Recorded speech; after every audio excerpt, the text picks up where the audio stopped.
So, Oh, goody goody gumdrops. yeah, let's load a state. Yeah. Sorry, as I was saying earlier, it's one of those things where, again, it's not necessary for to complete Act One, but I've seen on the streams and in the Discord or whatever, they're like, "Oh, I can't wait for that scene." Like, Here we go. it's not. Let's try this one. Leaving Freddy's apartment for the first time. Like That's worth a shot. after we've faced Lisa. It is worth a try. No, I think I'm You stuck can here. just. Oh. Let's try arriving at Freddy's house for the first time. Yep. Yeah, okay. You can just hit the bricks. You can just leave. You can just get the fuck out. Alright, so let's go to Black Market again. Oh, yep. You can go to Plato's here's Cavern? the thing. I believe it's Plato's Cavern. Okay. Cause I mean, you can't be a junker on an empty stomach. We need to be honest here.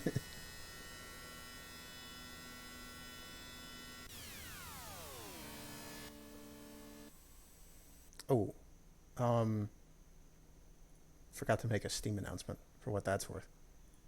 Oh yeah. Let me go I'll ahead. do that too. Let me go ahead and do that. Of course. Announcements. Post an announcement. Luckily, they made this really easy. They did. Good for them.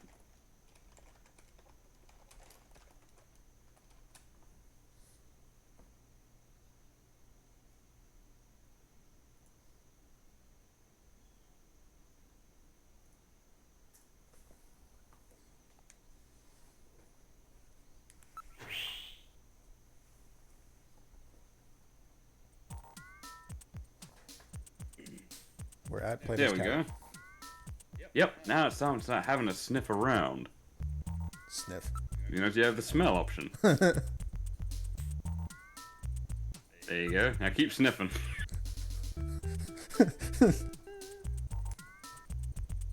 Maybe now you look around. Well,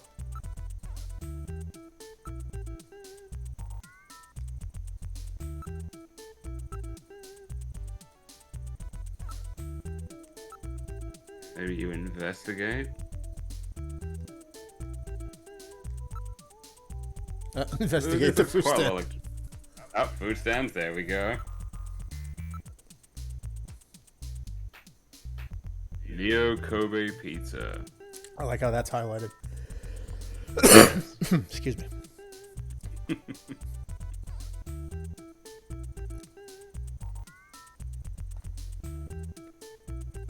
I wonder if it's any good. It's been an ongoing question.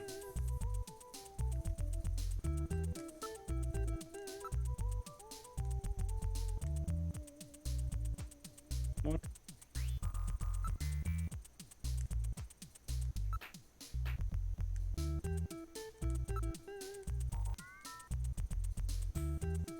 Hell, here we go. Eat Neo Kobe pizza. We get a voice All right, cutscene. let's try one of these floating pizza things. Sounds good to me. Give us 2 regular Neo Kobe pizzas. 2 coming up. You gotta put it in the soup yourself, okay? Okay, here we go, Metal. Here's yours. Let's put them in on the count of 3, okay? They get bland and soggy if they stay in too long. No problem. Ready? 1, 2, 3. Very good. Now in a few seconds, they'll come floating up. When they do, pull yours out right away, okay? Don't mess it up. I'm ready. Come on up, little fellas. Hey, here comes one. Oh, that's mine. Come here, you. Nice snag there, Metal. Hey, where's mine?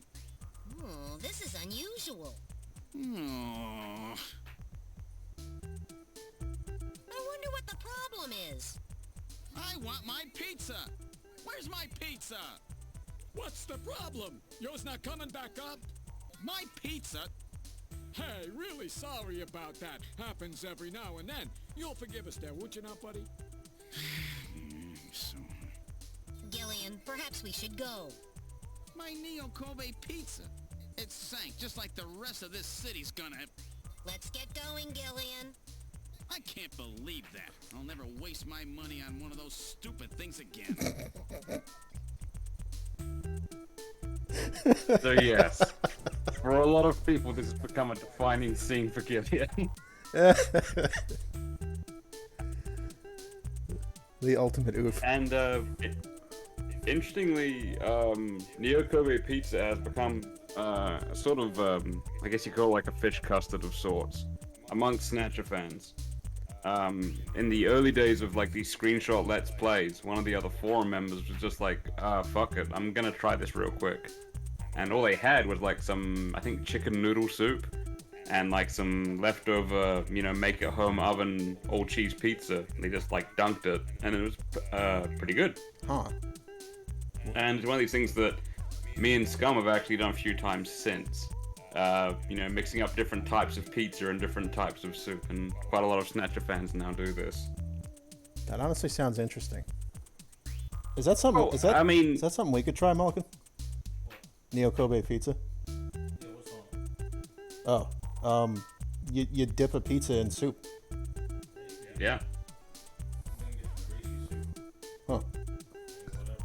Yeah, it sort of works both ways. It melts the pizza just a little bit more, like in terms of its cheese and whatnot, and flavors it a little. So if you're using like a pepperoni pizza with like a spicy tomato soup, it's a pretty good time. It's a similar premise to soup and grilled cheese.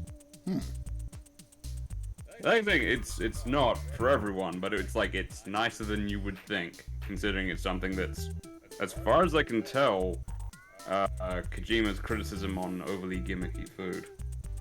I would try it. Yeah.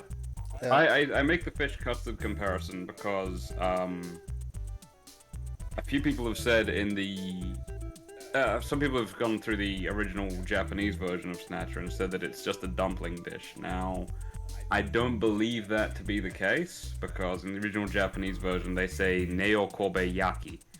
Now, if you've got the name of a city followed by Yaki, like Hiroshima Yaki and Kobe Yaki and stuff like that, it's generally an okonomiyaki pancake. So it's like like Ukyo in Ranma makes, where it's sort of like, it's like a buckwheat pancake that's filled with or whatever you like, but generally like belly pork and cabbage and prawns and little bits of melting cheese. So it's still meant to be a gimmicky thing, but it's more like a grilled pancake floating in soup. So still a little daft, but it's not just like a dumpling soup dish like a few people have said. Do you know an old educational game called Logical Journey of the Zoombinis? I do not. That's something I had when I was a kid. The Zoombinis are these strange little blue things with different combinations with eyes and hairstyles and shoes that you have to guide through a series of logic puzzles. And one of them involves a pizza troll, and trolls in this reality look like little talking tree stumps. Arnold the pizza troll, and sometimes some of his friends. And he's like, "Whoever you are, make me a pizza." And it's like he wants a different pizza each time. He won't tell you what he wants, but you have to figure out by process of elimination what ingredients he wants on his pizza. All right. And like if his friends are with him, they all want different pizzas and sundaes sometimes. It gets progressively more difficult. On the demands of trolls, I'll take it. Yeah. And Also, I'd forgotten about this, but if you look at the crowd scene, I'm pretty sure Munches the Scream is at the back. is that little face there? Yeah. It's either Munches the Scream or one of those little forest spirit dudes. I'm not sure which it is. Oh yeah, the little clicky head tree spirits from Princess Mononoke. That's the ones. They're based on an existing thing, I think. I forget. I saw a lot of different masks and sculptures while I was there. Yeah. I lose track. I know Miyazaki movies are pretty grounded in their old myths. Yeah, in a big way. Sometimes ours, but mostly theirs. Yeah, Castle, yeah, I absolutely. know Castle in the Sky is very Gulliver's Travels. Yes. Well, I mean, and How's Moving Castle is just straight up a Diana Wynne Jones book. That one I'm less familiar with. She was just a very, very popular author when I was a kid. Okay. Like one of these ones that like is like hugely successful, like crazy successful, but like somehow not everyone's heard of. But like most people I know have read like one of her short stories at least, and I think I could be wrong here. When I was very young, I got to see her like doing a talk and whatnot. I think I might have met her. I'm not sure. Any other places I should go? Well, I think this follows on correctly. You can now move back to the plaza, like where you catch up with Napoleon. Oh, okay.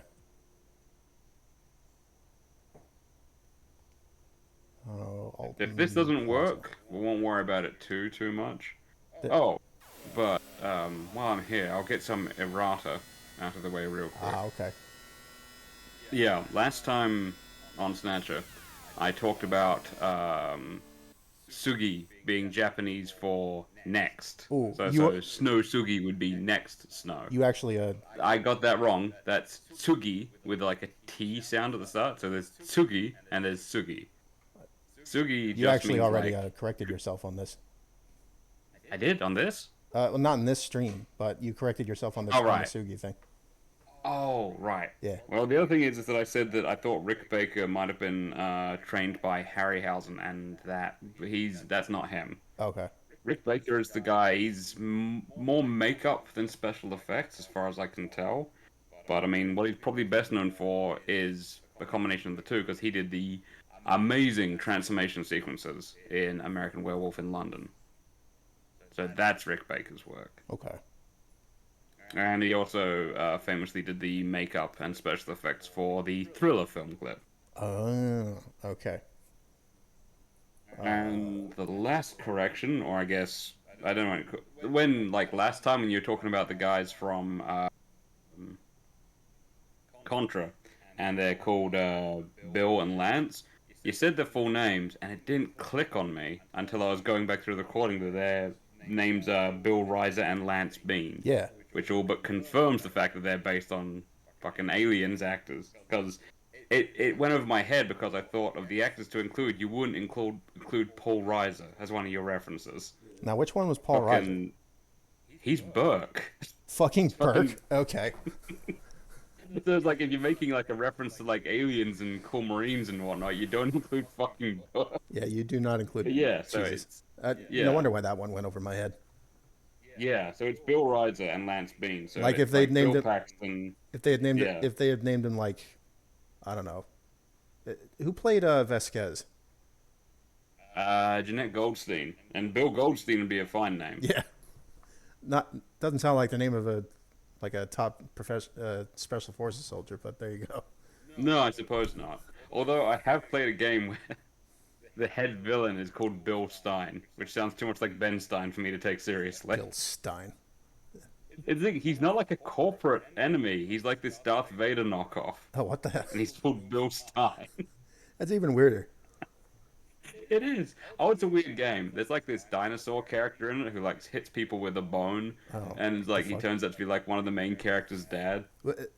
It doesn't look like a dinosaur. They're human. Like something happened to him, I guess. Okay then. We'll go into this. Yeah, if I ever get like a proper emulator working, we're gonna play Star Gladiator someday. Yeah. It sounds like a trip. Yeah, by all means, look around. Try the. Nah, I'm not sure exactly how it works. Try having a sniff around here. Or look or investigate. Could look for Napoleon. Okay. Whoops.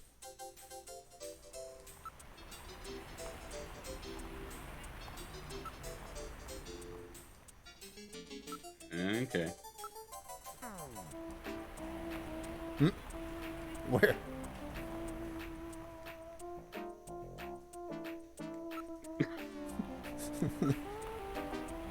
Hey, like Metal Gear knows where it's at. Nothing wrong with tides.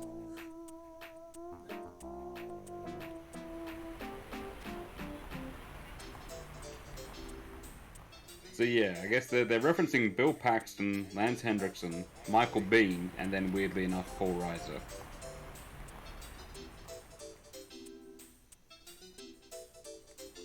I remember some of the other names out there, though. I'm spacing on them at the moment.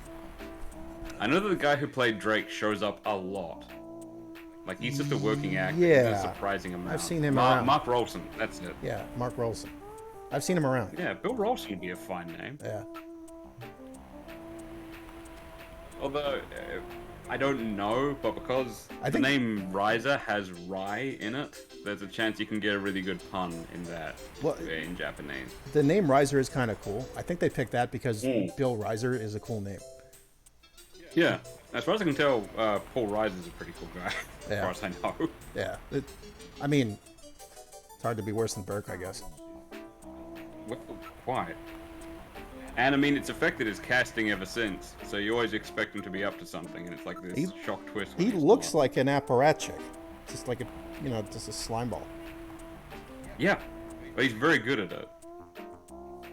It's like, Christopher McDonald, the guy who's like the voice of Kent Mansley, and I think he's been like the bad guy in an Adam Sandler film or something. Like, it'd be super weird if he was cast as a good guy that you're meant to trust. The one that always throws me off the hardest with that is the movie Space Truckers, where is that the one where they've got square pigs? Yes, that's the one with the square pigs. Right. The one where Dennis Hopper is the completely above board trucker protagonist. That is so weird. But it's Dennis. It's Dennis Hopper. Doesn't mean like he's a good guy, quote unquote, in the GTA games, but he's still an insane hippie. So I mean that's on brand. Yeah. Fuck. I gotta remember how to do this. Who are you calling? I was calling Napoleon. Oh, right. This isn't a Napoleon situation. This is like finding another food stall. Oh, okay. Which for the life of me, I can't remember how you do it. It's not as important for what it's worth. How do I back out of that? There is a scene that you get at the plaza somehow, where because he hasn't had Neo Kobe pizza, Gillian decides to order 4 bowls of ramen and a bunch of dumplings. And he just eats it while like Metal Gear loses his patience. Having trouble backing out of this. Oh god. Do you have to like call a wrong number and then forget about it? Okay, I didn't know about that image, so cool. So something. The number and dial again. This is a recording. JTNT Neo Kobe. Whoops. Okay. Cool. Don't call. Well, I think you can probably safely go on to Act 2 now. Unless...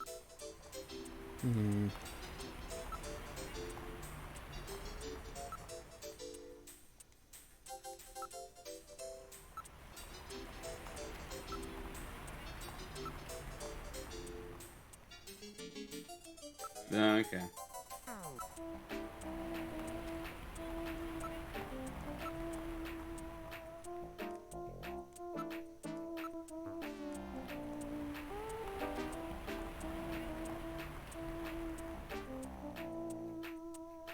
I guess we're not getting that, the thing with the ramen.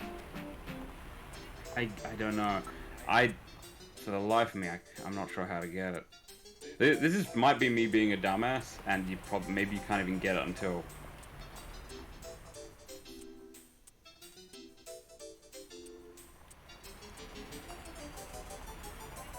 Oh.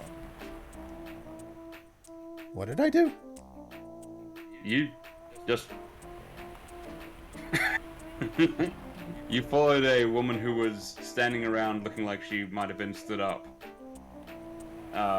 And you just went after her, and she was just someone handing out tissues. And there was a phone number on them. Yeah, that's actually incredibly common. It's less common these days, but it's, like, in Japan, you pretty much always got tissues with you, because it's how they advertise. These little packets, maybe like 10 tissues to a little plastic sort of wallet sort of thing. And yeah, it's got like advertising printed on it. It's pretty smart, honestly, because like I'm not going to take a leaflet from someone, but I'll absolutely take free tissues. Fuck, you never know. Especially because in Japan, not every public toilet has toilet paper in. So that little packet of tissues can make the difference between you know, keeping your socks or not.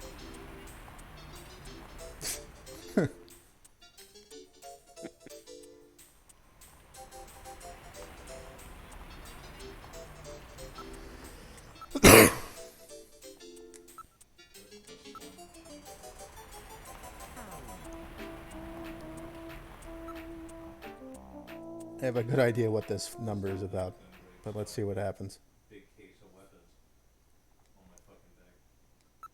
Although I looked it up, the rules specifically state it's either 2 full-size weapons or 4 pistols, or 1 full-size weapon and 2 pistols.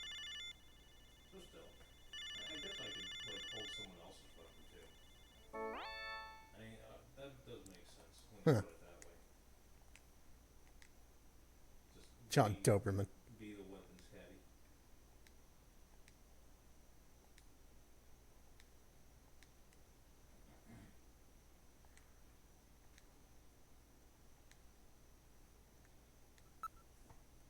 That makes sense. If I knew about this love line, I'd forgotten about it. Arms twelve,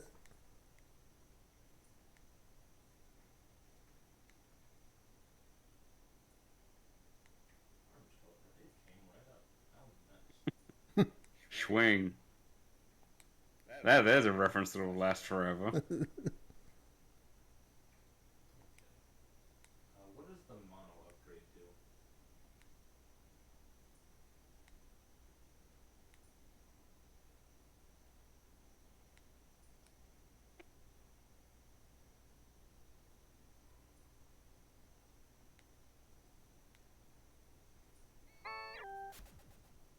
Damn.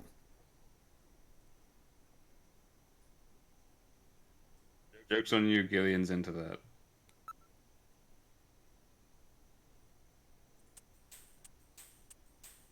Fucking destroyed. Yeah. There are special maid cafes in Japan where the staff is really horrible to you. And like that generates business. That's effective. Yes. Yes. I think I get enough abuse without going and paying for it. It's true. I think it takes a certain personality type. And you know what? They do that. It's fine. Jesus Christ. Thank you. Oh, 9.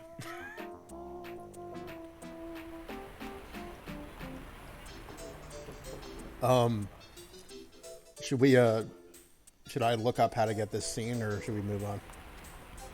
Let's move on to Act 2. Okay. Once if we confirm it, we can always go back at a later episode, get our ramen, then continue with the game. I could skip ahead to the end of Act 2, but I almost want to see if I can do better at the shootout with Lisa again. Oh, sure. Otherwise, I could skip ahead and we could save time. Either way, give it a shot. And move on to Act 2.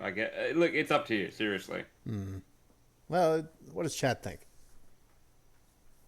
It's one of these things where I don't know how well you do against Lisa will change anything. No, but I but I beyond understand it from a personal pride standpoint. it's just I completely forgot the button, like the button to take out the gun and then start shooting. As long as you don't have to go through Ivan again as well, I think you're probably fine. No, I loaded a save from after we had visited Ivan. That's the surfer good, dude, yeah. Yeah. The Sky server. Yep. I think it messed up the thing a little. So Max and Rex, what do you think? Try to do better in the shootout or move on?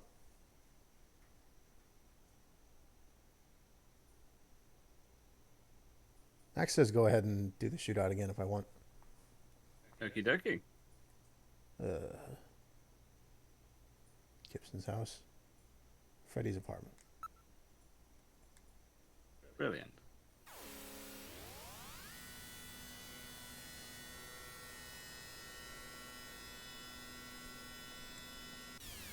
have a little note here.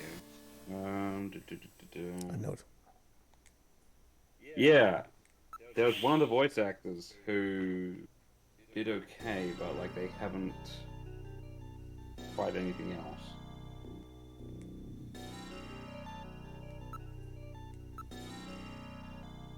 Don't mind me.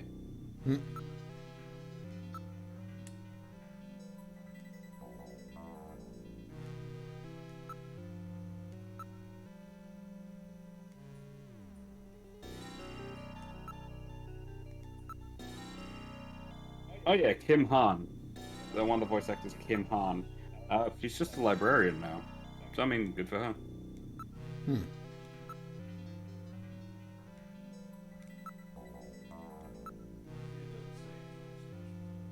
And the person who's voicing, I believe, Jamie's wife, Gillian's wife, Jamie, is actually successful and still doing the circuit improv comedian who specializes in impersonations, which is why in Snatcher she can change her voice quite a lot, I suppose.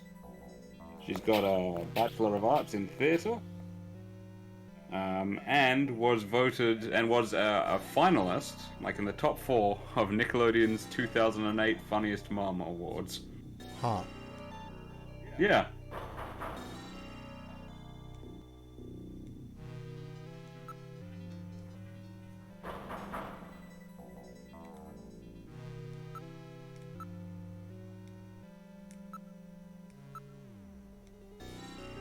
While we're going back over things that have already happened, I'd like to address the name Random Hijil that we encountered last time. Yeah. Yeah, it's a Kojima name, let's be honest. But it's not as far-fetched as you might think, in the grand scale of things. First of all, the name Random... Yeah, the name Random actually existed on the United States Census. But there were over a dozen people with the name Random between 1890 and 1934. Over a dozen. Huh. It came from the name Randon, which was a corruption of the Italian Randone. It just eventually became Random, then Random with an M. So that bit's not so far-fetched, and it was a last name, but there's nothing to say a last name can't become a first name. Like there's now people out there called Brandon and Riley, even though those started off as being surnames. Oh, I didn't know that. Yeah, they can switch around. The name Hijil, it makes sense that Kojima would use it because it's actually a military thing. It was a military device in development by the Allies in 1943.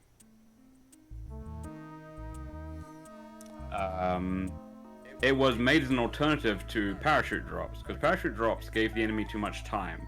They were effective in transporting heavy goods and vehicles, but ultimately they slowed the goods from terminal velocity too much, so they would drift off course, and they would be easier for the enemy to track. Huh? So the A woman? Hijil system just let the goods drop on this massive plate at terminal velocity. And then at the last moment, retro rockets would fire, hopefully simultaneously, to slow it down enough so that it was still moving fast, but not actually at terminal velocity. So it would like drop and drop and drop, and then it would boost up like a few feet in the opposite direction using retro rockets so that that slowed it back down before finally landing. Sounds like how the issue was... Sounds like how the space capsules for the Vostok rockets were supposed to work. Yeah, supposed to. Yeah. Is the integral part of this thing. It's why we don't have... You may have not heard the term Hijil system much. No. What was the one... Getting all the rockets to fire at the same time. That's gotta be... Like, there was no room for like, oh, okay, it's off by a couple of seconds, because that would make whatever it was carrying tilt. Yes. Badly. Yes. Or start spinning. I would think that would be the more likely occurrence. Yeah, what was it catapulted a few jeeps. What was the other system? The one that did get used? Fulton? Maybe? Oh, Fulton. Okay. How much was the Yeah. Fulton system actually used? Like, not as much as it is in Kojima Quite games. a bit, but it wasn't as simple as Kojima thought it was. Yeah, It wasn't just attach a balloon to something and then it goes, well, hey, straight up. There's like a robotic arm involved, and it takes a lot longer. It does work, but yeah, it's it doesn't surprise me that Kojima heard about this thing, thought it was amazing, and put it in his game somehow.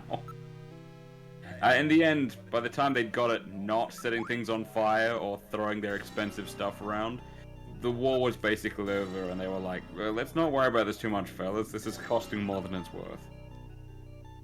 It got the name Hajil because one of the captains overseeing the project noticed that it was descending from heaven on fire instead of ascending to heaven on fire. So it was like an exact opposite of the prophet Elijah. It's Elijah in reverse, so it's a Hajil system. There we go. The name is, it's a weird Kojima name, but you know, between what billionaires are calling their kids and digging up old names from the census, it's not as crazy as you might think. No, now that you've laid it out. It stands out amongst names like Fred Nielsen. It's not so much a weird name as it is an old one. Kind of, yeah. Like how I've never met anybody named Dalton, but I know it's a name. Yeah, yeah. There's a famous-ish Dalton in politics here, but that's all I can think of. Like I know Timothy Dalton, the actor. Oh, yeah, sure.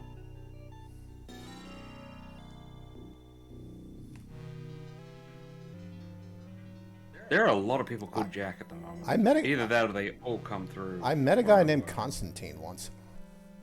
That's a cool name. He was a minister, so I thought that had something to do with it. I've never like gotten to know any of them, but I've come across 2 or 3. But where I live has a really, really high Greek population, so there's a lot of Constantines, which have they've shortened their name from Konstantinos.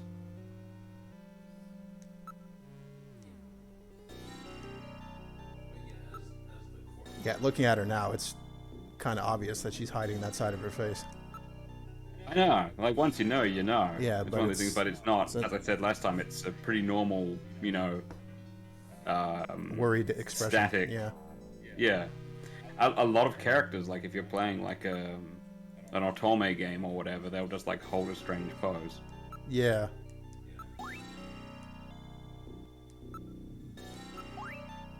It was one of the things that I saw.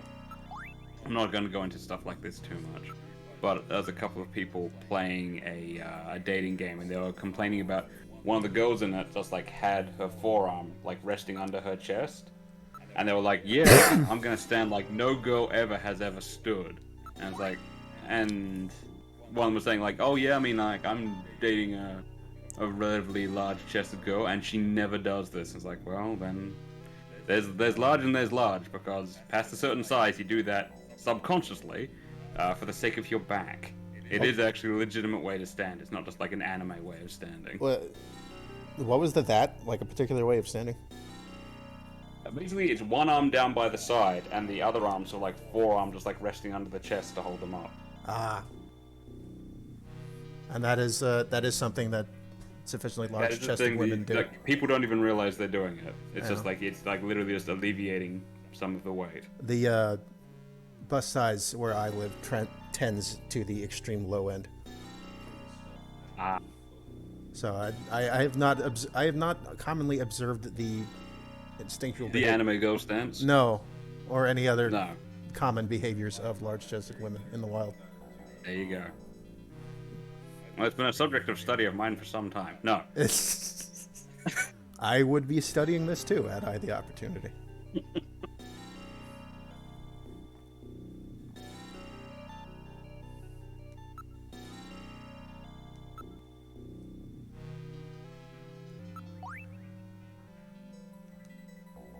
No, it's an odd thing to point out. It's just one of these things where, like, when something's publicly on record, people are saying, oh, that's not a thing, people don't do that. Even if it's in something that, like, a dozen people will... Hey, you know, let's go big. Let's say 3 dozen. Let's say over 100. That's I why still I want it somewhere on public record that things are a thing. that's why I never say that's not a thing. I ask, is that a thing? Because I don't know. Yeah, exactly.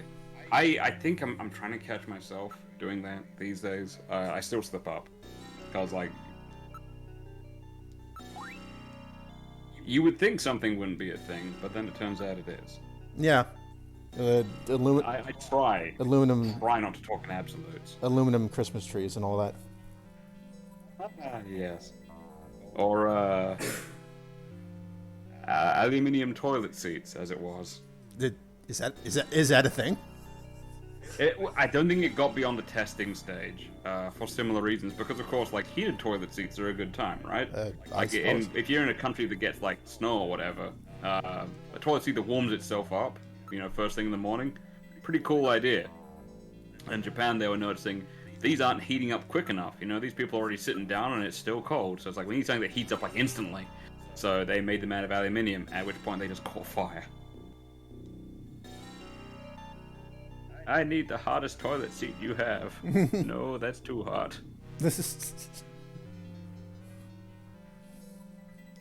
Requires strongest potions. Oh, you got the doody-doo sound. Good. Yep.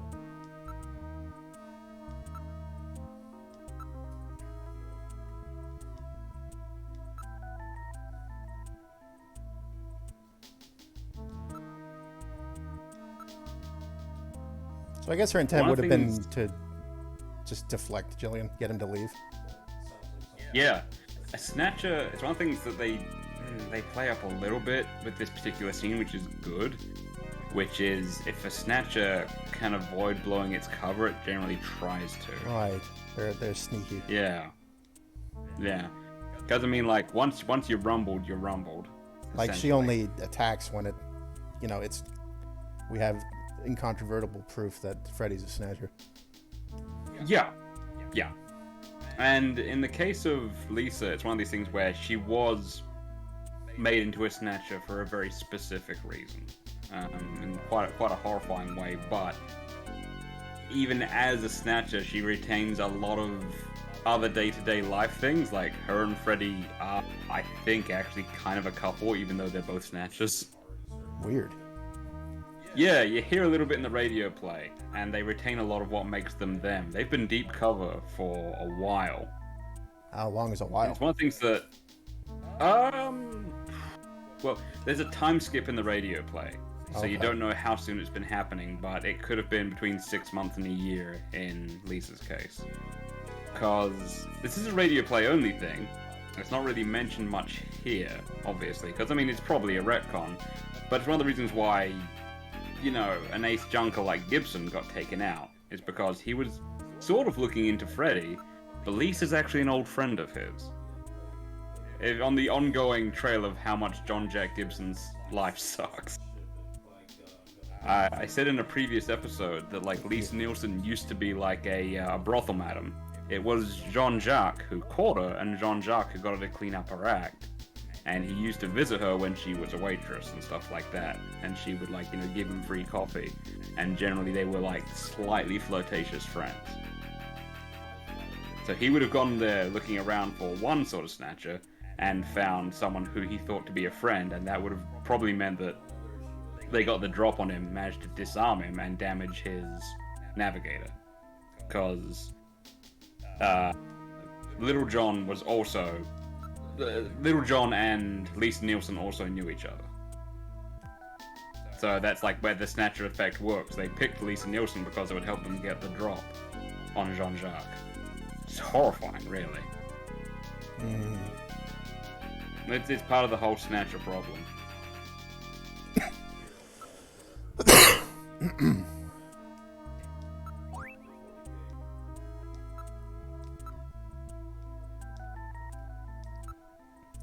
It's something that I think Rex asked last time is when we see Lisa's corpse. He's like, don't Snatchers self-destruct? They are meant to. That's the thing, they talk about the junk crew cleaning them up. It's something they don't really show in the game, but Snatchers do sort of like break down and overheat because like the part of their head, it's not a sort of a venting system or a central processing system.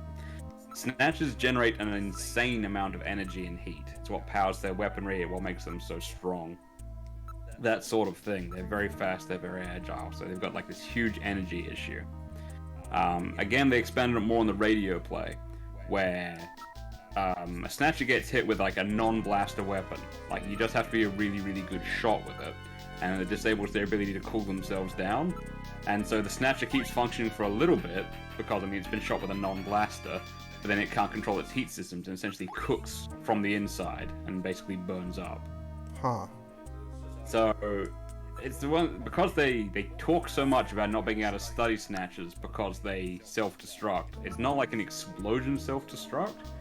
And the way I've worked it into my own work, and is trying to extrapolate from this, where basically what happens is, once you've shot it in the head, pretty soon you're just going to have a big lump of charred metal and like slag, basically. They sort of just like rupture and like boil away into like crumbled metal and dust.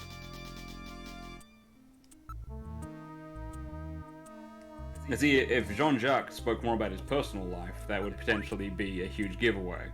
Lisa Nielsen claimed to not know who Jean-Jacques is, but he kept that on the down low. He didn't want anyone to know about his friendship with her, so... It does still make sense, even though it's a retcon. Uh-huh.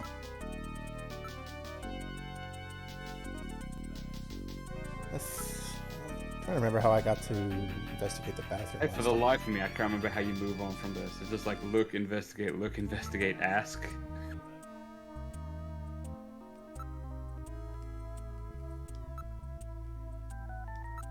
This lady is a complete stonewall.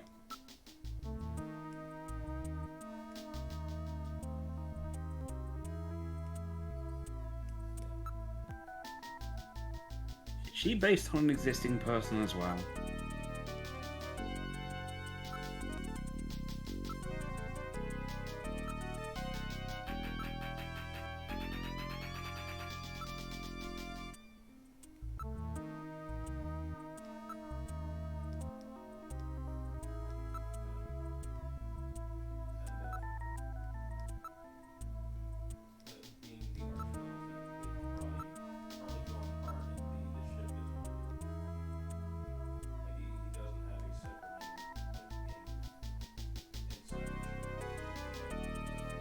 I don't think I showed this on screen, Rex, before. Let me make a save here. Oops, that's not right.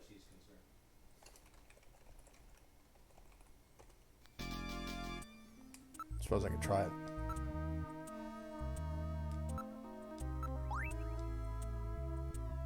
That didn't do much.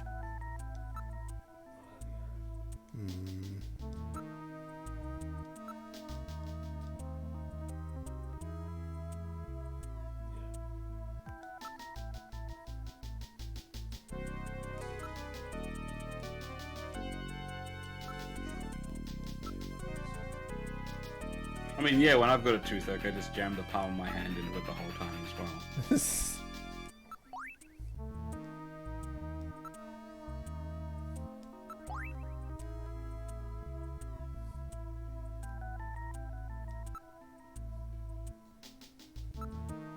It's one of the ongoing...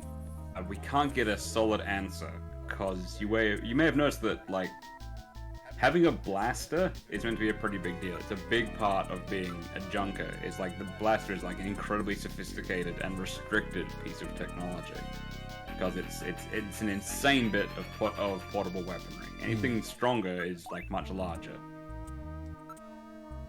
But yet, Random and supposedly other bounty hunters are able to take out Snatchers without blasters. You may notice that, I don't know if it's been clear, but Random seems to be carrying a Road Warrior style sawn-off shotgun. Or some sort of lever action. It varies from picture to picture.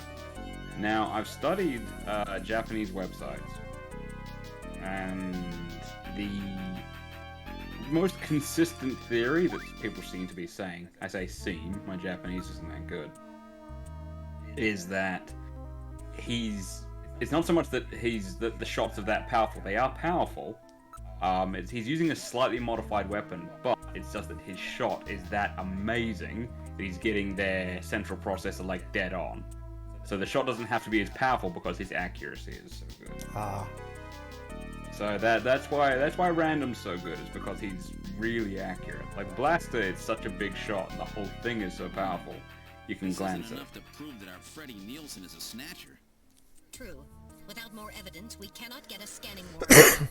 We'd like to take a look in your bathroom if you don't mind. Oh, you need to use the bathroom? No, we'd like to investigate your bathroom. Really?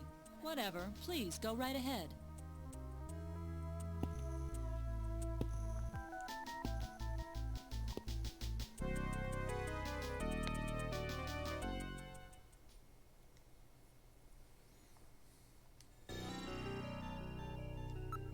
They have... Oh, it's the window. Never mind. To me, it looked like... Do they have, like, two separate, like, shower stalls in addition to the shower booth they have, like, with curtains on? But I'm pretty sure those curtains are for the window. Or something? I'm not really sure looking at it.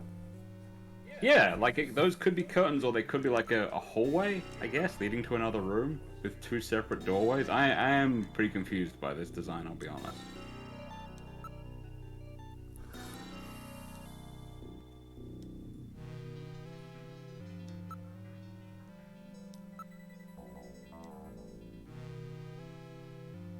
I can't think of any more looking in the mirror quotes besides the ones we did last time. I'm sure there are others. I did the one for Lo Wang, right? Yeah. Yeah. Shelley has one in Ion Fury. I forget what it was. Yeah, that's a game, like, I'm still determined not to get it. It looks amazing, but... Hey, you could just, I don't know. pirate it. Yeah, yo Hermy Hearties. I never even finished it. Like, I actually bought it before all this crap about it came to light. Oh, right. I mean, I've bought Gloomwood now, and I'm pretty happy about that. I haven't grabbed that yet. I was thinking about doing that this weekend. I'm already... so far it's really sneaky. And I love the design of it, with the enemies that have got, like, the warning sensors built into their glowing goggles. So, like, they're green when they're looking around, and they, like, flash yellow when they think they've seen you. Yeah. I did play the demo. It's fucking terrifying, to be honest. Like, I'm moving so cautiously in this game that I'm, like, what, 7 or 10 minutes in, and I just got a weapon.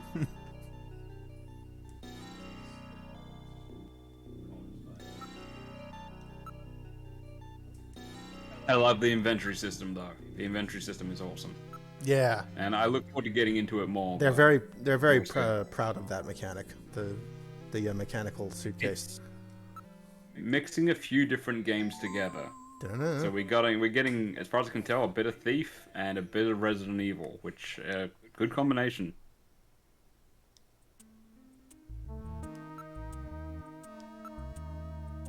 The sunscreen always puzzled me a little bit, up to a point, because it looks like it's in a fairly heavy metal can. It could be like a spray. It occurred to me that, yeah, but these days I use a lot of aerosol sunscreen myself, so I mean it's probably the go-to, for people who have to apply multiple coats a day, especially in the future. Freddie Nielsen is a snatcher. Gillian, with this much evidence, there will be no difficulty getting a scanning warrant. We've got you now, snatcher scum. So, I love it, you yeah, figured what's it that? out, huh?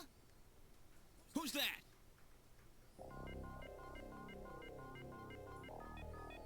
Know all about us, do you, junker? That wound. Jean did that to her. Die, Yeah, hi. junker!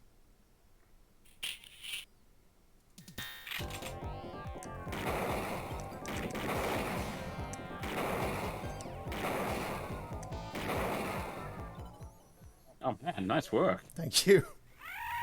Nice shooting, Tex. Ugh. Yeah. Ugh. Jeez. This part I was not looking forward to again. So, No. this is a snatcher, huh? Look, I'm still just grateful that we got the English version.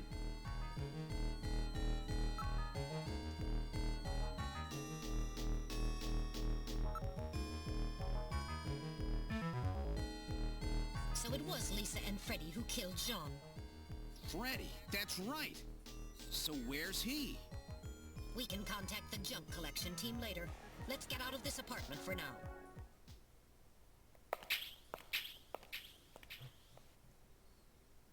We're outside now. What the? A light just came on. There's not supposed to be anybody in there. Perhaps Freddy has returned. There's only one entrance, and we're standing right next to it. How did he get in there? Shall we Through investigate? the roof. I thought he came up through the sewers, like in a bathtub. No, I know. Oh, okay. Whoops. I dumbed. Yeah, it's the radio play that's got quite a lot more Lisa Nielsen in. She's voiced by Yumi Kikuchi, who I know best for being the beauty, like the facial capture and body capture for Raging Raven from Metal Gear Solid 4. Ah. And therefore partial inspiration for the design of Commissar Rage. Oh. Okay. Yeah. Nah, I wasn't being subtle. Maybe And, not. But Freddy. not everybody's gonna get every reference, you know. Nah. Inspiring character, by the way. Yeah, thank you. It's one of these things where there's someone who's like a successful VTuber in their own right who's like, I wouldn't exist today if not for Commissar Rage. I'm like, okay, cool. Don't know what to do with that information besides be incredibly humble. I mean, it's like I could gush. I know people don't handle that well. No, I don't know. I could go into the whole thing about how I've been following your work since I started playing First Dawn of War and yada yada. It's one of these things I've just had to sort of like learn to roll with. It's just that it's like one of those things where it's not like it happens like all the time or whatever, but yeah, I've just it's like when someone sings you happy birthday, like you are happy about it, but you don't know what to do with yourself. Yeah, it's You sort of sit like a goober going, oh, thanks. It's like what Krieg, I think, from Borderlands. He's like, I am unused to the emotions I am currently feeling. Yeah. Freddy, it didn't really sink in to me until last time. Like, Freddy's like a big part of this whole story, and he doesn't actually have a voice in the game. Weird. Yeah, but in the radio play, he doesn't have many lines, but he's actually voiced by Suda51 himself. Wait, really? Yeah. The radio play is going to be a lot of fun. Huh. It's a good time. I look forward to you finishing Snatch so you can watch the radio play. Yeah. Because it's got some good lore and some very important moments in it. And, for something that was made without the original game as much in mind, it clears up some things quite nicely. And raises questions about others, but still. It's not considered a direct...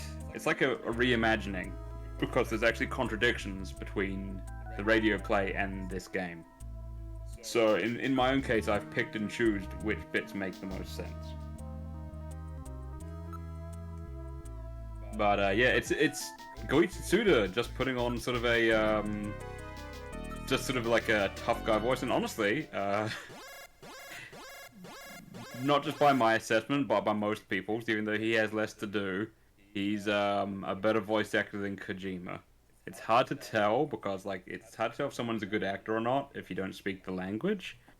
But most reviews of Kojima's voice acting have called him a daikon yakusha, which is basically Japanese for radish actor, which is basically the same as being a ham.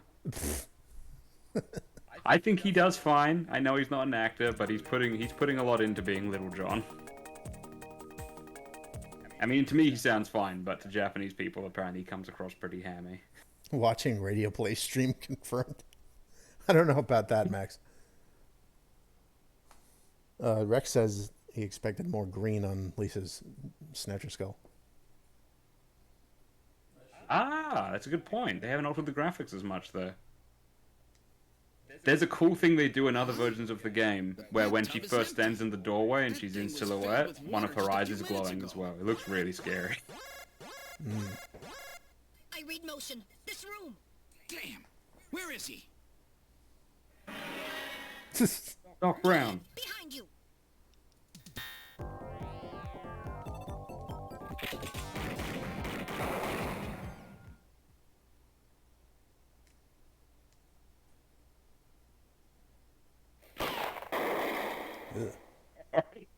The freeze frame.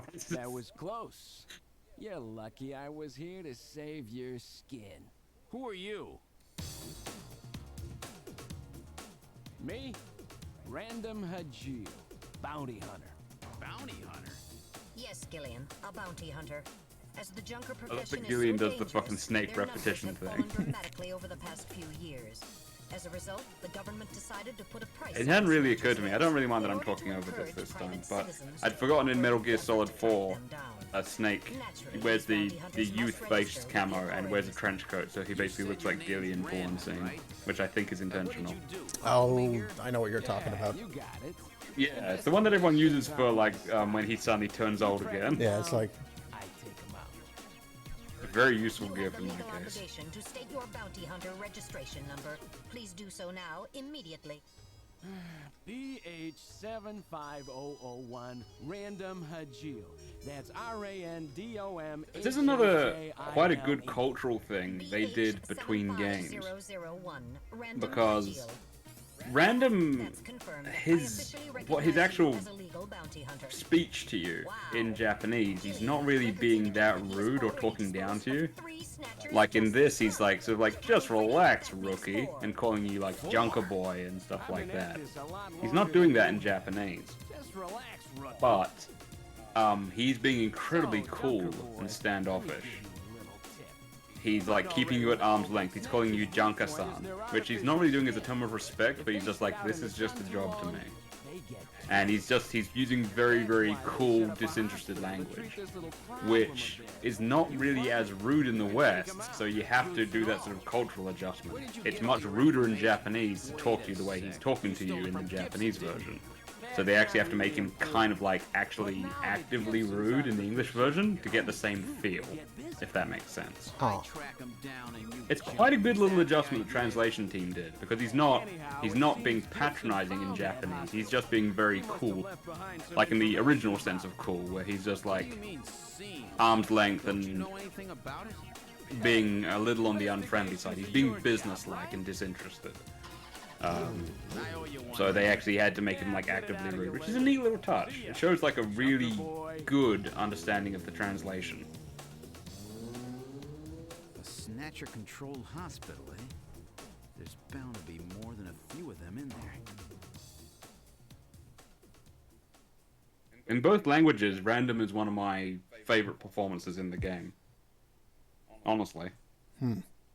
Anyways, now we're up to date, so I will hold off on talking for a bit. We're about to get an info dump from the Chief. right.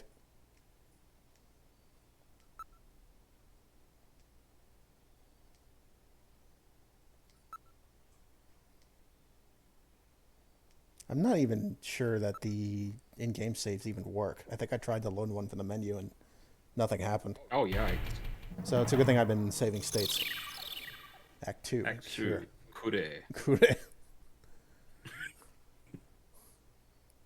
Meanwhile, back at the Oh man, a Sony sign. That's nice of them. back at the ranch.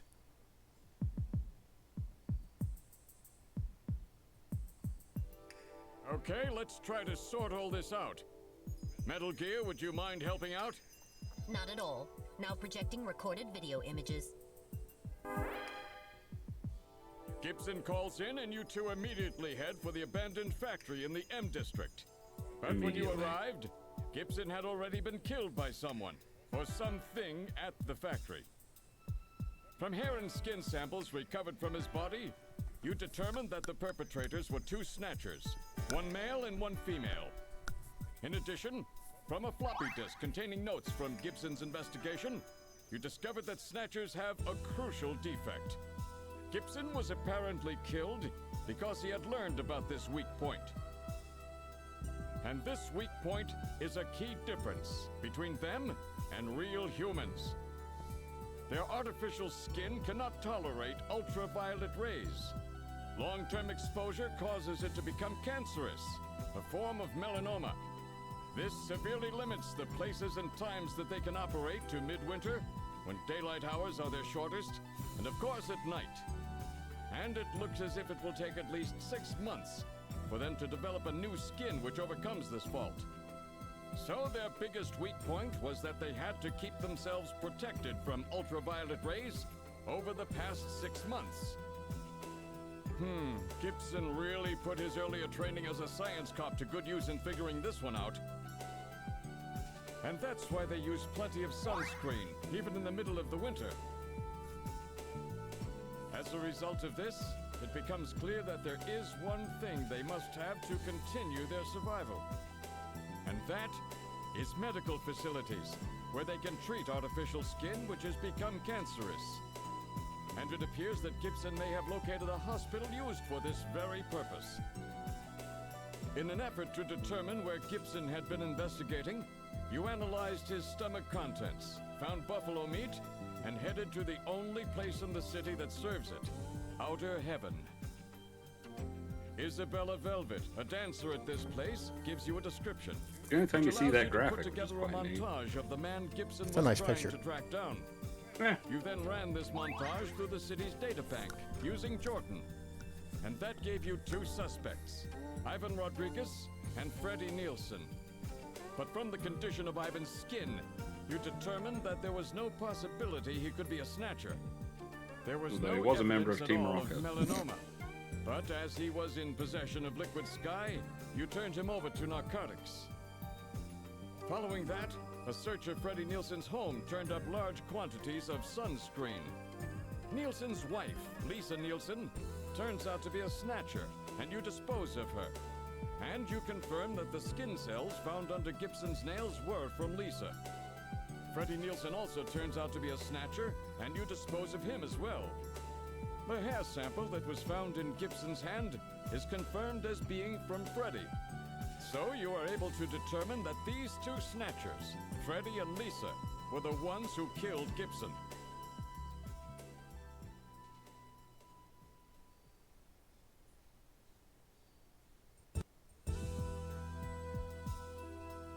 But then we have a problem. The bounty hunter who saved you, Seed, Random Hajil. An investigation uncovers that the information he provided when he filled out his bounty hunter registration was completely false. So who is this guy? Friend or foe? What about the bank account he was having his bounty deposited into? It was a common account used for paying bounty, and the funds were retransferred from there. We couldn't learn anything from it. Thank you, Metal. And now for the real fun. The hospital that Gibson had tracked down. If we can hit that, we may be able to shut down this snatch operation of theirs. Or if we can find some kind of patient records there, we may be able to find them quite easily. So, Little John's memory might provide us with an important lead. That's right. If we're lucky, there may be something left that we can work with. Navigators record everything their junkers do, just in case. Just in case, huh? Well, this looks like one of those cases. Harry should have recovered it by now. Go see how he's doing. Seed, I'm counting on you to find this hospital.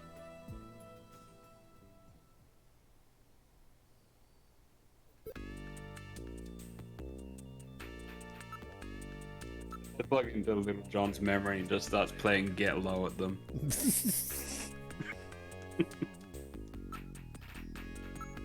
Also, the existence of a Little John implies the existence of a Big John.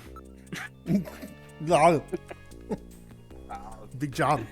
I can only assume must be a snatcher.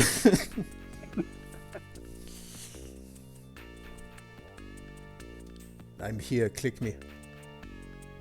That would absolutely be like if I was like one of those like bored millionaire sorts, I would just release a snatcher emulation that when you look into Little John's memory, you could just start going from the window across to the wall at you.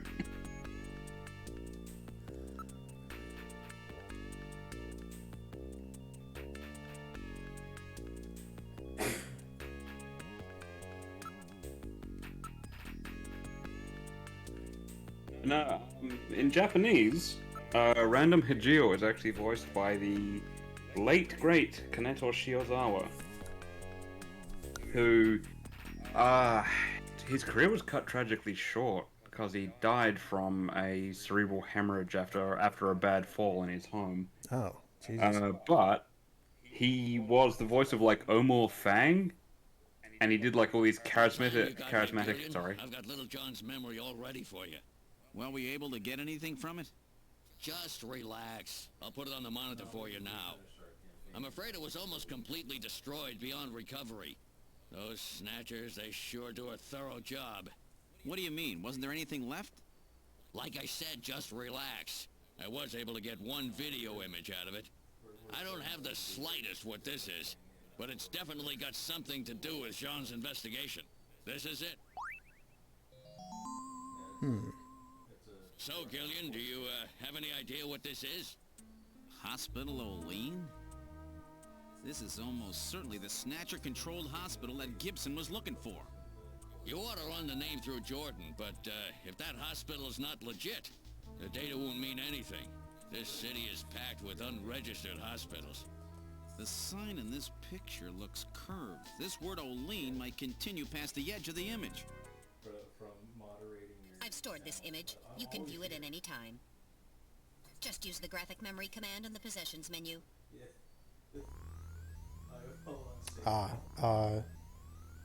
Yeah. Max has reminded us that if I so wish that I should check up on Jamie. Oh. Yeah. Oh, good point. Let's see how she's been doing.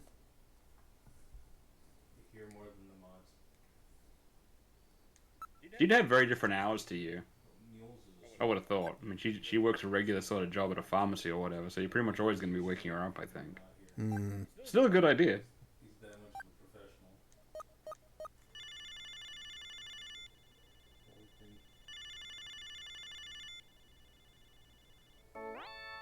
What?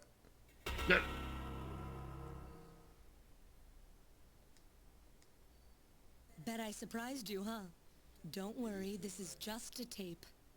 I'm at work right now. If you need to reach me, please call Neo Kobe Pharmaceutical Labs at 391009. Sorry to scare you. Bye.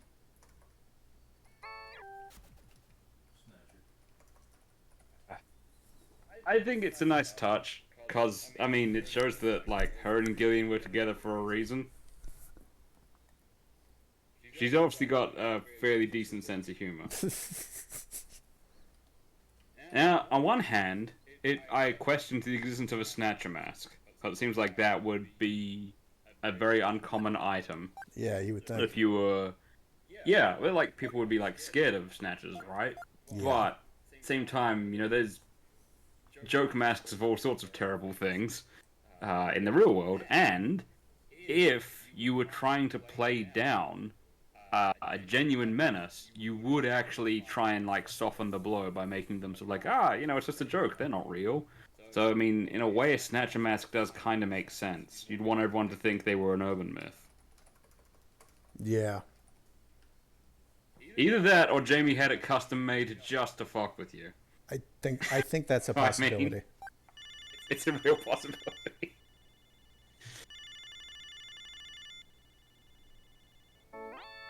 Good afternoon. Neo Kobe Pharmaceutical Labs. May I help you? Oh, Gillian, what's up?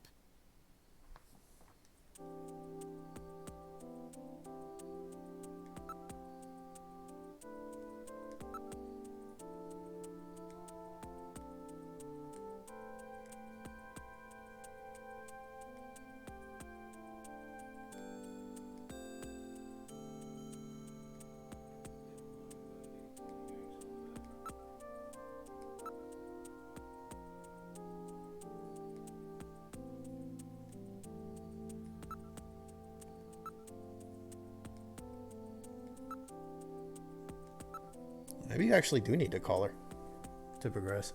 Hey, yeah, maybe. She might know about some hospitals at least. Yeah. Can you show the picture? I honestly can't remember.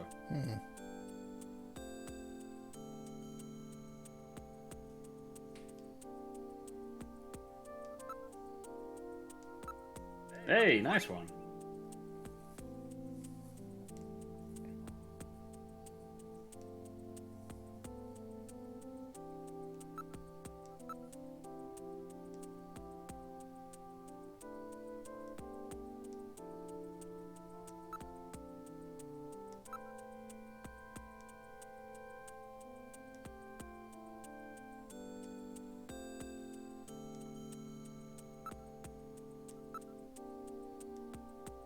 Alright, so she's fit back into a pharmacy role pretty easily.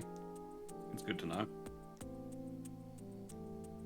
It doesn't astound me that for some time Jamie's been the brains of this situation.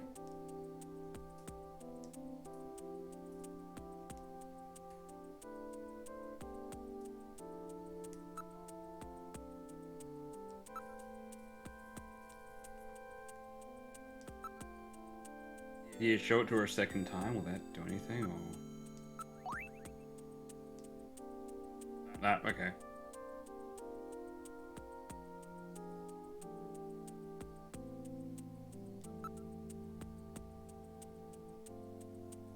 No, yeah, the game remembered that. That's pretty cool.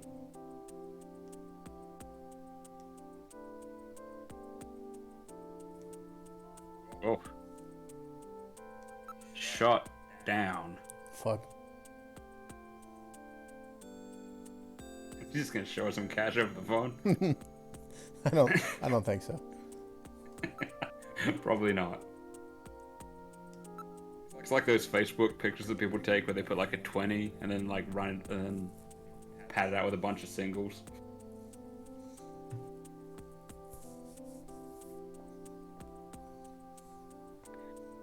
But sorry, yes, Kaneto Shiozawa. He was the voice of. He did a lot of his work is sort of lost on me, but he was like the charismatic, handsome villain in like the first Ranma Nibunoichi film, and he was the charismatic, handsome villain in the fourth Urusei Yatsura film. So he's just like he plays a lot of like pretty villains. Huh.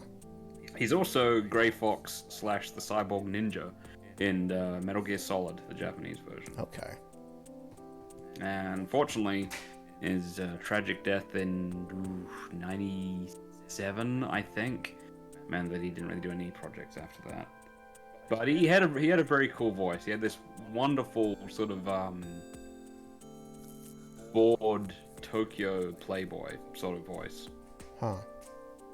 Yeah. But a few people have like he had actual voice actors attend his funeral, and a bunch of people have gone on record saying like this guy was my hero.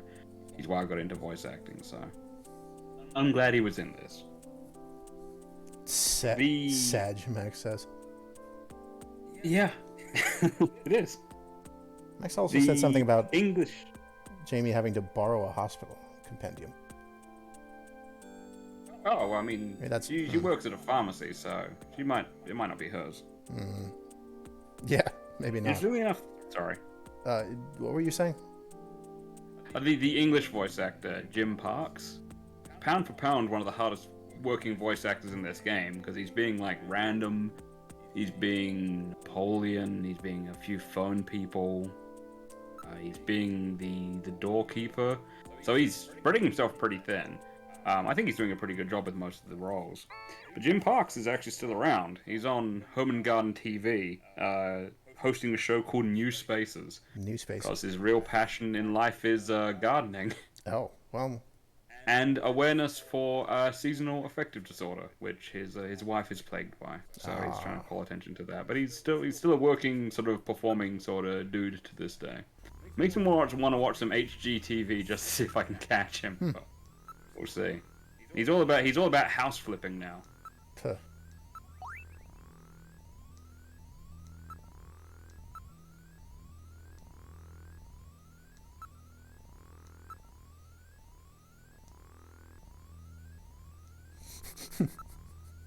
I missed that. What was that about young women?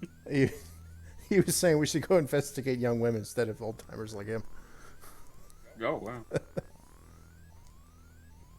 Hey, different strokes, Harry. You know.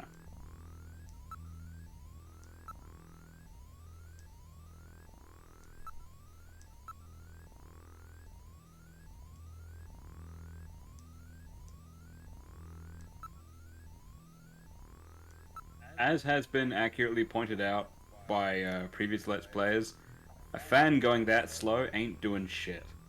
Yes, I can I personally. have no idea what that fan is. I can personally attest to this fact. Certainly not in a room full of computer banks. Yep.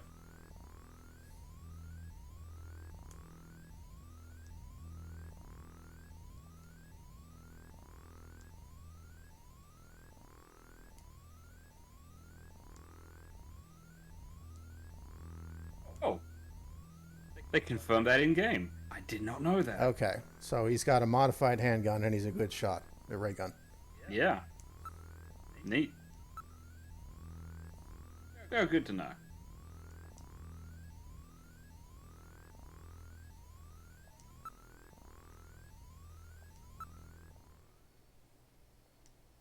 I think I said at one stage that I was going to try to make a moonsault.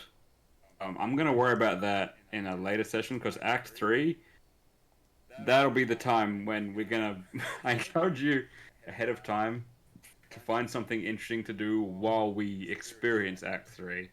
Because this isn't Metal Gear Solid 4, but we will get quite a long cutscene. Ah. Yeah. Not 27 minutes of cutscene, I don't think. But A lot of talking in Act 3? I feel like it... Yes. Fair enough. Well, I mean, it was meant to be a 3-act game. It got shut down to 2. They made the 3rd act quickly, but it was meant to be 5. So Kojima had to cover a lot of ground very quickly. So, an Otacon level info dump? There. Something along Or those at lines. least a Volgan level. At least a Volgan level info dump. I mean, that's still pretty big. That's still pretty big, yes. Honestly, though, Volgan, because he's Neil Ross, I could listen to him all day. I think I'm one of the few people who's played Mass Effect and listened to every single data entry just because it's Neil Ross doing the computer voice.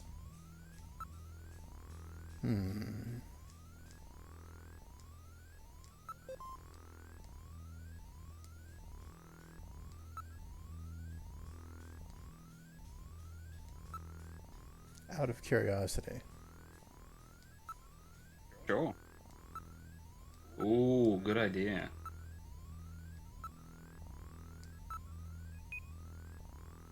What about random? Yeah, let's try that. Random. Which was spelt as random in Japanese because they got confused. Cannot execute request. Fuck. Someone erased it from the archive memory. God damn it. That's interesting. I think your delivery was better. My delivery was better Real than the youngling. Fucking 6-year-olds, get out of here. Yes, thank you. It pleases me to know that my acting ability exceeds that of a 6-year-old. Who's obviously related to someone on set. It does, for what it's worth. Actually, sorry, there's something Koji I moments. glossed It's a good over one, last Rex. time. You said you'd done some acting. Well, what did you do? A theatrical company would come to my school and do intensive workshops with us, and we would put on a Shakespeare play before the Christmas break. Oh, shit. So I was... Now, because there were so many kids in the school and they were doing a production of the entire school, they doubled up on a lot of things. For example, in Midsummer Night's Dream, the entire nursery's class was Puck, all at once, as a chorus, being guided by one of the teachers. Sure. So, like, no character was played by the same person in any 2 scenes. Right. For Romeo and Juliet, I was Tybalt. Oh, cool. In the early scene where he confronts Mercutio and them in the market. That's great, though. Yeah, and I was Oberon in Midsummer Night's Dream. Oh, nice. I delivered Oberon's monologue after he sprinkles thyme on Titania. That's cool. Yeah, That's really cool. Among other things. I've I've never got to do any Shakespeare except like in like English class where they get you to read out lines. You don't actually act them out. You just sort of read it to show that you're paying attention. Yeah. We did Macbeth though, so I mean that was a fun one. Macbeth was the first one we did, and Yeah. basically I delivered a single line of dialogue from Macbeth himself, with nice. three or four other kids on stage with me, also playing Macbeth. Like we delivered the monologue in sequence, one kid at a time. That's pretty cool. Yeah, I was very young then, Yeah, that's still neat though. and I think the last one I did was Twelfth Night before I graduated. Nice. I forget entirely who or what I did in that one. Yeah. I've always wanted to do more. Like I have woefully insufficient acting chops for it, but like my dream role would be getting to play Caliban. Caliban's such a perfectly wretched fucking character. I adore him. I've always loved the character archetype of a hideous, depraved monster that has beautiful speech. To me, that's such a wonderful contrast. I love it. Like hideous and depraved, but well spoken. I think is like a wonderful sort of. Yeah. I really don't know if this counts, but it's a funny story. Before any of that Shakespeare stuff, when I was very little, the summer camp I went to had a costumed hero day, Oh, nice. and I always broke the mold by dressing as a video game character. And even though Heck yeah. one time I was Mega Man X, which is recognizable enough to people who play video games, which means nobody at my my summer camp. Yeah. And they made a little short film where a monster that is a giant nose attacks the camp, and I love it. the costumed crime fighters have to band together to stop him. So I was X in this little short film with a claymation giant nose. And my friend was. I don't know if it's the same character, but he was.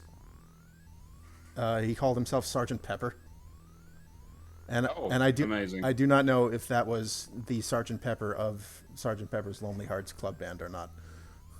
It is an existing character. I just don't know much about them. I don't know that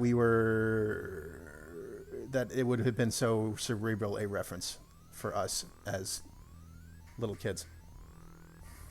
I think he just. Yeah, I think he was just. that's fair. I think he just wanted to be a dude in a cape named Sergeant Pepper and dump pepper Also fair. on the giant nose monster to make it sneeze itself into orbit. That does make a lot of sense in retrospect. Yes, that's how that played out. It wasn't for a play. It was more sort of like for like a dress-up movie viewing. One of the first costumes of mine that I'm sure of, I'm not sure if it's the first, but it's up there, was Meatloaf's character from Rocky Horror Picture Show. Yeah. Eddie, yeah, my mum made me like the little like waistcoat with the flames on it, and they like spray painted like a bike helmet for me and gave me like a toy saxophone, and even drew like a little lobotomy scar on my head when I was like, I don't know, 3 or something. I was like, really little kid. I was going around on my tricycle and having a great time. Meatloaf again? I was my mom made me a little. My mom cut the hole out of a tiny trash can for me when I was in kindergarten so that I could be Oscar the Grouch. Oh, that's great. I feel like that was an SNL sketch or something that I saw and thought it was actually okay, where they do like the Joker, like the Joaquin Phoenix Joker movie, but it's instead Oscar the Grouch. And it's fucking Dave Harbour as a garbage man descending into madness and deciding he wants to become a grouch. That he actually likes garbage. It's not a person, but Max asked if Olene would turn anything up in Jordan. Yeah, that's a good idea. Is this just a name database? Yeah. Yeah, this is. Oh, yeah. That didn't do it. It's not in the ID file, but fact file. Yeah. Oh. I don't think. Can't search. I think I remember asking about this, and you were Yeah. You were reasonably certain that no new information pops up in the fact file after the fact? I don't think so. I think you've got it pretty much covered. Yeah. So it... Metal Gear said we should...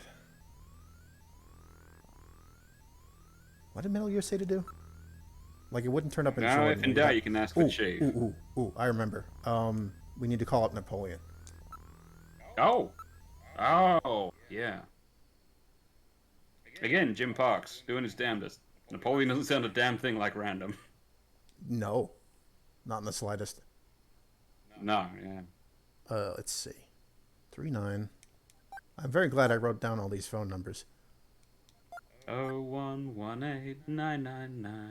Oh, I don't know that one. No. I do remember a 1-800-97 jelly beans, and I have no idea what that was for. I've no idea. It's just something kids would sing when I was a kid. Ugh. Yeah. One thing that I think everyone my age still knows is the old Pizza Hut number, because it was 131166. Oh. Then they made a song out of it. 131166, 131166, 131166. Pizza Hut delivery. I don't remember that one. Of Yeah, course, we never ate States, Pizza Hut. Yeah, we had dine-in Pizza Hut. We never bothered getting it delivered. There was a different competitor called Pizza Haven. Oh fuck! It doesn't exist anymore. He asked a different question this time. Wait, what was it? The Revolution something. I have to fill in the blank.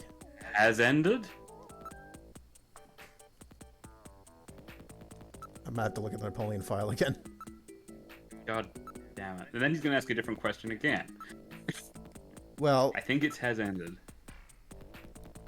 If he does, we'll have at least looked at the file again.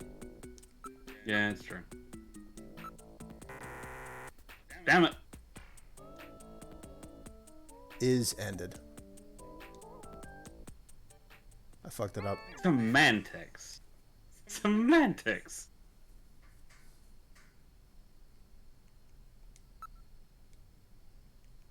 Let's try that again.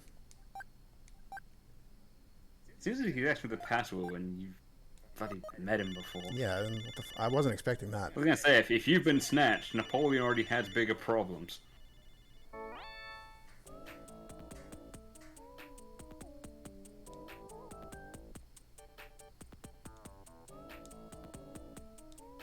Oh, same one.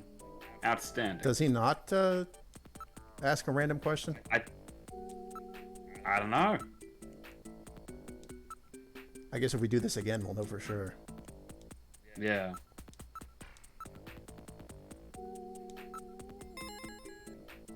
Hey.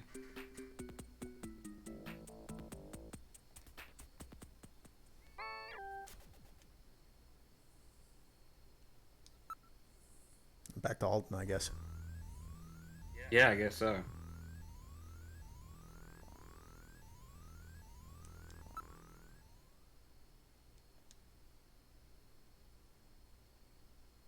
There's nothing to do in the detective's room, is there? I don't believe so.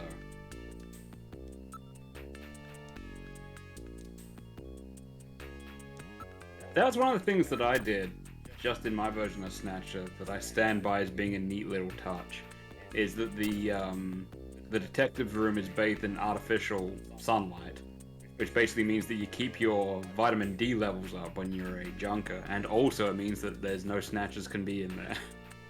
How about that? I thought that was a nice little security touch. But I mean, I've got the advantage of doing like a stupid amount of research and hindsight, and only being the only person on a project, which means you can get your facts straight.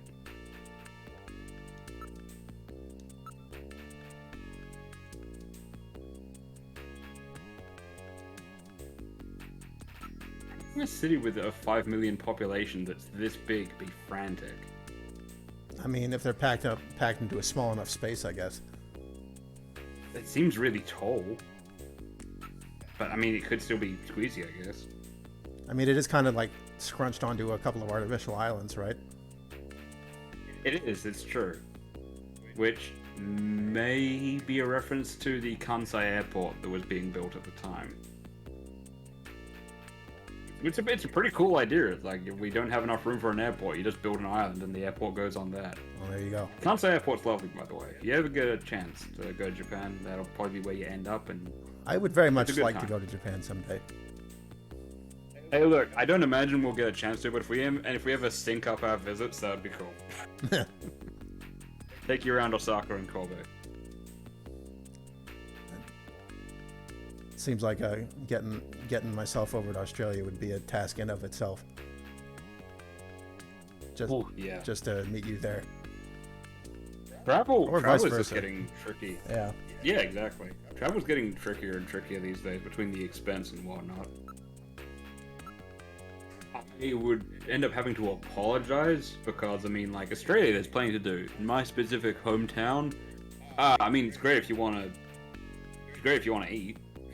I do like eating. the museum's free. It's got that going for it. Oh, It's nice. you have free museums? Wow. Yeah.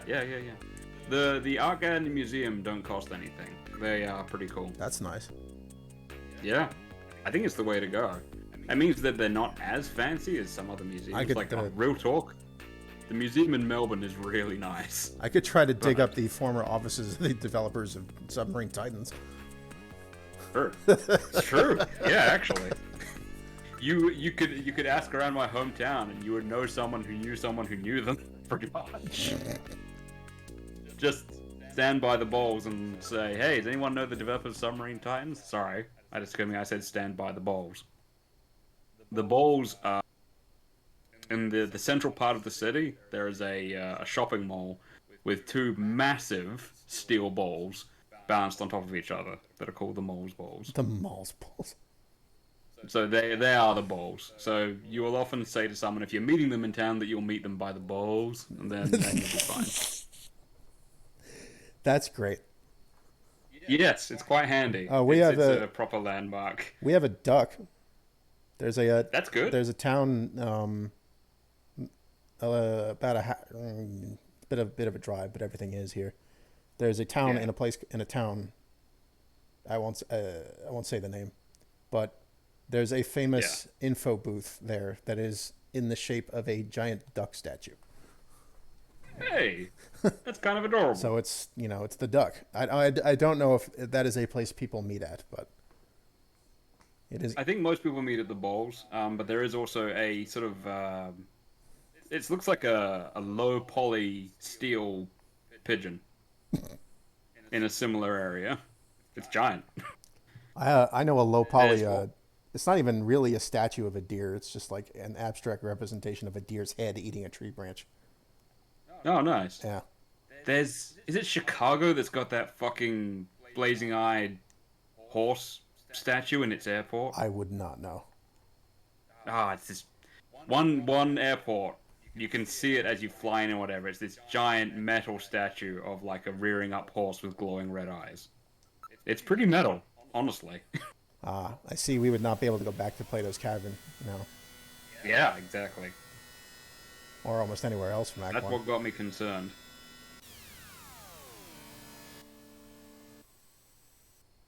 Yep. Got him by the balls, Rex says.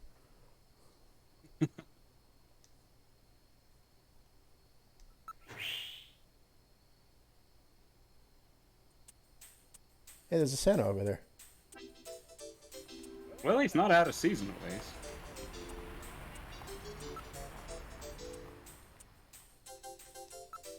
Which means he's better at disguising than Marduk, the Babylonian god. See if anyone gets that.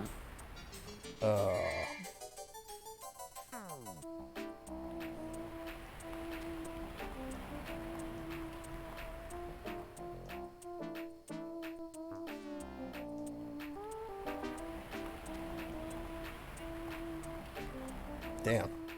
Yes. This may sound like it may seem odd that because these people are friends, so why would Christmas with them be a worst case scenario? This is a cultural thing. Because Christmas is not as much a time for friends and family in Japan. I mean, it can be, but it's generally thought of as being a couple's holiday. Interesting. You spend Christmas with your loved one, so the idea of the best Gillian can do on Christmas to spend it with Metal Gear is depressing for both of them. Yeah.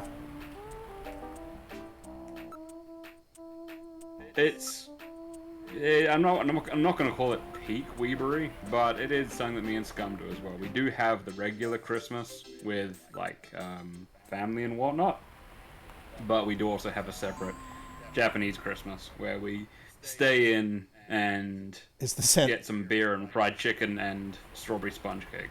Ooh, strawberry sponge cake. Yeah. Yeah, that's Christmas cake in Japan. It's not the sort of fruitcake stuff with the hard white icing. It's basically strawberry shortcake. It's Christmas cake. I would rather have that. I've never actually eaten fruitcake. Yeah. I've been afraid to try. Fruitcake is dense. It's like a survival cake. Like if you were like lost somewhere, having a fruitcake with you would be good. Because it's soaked in alcohol, so nothing else will eat it. And it's really, really dense. A lot of energy per slice. It's like the sort of cake a dwarf would make. I'm guessing the Santa Claus is Napoleon. Oh, you are a good detective. Good enough.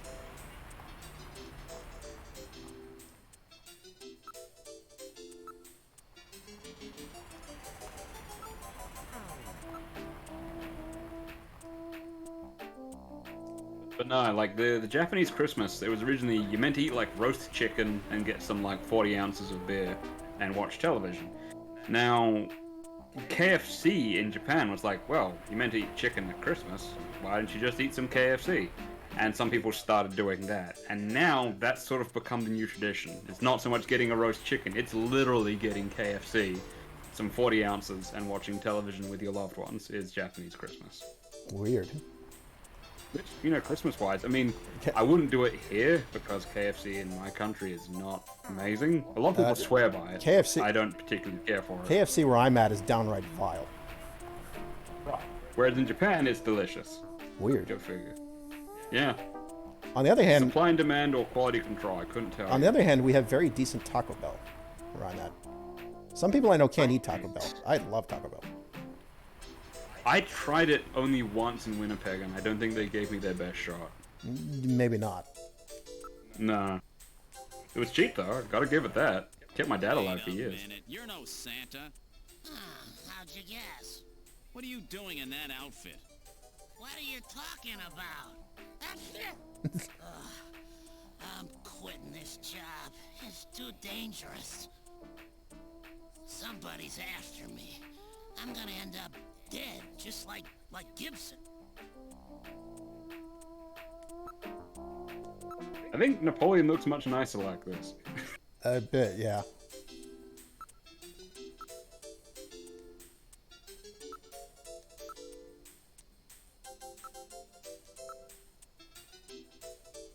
Rick Bakery Productions.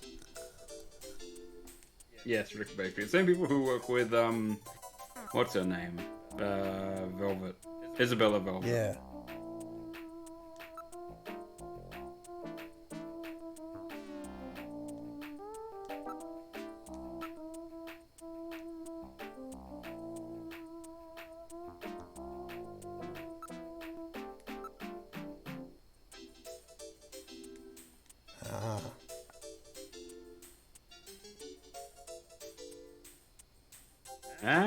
Kirby Pharmaceuticals, nice.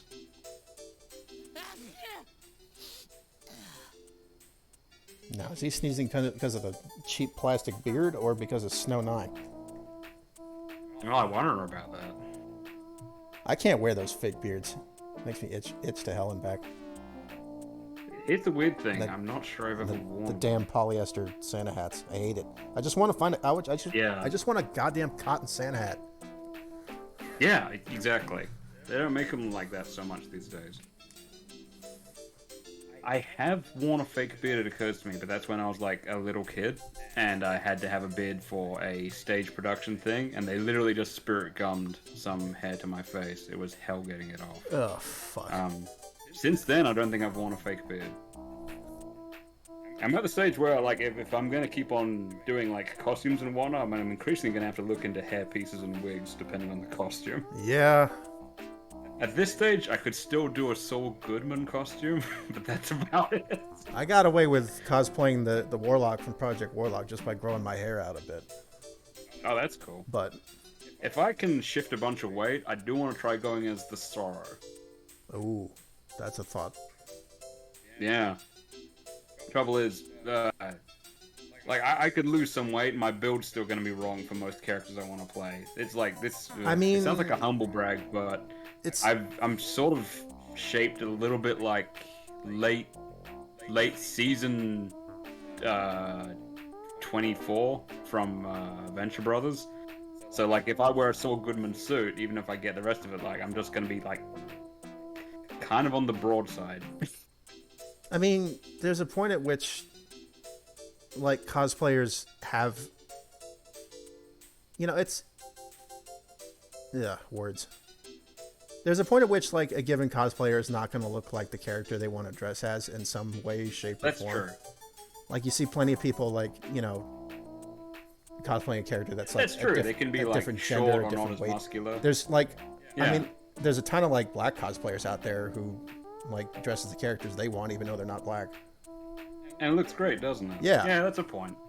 Like there was a really good years ago. I was at Otacon, and there was a really good Yoko Littner.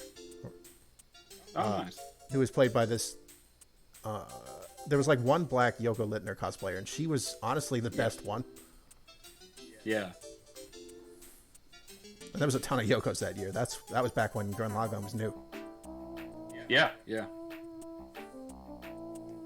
I mean, if I'm honest, like, most of the times I've cosplayed as a character, I haven't had the look down. I've just, you know, I've decided I want to do it anyway. So yeah, right, you can't let stuff stop you too much. There's a point where it's not about the look. It's about, I mean, A, doing the thing you want to do, and B, like, I guess for some people it's more about getting into the role than getting into the look. Yeah. That said, my brother has cosplayed as 3 separate Riddlers and fucking killed it every time. Yeah, it's like if it's a character that resonates with you well enough, that's gonna reflect in some way how you carry yourself in the costume at the event. Like, that's true. People are gonna pick up on that, I think. Like an aura. I think one of my better ones was in my early 20s. I cosplayed as Naked Snake, and I got like myself a blue contact lens and everything. That one, I think, was probably one of my better ones. Have a good cranky dog walk, Rex. Ugh, excuse me. But yeah, I think, just people should just cosplay whatever they like. Yeah, cosplay what you want. Someday I'd like to cosplay as the Red Death from Venture Brothers. Like, I saw this. I saw a dude dressed as Shantae once, who was absolutely 100% convincing from behind. Oh wow. Nice. Yeah, it's like, oh. I mean, he turned around, it's like, oh, wait, that's a dude. Yeah. But, like, they had the right build and skin tone and everything. It was interesting. Yeah. I mean, it's something that never really used to stop people I know, like, even at a very early age. One of my earliest memories of my parents dressing up, because they did that, like, all the time. They were, like, actually... My parents and their friends cosplayed, like, a lot. Like, before there was actually... This was before we really had a word for it, at least in the West. Right. And my mum, one of my earliest costumes that she put, like, a huge amount of effort into was she was Sammy Kerr. It's a horror film which I think people know a little bit more about now, because it appeared on, like, an episode of Red Letter Media. It's, like, about, like, a rock star who sacrifices their soul to the devil and then gets, like, electricity ghost powers and is in, like, possessed music. Whoa. But, like, they're like a heavy metal star cross Freddy Krueger, basically. Whoa. And my mum did that costume, and she did a really good job, even though the character's a guy. Did anybody get the reference? Oh, yeah. Oh, shit. It was the sort of circles you ran in. Oh, yes. And she did a really good job. She, like, this isn't the days where you had to, like pause Betamax tape to get, like, the costume recorded properly. And she got everything down to, like, the weirds of, like, you know, gauntlets with the studs and whatever that the character wears, and, like, where their burns are, because they've come back with all, like, burns and shit on them. Oh. And she just did all of it really well. I saw a guy dressed as like adult Dexter from the Dexter's Lab movie when he was like jacked and bald and swinging a giant wrench and things. And That's cool. he was so happy that I picked up on who he was, because apparently not everybody got it. No, it's always rewarding when that happens. Oh, and like when I saw a guy dressed as a Darkman at a Halloween party in college. Oh, that would rule. Yeah, he had the head wraps and everything. Nice. That is a good costume.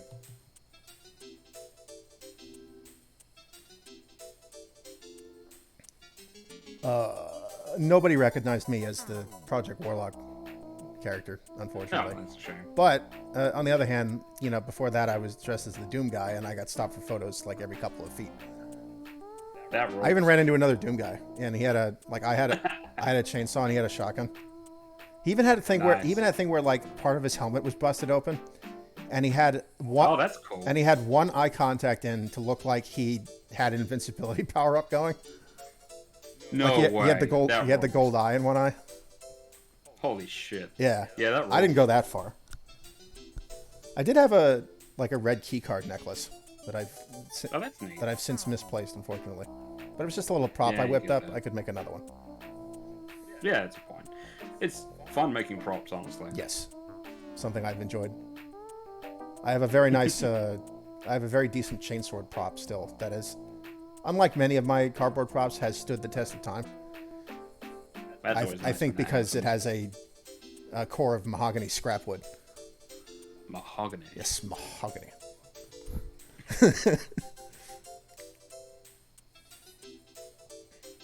Is he meant to be handing you something, or is he shaking your hand?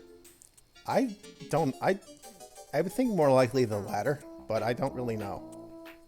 It is an odd position just to be holding like that. So this is cool. It's something I'd forgotten, is that Snow 9 was developed by the military, and that they got rid of it after they were done using it, but that someone's still making it. Yeah. It makes sense the Snatchers would be doing it, because it's, as far as I can tell, it's a bit like chaff, like it fucks with signals. Oh, yeah.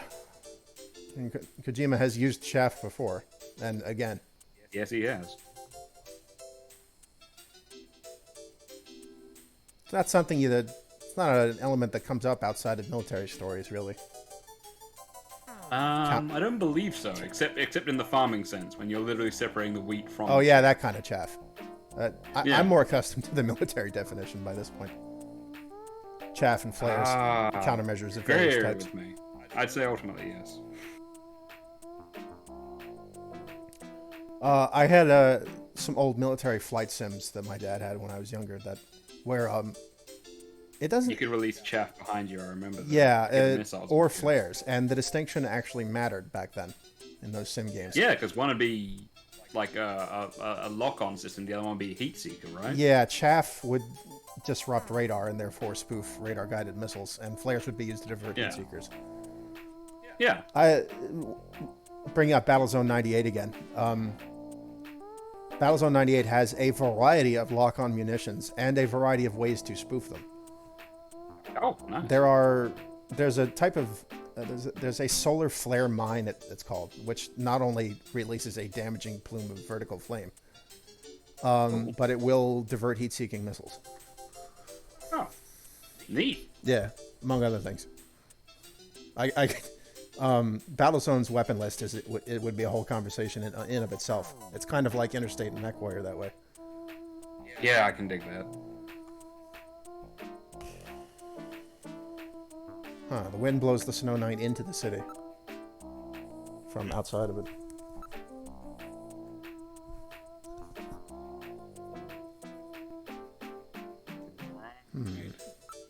So it's like it's being grown in some abandoned places or something, and then just getting blown in. Like maybe that factory, for example. That's not a bad example at all.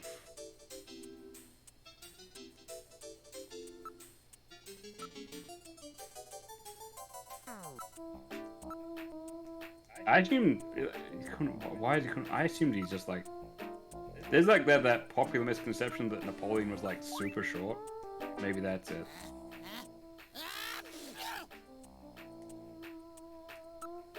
Oh, I thought we were getting somewhere for a second. think he just randomly sneezes. Where the heck did I see that? Oh, we can ask him about it. Oh, right. Yeah. Use cash on Napoleon. Thanks some bundle, he says. Well, that'll be why he has his hand out. Oh, yeah. Yeah. God damn it. Duh. Yeah. That was so... That's one of those things where it's so obvious it goes over your head anyway.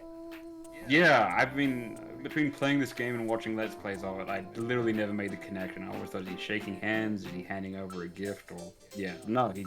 Yeah. Ugh. I feel like the only use I've had for cash is handing it to Napoleon so far. I believe so, yes. Alien's awful touchy about money that's, like, literally was given to him. Like, it's not his wages or something. Yeah, it's but, literally like... his, like, emergency cash. It's like, you know, you're touchier about spending other people's money. Like, that's a thing. Or at least I am. Yes. Junker looks pretty well funded to me. Yeah. But I do sort of get what you mean. And it's like, you know, if you're on a company expense account and they're looking at that, and you spend a little too much here and there, you know, they're going to start asking you about it. Napoleon, I'm going to need some receipts. Yeah. But I sort of get it, because, like, even when I've literally been, in the past, been given money and been told, spend this, have a good time. Call me anymore, okay? Wait a minute, Napoleon. I'll keep any snatchers off your back. They're after both of us. You better worry about watching your own back. Oh, by the way, here, a little Christmas present for you. What? Tissues? See ya. Merry Christmas. Merry fucking Christmas. Well, now he's gone. No surprise there. He's got plenty of reason to be scared. Besides, I got the information I needed. There's an advertisement on the back of that pack of tissues. This is an ad for outer heaven. Just how many different jobs does that guy have?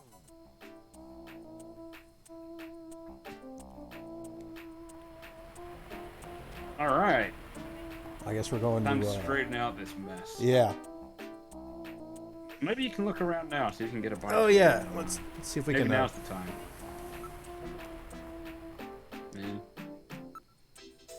Whoops. Downtown? Is that a thing?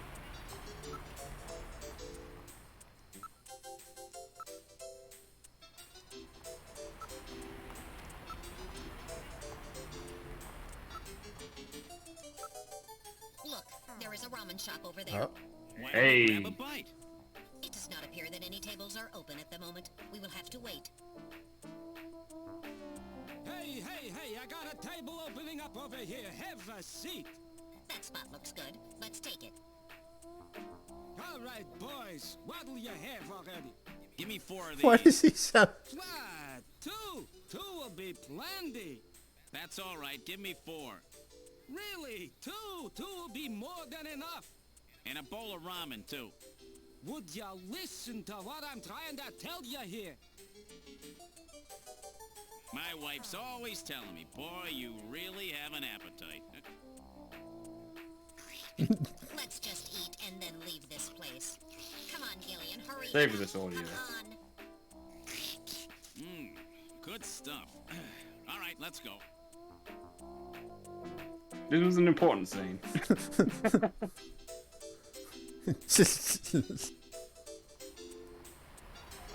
As far as I can tell, I don't know why the ramen vendor has that voice. Yeah, why... I think it's just... that... Jim Parks is just looking extra hard to disguise his voice, so he's breaking out some impersonations. Apparently, this particular ramen vendor is from Brooklyn. Good to know. Yeah, how about that? Now, here's the thing. I put a reference to this in my own Snatcher game, not realizing... I was thinking, I'm going to reference Snatcher, not realizing that this scene itself is a direct reference to Blade Runner. Oh, there you go. Yeah, because I've watched Snatcher more than I've watched Blade Runner. I've got nothing against Blade Runner, obviously.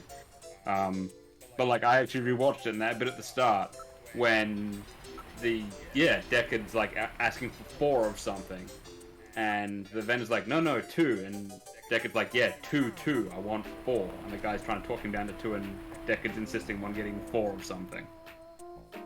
I had forgotten that was Blade Runner. I thought it was Snatcher. I would not have known that was Blade Runner unless you told me. It's been a very long time since I've seen it. Yeah, it's just something that they threw in just to go, yeah, we know it's Blade Runner. Here's a direct reference, basically. Time to move on. But it blew my mind because I was like, that's a Snatcher reference, and then I finally rewatched Blade Runner. It's like right at the very start, he's arguing with the street vendor. It's like how for the longest damn time I thought that Immigrant Song was a Led Zeppelin song originally. It's not.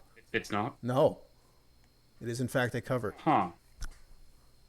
You get that a surprising amount. Yeah. Who did it originally? I forget off the top of my head. But it's like how Jimi Hendrix, like he popularized it. He was nothing like the first person to sing Hey Joe. Ah. Yeah, it's like I forget the name of the band. It was brought to my attention by a family member recently. There's a band that I think they trended on Twitter very, very briefly, but like they're a band that if you say their name, most people haven't heard of, and they were like the first people to play like a bunch of songs that are really popular. Oh wait, that's like all the covers got more famous. I guess it's not a cover. I was incorrect. Oh, okay. I don't know where I heard that. Never mind. It might be another song of theirs. It could be, yeah. Pay no attention to the chaos behind the curtain. Yeah. I do know that's a really common thing with a bunch of songs, though. I do know that one of my favorite Judas Priest songs is a cover. You got another thing coming? No. Well, I don't know, but I was referring to Diamonds and Rust. Oh, right. And it was sort of a one of those like one woman singing over wistful acoustic guitar songs. Oh, sure. Originally, sure. And she got an enormous popularity bump from having Priest cover that song. Oh, good. Yeah. Let's see. Oh, straight into the lion's den. Straight to the source. No messing. No muss, no fuss. Hurry, hurry, hurry. Sale must end. Rush on down. Sorry. You got me started. Eliminate even the toughest stains. Yes, correct. Look, the fucking reflexive response keeps on turning out to be a thing that either amuses people or fits with the situation so well that no one questions it. The amount of times we get a delivery at work like shows up in our hangar and someone will actually say, "Where'd that come from?" And my response is, "Who cares? I'm more worried about where it's gone." Like, it just... They appreciate that as a response, because, I mean, it's not like it doesn't make sense, but I do it without thinking about it.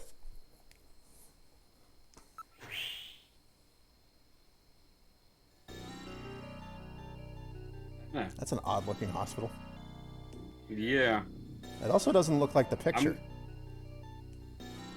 Yeah. Well, I mean, it could be an old picture, I guess. Seriously, though, props to Sega for having a Sony billboard in their game. Yeah. That's classy. I'm gonna be honest with you, like, a bunch of the brothels I worked on look like this. Oh. It's the pink sign, you see. Huh. It's not what you think, I was a wallpaperer. I was going to ask. Yeah. Jingo parlors and snack bars, with snack bars in big quotations. Ah, I see. Yeah.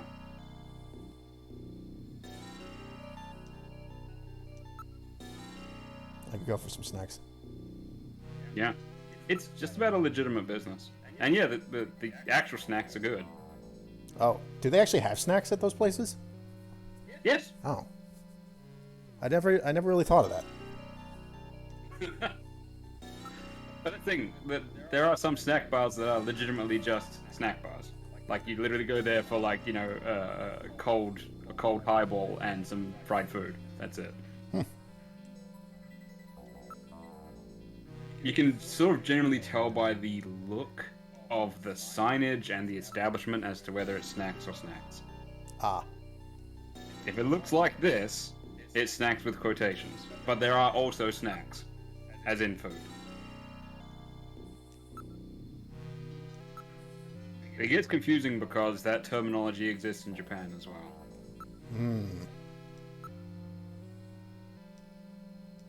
At least with some of the youths I encountered.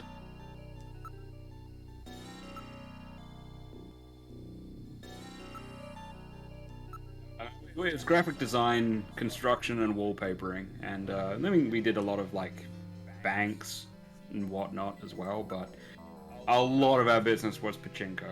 Yeah. And other such places. Hence the amount of our clients that were Yakuza, I guess.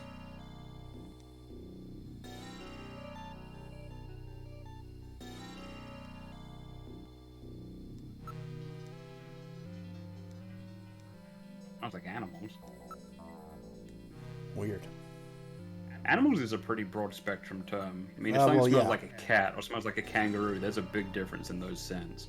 I feel like cat piss would be a typical smell for a weird building in a weird area. Yeah. I guess if someone said animal smell, my first thought, if they just mean animal in general, would be that sort of monkey piss smell you get in a zoo. Ugh. Yeah. I'm not sure I know it, but I'm sure it's unpleasant. It's not amazing. Alright, let's get the fuck in here. Kangaroos, though, for real. Yeah? They are the full-on Tauntaun effect. Oh. Yeah. You thought they like smelled that, bad on the sort outside? of like, oh yeah, like when you buy kangaroo meat and you like take it out of the packet, it's like, ugh, is this stuff okay? And it literally just smells like that. It smells like an abattoir the whole time. Do people eat kangaroo? Oh yeah, a bunch. I had no idea. Yeah, I ate quite a bit myself. Oh, truth be whoa. told. I did not know that. It's available in supermarkets, and it's really naturally good for you. Oh, it's really? Genuinely low cholesterol, very low fat, very high protein flavors of meat. It's Whoa. just a little bit on the tough and gamey side, and it smells terrible when it's raw, but Oh, you would never okay. eat raw kangaroo. Ah, right. As you wouldn't have a rare kangaroo steak, I don't think, No. even if you like your steak rare. I do like a rare I burger. mean, you could. It's safe. It's just. Like, I'm all about a rare burger. I'm Yeah, actually not much exactly. for steak, period. Yeah, no, but a rare kangaroo burger would be fine. Kangaroo burgers. Yeah, and a kangaroo sausage, and as a sausage, as a burger, as a satay, It just- as curry, kangaroo is a good time. It did not in any way occur to me that people eat kangaroo. Yeah, we way do. I can't speak for all Australians, but I definitely do, and have done for my entire This is life, funny I to me. think. What does it taste like? Is it good compared to other meats? I would consider it good. Again, it is gamey, but I would say it's to compare. I mean, it tastes a little bit venison-y, I guess. Like over here, when people talk about like, oh, I've eaten an unusual kind of meat, it's usually like gator meat or something. Yeah. Well, I mean, gator meat's nice too. I haven't had that either. I've been running out of steam because like I got into stuff like I think I said last time that I didn't want to end up eating, but like I've got a pretty insatiable curiosity. Yeah, I don't when it think comes to I would- stuff like that. If I can try something. I don't think I would partake of whale given the option. Well, I would not have done it intentionally. Yeah. Same with dolphin. Ooh, I would definitely not eat dolphin. Yeah. Yeah, no, I didn't. That snuck up. I on mean, me that's as like, well. I mean, dolphins are practically people.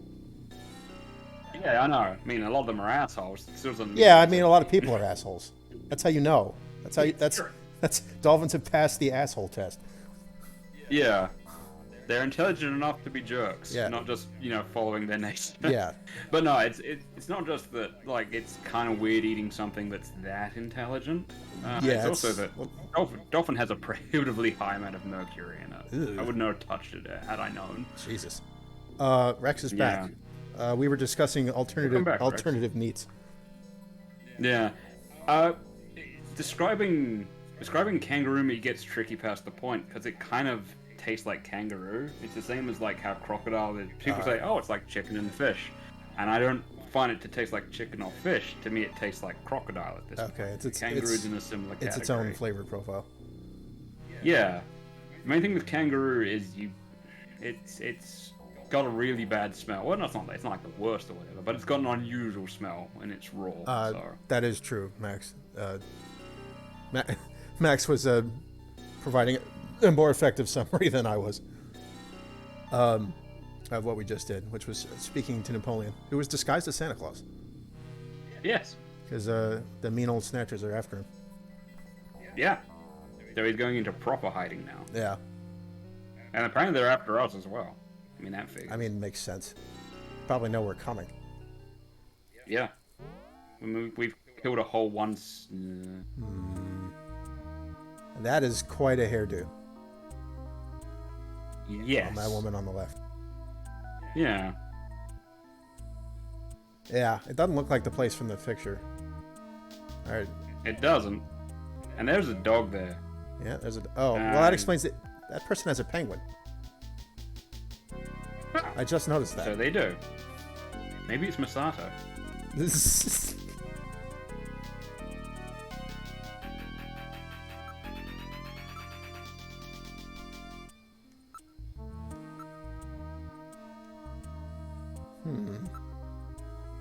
this a vet? I guess so. If it's the Snatchers using this as a cover, it's one heck of a cover. Yeah. Vets aren't exactly... That would require, like... Vets don't exactly arouse suspicion. Nah. But then why would it be unregistered? An unregistered vet? Black market vet? Is that a thing? Is this like... I mean, is this like Cyberpunk where people aren't allowed to have pet animals anymore? No, I think if they weren't... Oh, jeez, I don't know, actually. I forget the law. Yeah. I want to say, though, that penguin's got moves. It seems to be doing backflips. Yeah.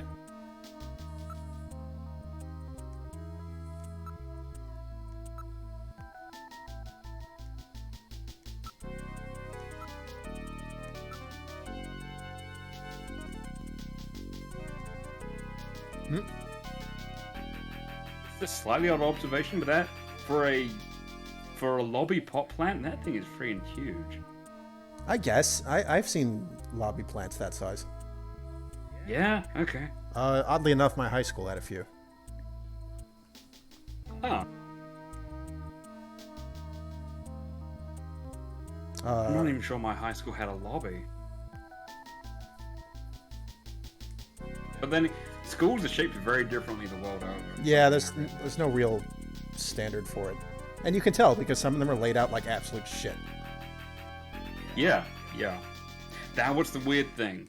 Because there's all like the high school anime and there's like the high school anime and like the games set in schools. Like you wander around a school in I forget what it's called. Final Justice. It's like one of the Yakuza style games except you're playing as a detective.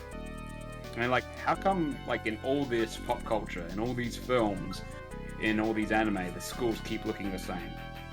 I don't know if there's some sort of standard that they are built to, but in my limited experience, it's true. I have noticed that, like, the front of the schools and the suburban neighborhoods always look the same in any Japanese media. Yes.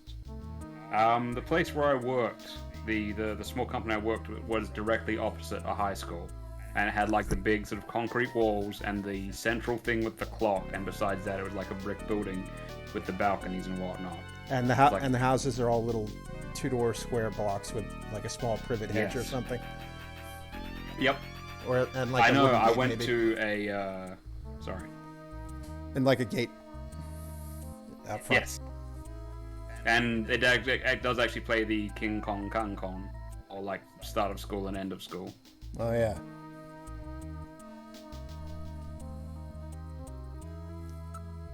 I was very lucky.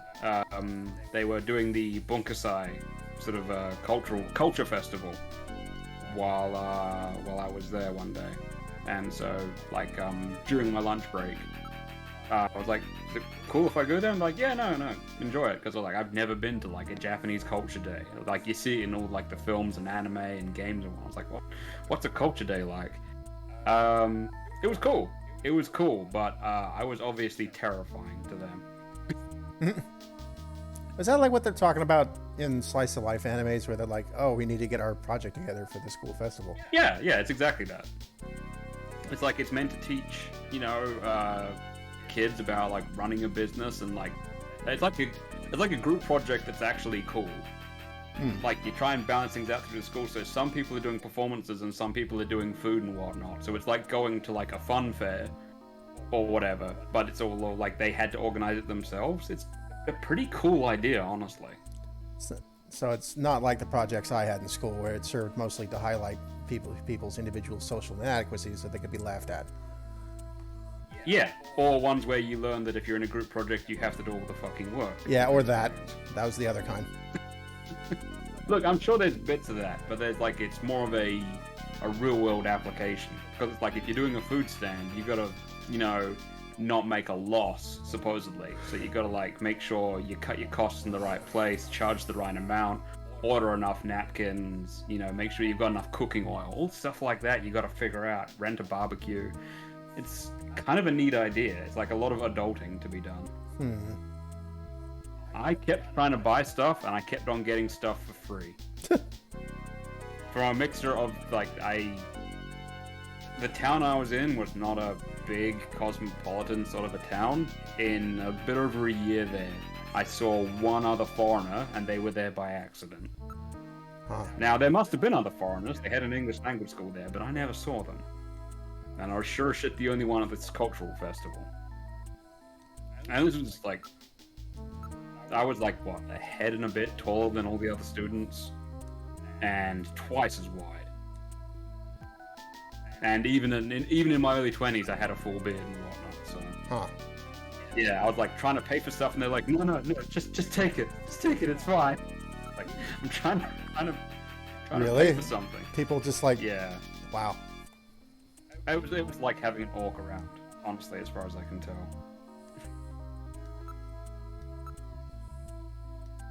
Now, some people were cool with it, but there were some people who, when I like walked into a room because they had like a science project to show off, like that was their thing. They were the chem club, so they had this like apparatus set up. I walked into the room, and I shit you not, everyone in the chem club just backed into the furthest corner and would not come out of it until I left. I was like, don't you want to show me how this works? And they're like, no.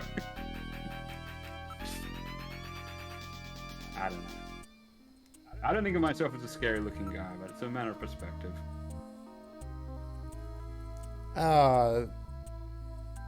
I've been called intimidating, but mostly by my mom.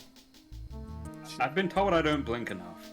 She always tells me to stop scowling, quote. It's like, Hey, you know what, Mom? Resting bitch face is a thing.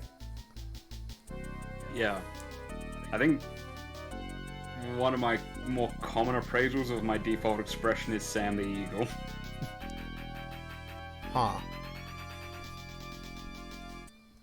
Like Samuel Arrow? From Sam the Eagle, as in like the Muppet Sam the Eagle, who's in a constant state of disapproval.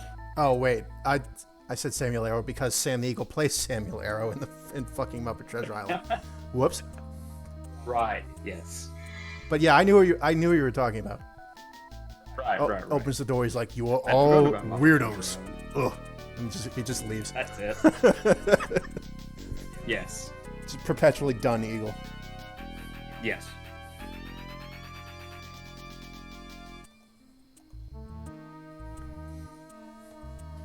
The fuck? I'm feeling pretty convinced this isn't the Snatcher Hospital. Yeah, it could be a red herring, or it could also be a front. That's a heck of a front. Yeah. I mean, props to them if they're making this much effort.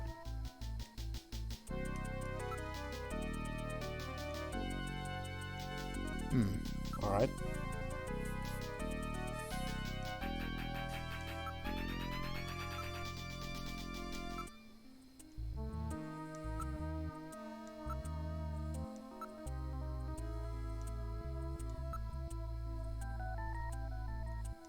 They're like, Metal Gear's not investigating anything. Doesn't like any animals, not just dogs. Animals at all.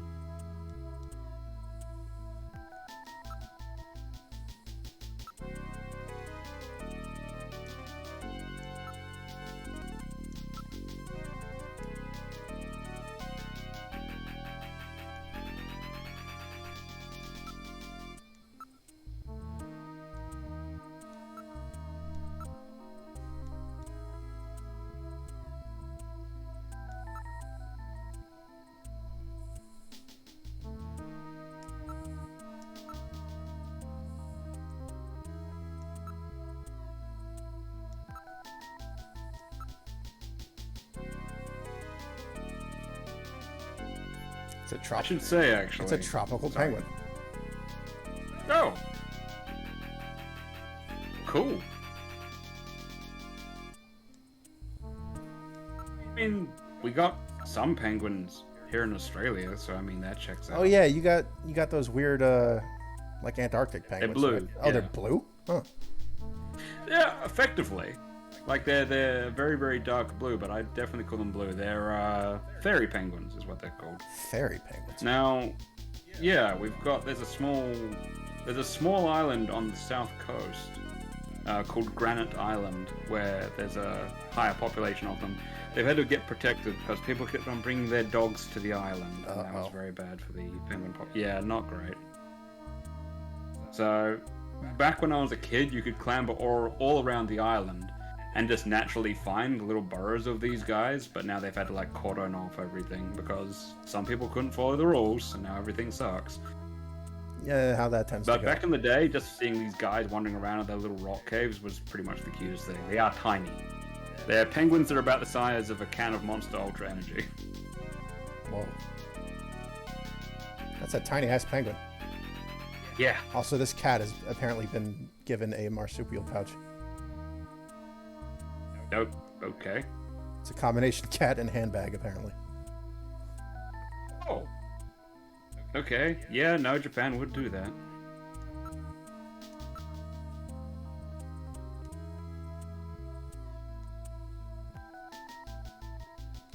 Jesus.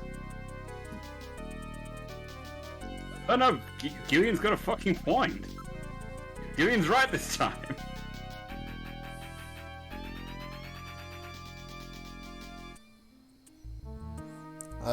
Difficult topic for me to weigh in on, unfortunately.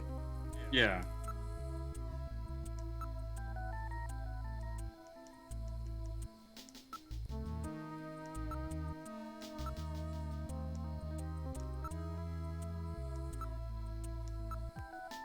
Really weirdly shaped coffee table. It looks like a bathtub. It does. But I mean, I have noticed... Did they even use graphics? I have noticed that there's some very oddly shaped furniture in this game. Like, Yes. well, I mean, not just the bathtub at the at Freddy's house, but also the Chief's desk. Yes. And the Chief's couch, frankly. Yes, yes. His catcher's mitt inflatable couch.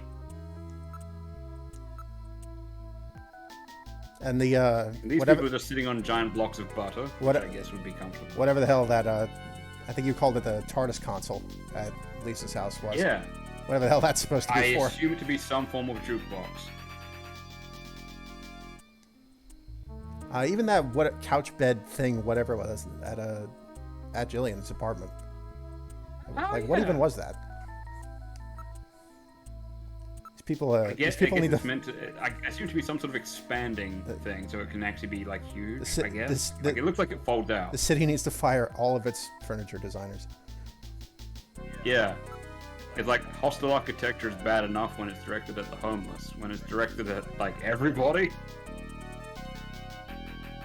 I mean, what appears to be the oldest woman in this room, with easily the heaviest haircut, doesn't have a backrest. Mm-hmm. And the other people do have a backrest only because they're against the wall. Not the best bench design. Including that woman who showed up without a pet and seems to be a member of the Spanish Inquisition. That's quite a hat she has. Which is suspicious in of itself.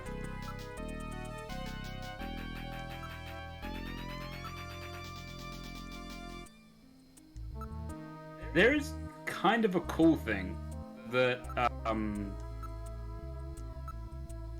I threw in as sort of like a goof, like just because it made Snatchers sense. cannot tolerate dogs. It is improbable that this is their skin cancer treatment center. Looks like we barked up the wrong tree here. So, now we're back to square one, huh? Don't become too discouraged. We still have many leads. Let's head back to the turbo cycle. There goes Gillian working on his Type 5. His Type 5. Yeah, it's like five 5 jokes that'll definitely win you over the audience. If you're doing a comedy sketch, that's your type 5. Okay, let's go. Oh wait, is it 5 jokes or like 5 minutes of comedy routine that's like guaranteed to get people warmed up? I'm not familiar. Gillian. Ah, there you go. Emergency line from HQ. I'll connect you. Gillian, I'm glad I got you. I got a call from Katrina. She said she has something she needs to give you. Something to give me? What in the world? She seemed really scared. Kept saying that Alice was barking. When did she call? About 30 minutes or so ago. Damn. Gillian, we should hurry. Yeah, Katrina's in trouble.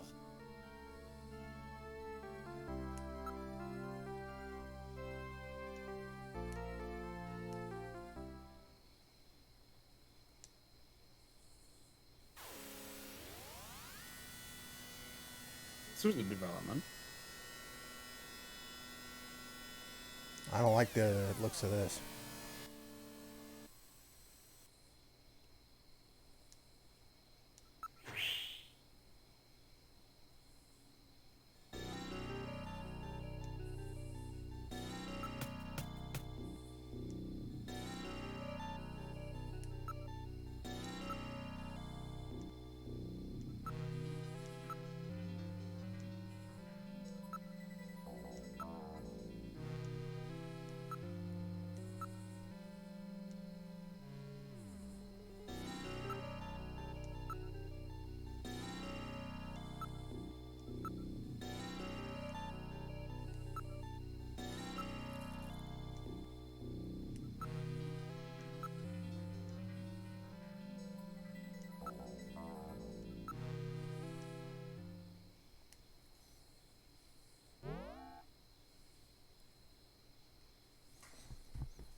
Oh, this looks fine. I'm gonna save. Save early, save often.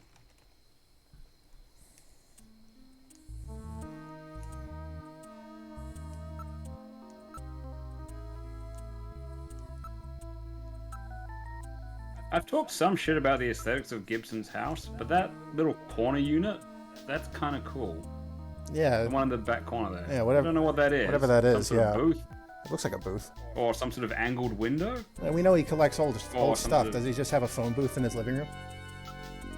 I mean, yeah. It seems like the sort who would, right? I mean, like, if I had a big enough backyard, I'd have, like, you know, phone booths and, like, old petrol Bowsers back there. Yeah. Maybe a sign or two from the Vegas Neon Graveyard. Exactly. I mean, basically what I'm saying is I want to live in a Chili's.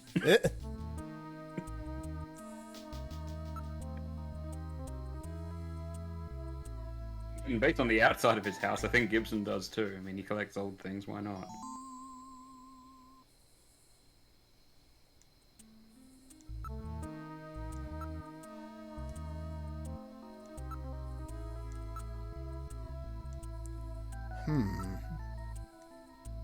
The miniature house is significant. Ah-ha-ha. I wondered He about that. does have a model of his own house.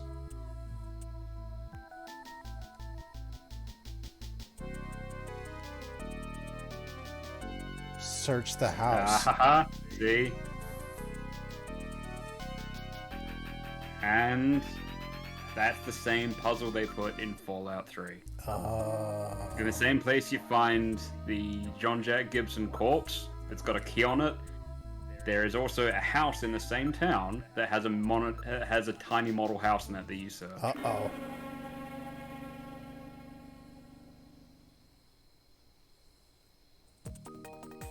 It's just like there's this episode of the American Speed Racer reboot.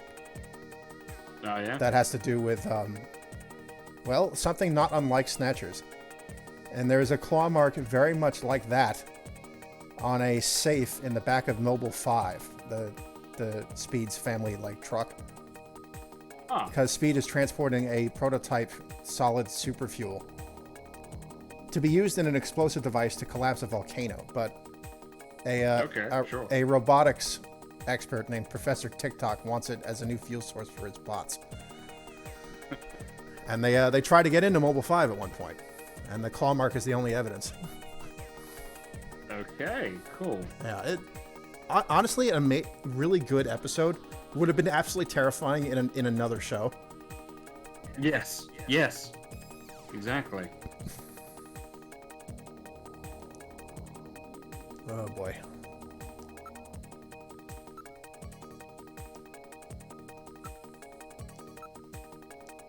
Damn.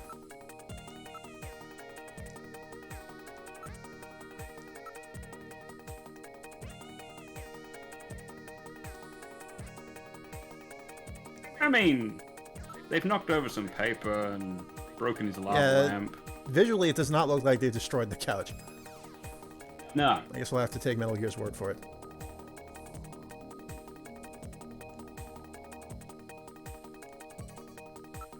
I think Metal Gear might be a bit of a drama queen. Could be wrong. Given to hyperbole.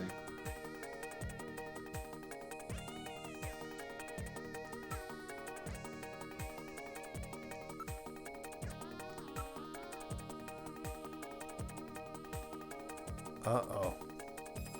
Yeah. Okay, I do not usually do things like this, and I'm sorry that it's a bit of a spoiler, but it is important. This is for people who are watching the stream right now, and for people watching in the future who on YouTube. If you are sensitive to violence against animals, stop watching until I tell you to start watching again. I would not usually spoil things like this, but it's a matter of conscience. It's one of these things that I know that some people are particularly sensitive to, so in this particular instance, I'm going to address it. I'll be back in a moment.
Rex says, man, the Gibson household has the shittiest luck.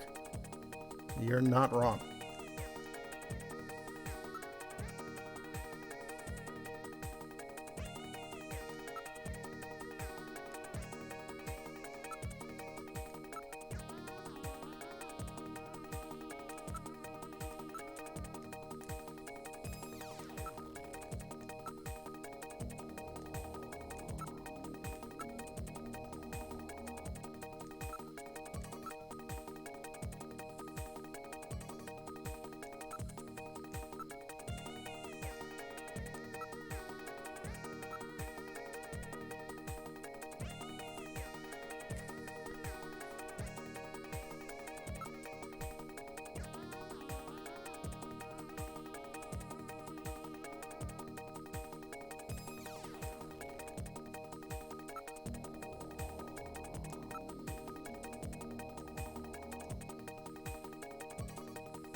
How goes your investigation?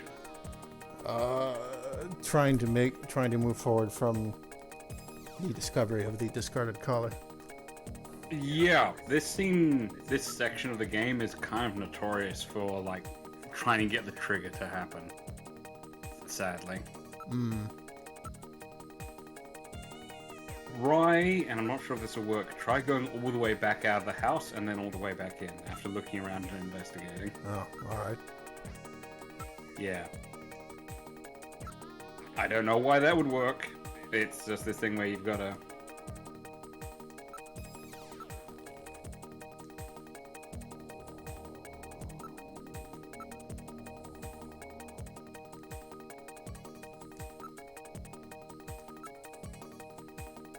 Aha. Yeah.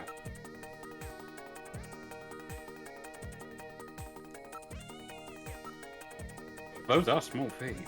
Oh god.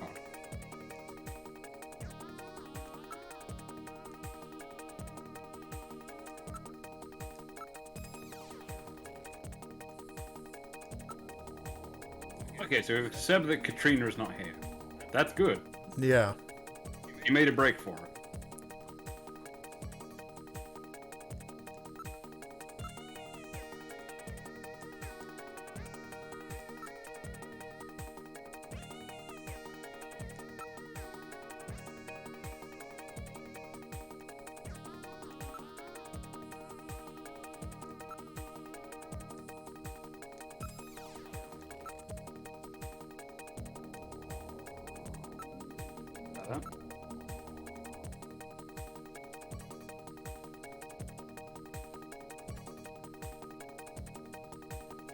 I guess keep on investigating things. Rex is asking telling Metal Gear that he does not have to announce where we are every time we move.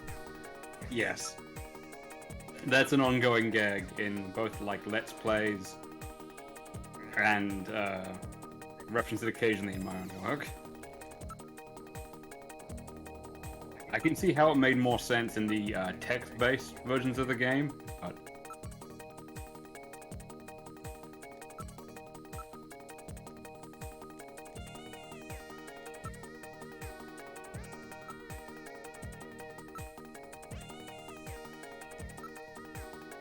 At least the music's good, right?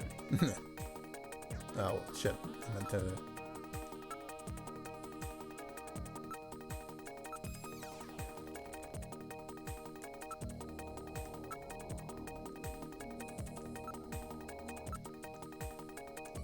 If you have to just move through every menu, I apologize, but that would be very on brand for this game. I mean, that's what I've been doing. Yeah, pretty much. I mean, sometimes I think, oh, maybe X, and then, like, my intuition is actually on the mark. But, I found that what keeps on happening is that when I eventually give up and decide to do one of my fact file bits, the game suddenly kicks back in, which is handy.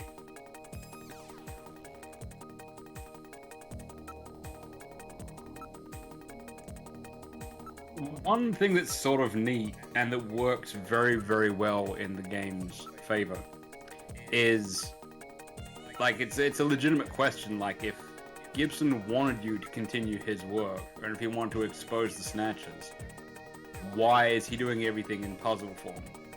Yeah. That's a legitimate question, but it's sort of addressed, and I continued that in my own work, is that even when they can perfectly emulate how a human acts, Snatchers just have this thing where they lack a certain spark of humanity. And so as a consequence, they can't really do puzzles. They can't really do that sort of trickery. So if you need to make notes for a human to find, then you have to code them, because a Snatcher just can't figure them out. So it's kind of a cool in-universe explanation for why Gibson does what he does. That's an interesting theory. Yeah, and why in subsequent, when in my own work, well, when the person who's chasing Snatchers leaves coded notes, because that way another human can get to the bottom of it, but a Snatcher can't. And they sort of address that a little bit in the radio play, because... Sneeze.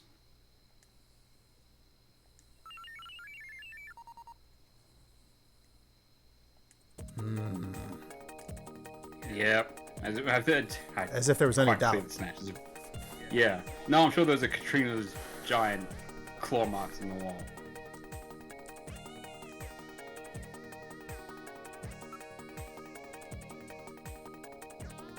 But there's a bit where Jean-Jacques encounters a snatcher who is aware of being a snatcher but not at this point hostile. Which is interesting. And they're just insisting, look, I look like this person. I sound like this person. I am this person. I'm alive. I tell you alive. The snatcher's insisting that they are just who they seem to be. And Jean-Jacques plays a game of cards with them. And Jean-Jacques wins. And the snatcher's like, big deal. You were always good at cards, Jean. And Jean-Jacques sadly says, yeah, I was always good at cards. Chris could always spot when I was cheating, and you can't. You can't replicate humanity.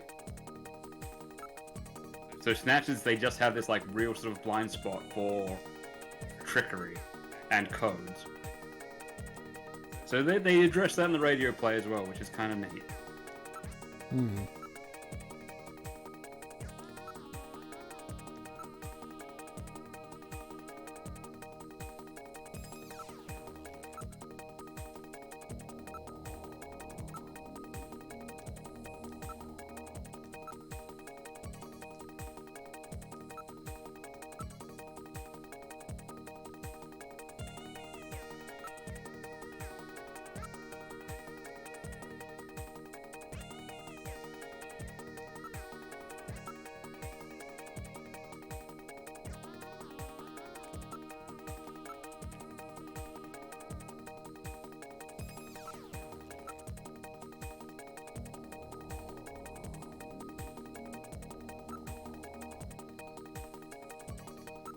That was the thing.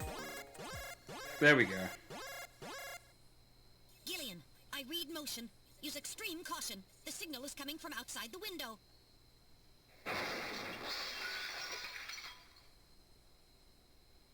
It's Alice. Jesus. The dog is dead. Yeah, exactly. Body temperature suggests it was killed about 10 minutes ago. No doubt the work of snatchers. Scum. No reason to kill the poor animal. Katrina. Where's Katrina? We can leave the cleanup here to the junk crews. We should look for Katrina. Judging from the mess they made here, it looks like they were looking for something. We're quite upset that they couldn't find it.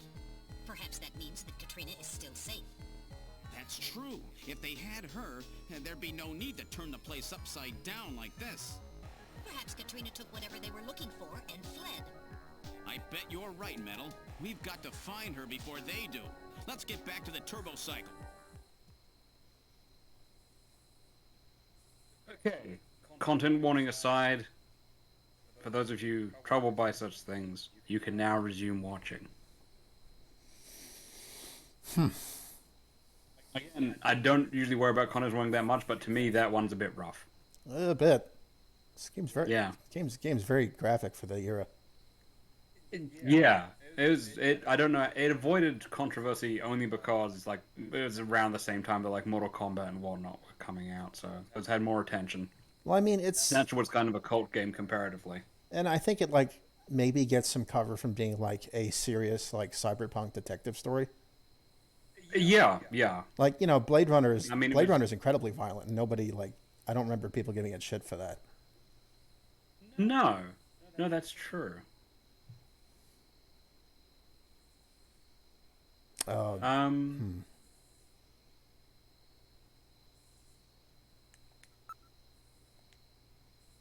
Yeah, that makes sense. If nothing else, we can ask the chief what to do. No, like in other versions of the game, it's worse because in other versions of the game, the body is still twitching. Ugh. It's like, God, that's really unnecessary. Yeah, I don't know about that. No. So that's a bit much. How was your day? Fucking peachy, Katrina. Thank you for asking.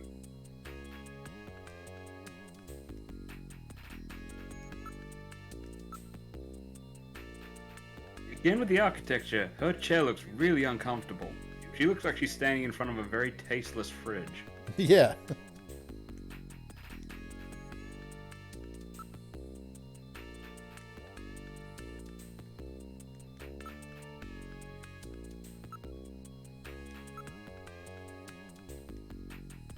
Doesn't have many friends? Okay, you know, that's the celebrity life for you.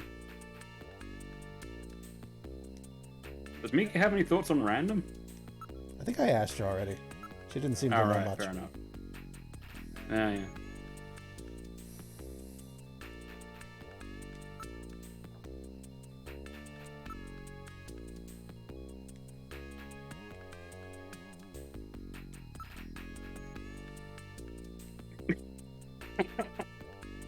I mean, she might have thought to come to Junker headquarters.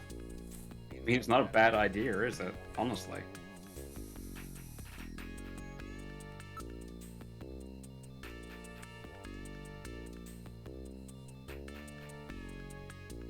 I did have the option to Yes. go back to Alton. Yeah. I mean, and I like the chief's reasoning. She's a teenager. She likes to go shopping.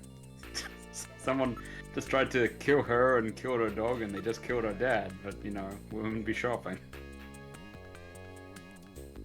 There's that. But on the other hand, she might have like naturally drifted towards a familiar area with a lot of witnesses. I want to say a crowded place. Like, if you're being followed, you can do worse than going to a big public place. Like, running down a back alley, super bad idea. Yeah.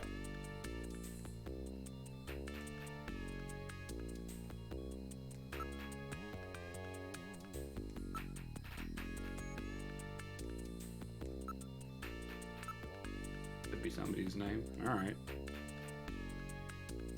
I think there is a name like Oline, but I don't think it's spelled that way.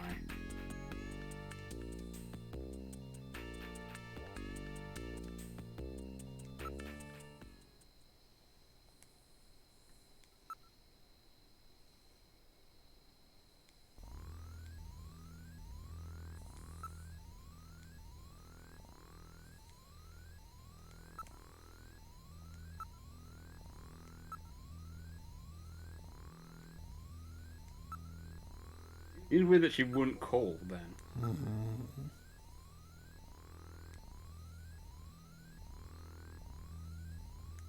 It's not something that gets explored much in the game, sadly, but I do. She is. I like that Katrina's meant to be like a little bit on the tough side. Like that Jean's been kind of like a distant dad, but he's taught her a thing or two. It's a neat idea. I can believe that. Yeah. I always thought if there was like a direct Snatcher sequel where like Kojima was involved, she'd probably like be a junker or something. I think that'd be cool. Oh yeah, it's like how I saw an artist conception once of like a future Resident Evil game where Ashley Graham was playable. At like fully as like a full-on gun-toting RE protagonist. And the context of that'd be neat. the context they're drawing is that she was thinking back to how she was in 4 and being a little embarrassed about it. Oh yeah. I mean, Sherry went on to be a playable character. Yeah, exactly.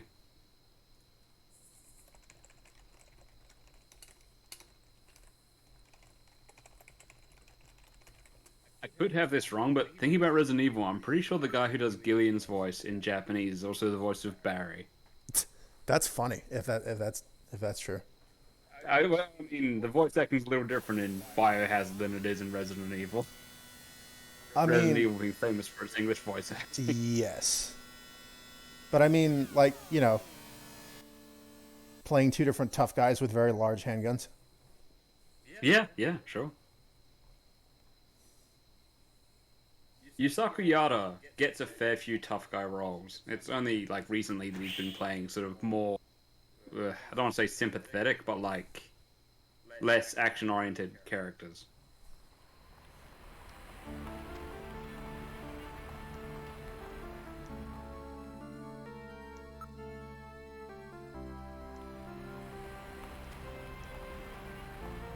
You have a special Katrina sense of metal?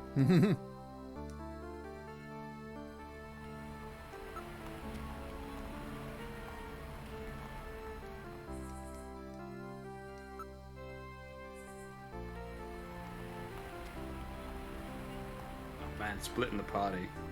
Yeah, that doesn't seem like a very good idea in this game. It's one of these things where I may have overdone it.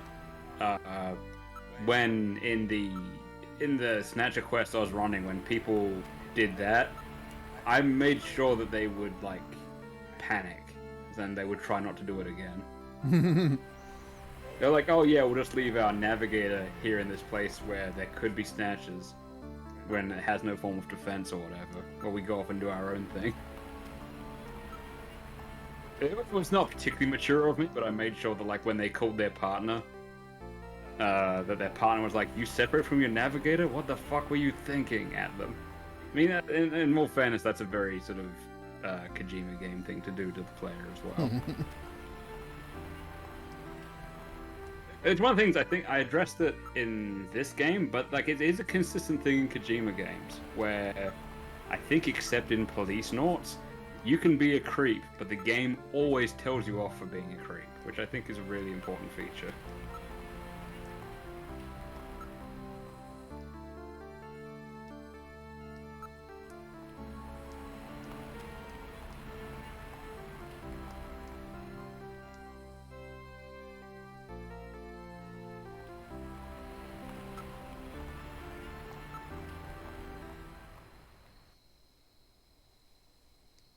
You gave Katrina your number, didn't you? Why wouldn't she just call you? You don't have hers. No, I don't believe so.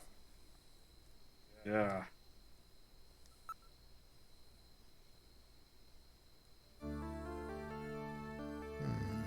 Why would it let me come back here if there wasn't anything here? Wow, this game does love its red herrings. It's one thing, it's sort of GM thinking. And to a degree, it's like point-and-click adventure thinking. If you only make something selectable, then that rather limits down the puzzle. So you need to make stuff that's absolutely useless for the sake of a proper investigation. Oh, would Katrina have gone to Jillian's apartment? Would you even know where that is? Well, I mean, your encounters with Katrina has been better than every other Let's Play I've seen. So, maybe she considers Gillian a safe person to be around. Oh, I've been nicer. Yeah. Yeah. In a lot of Let's Plays I've watched, including the famous one, she straight up kicks you out of her house and says, and don't come back. I would not. It's a refreshing to see such a sober and respectful playthrough with a proper approach to a grieving teenager. I mean, it's not that hard to be nice to people. Yeah. Jesus. Again, just because the feature exists in the game doesn't mean you should act upon it. Yeah, exactly. I'm learning that more and more. Huh? The fuck? Freddy's back. My lights are on. That's weird. I know I shut them off before I left. Be careful. A snatcher may be in your apartment. Searching the place. Well, we do know that snatchers are after Gillian as well. Any evidence up there?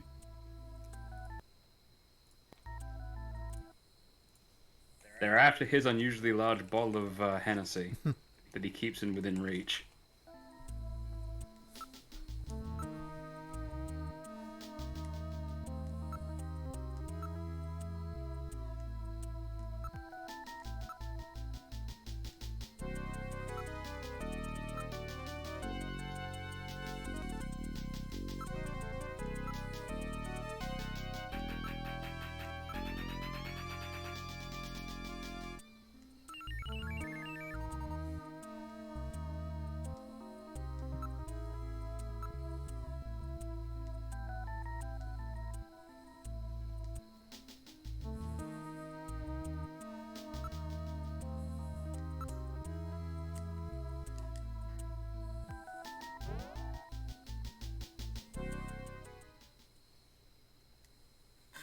Well, this time I can hear it too.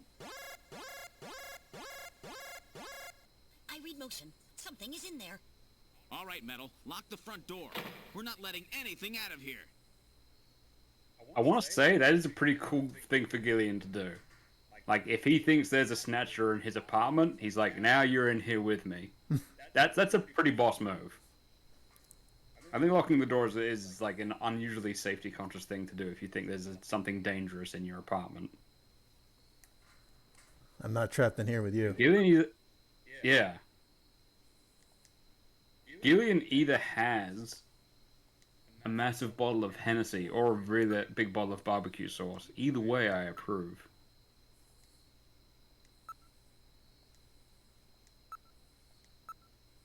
I'm confounded by what appears to be a cuckoo clock next to it, though. Yeah. I'm not sure what else that could be. I'm struggling. Unless it's just some kind of decorative thing, like one of those wooden bas reliefs. Oh, sure.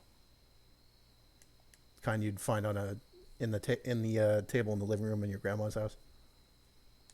Yes. Yes.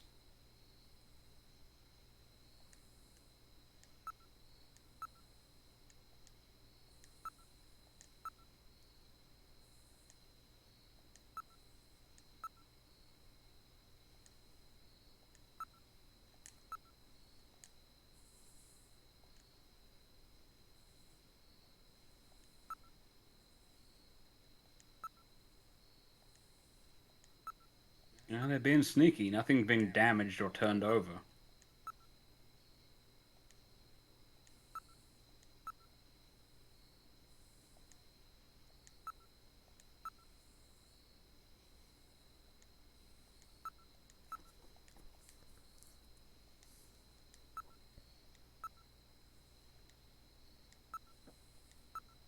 I like that he cares about that.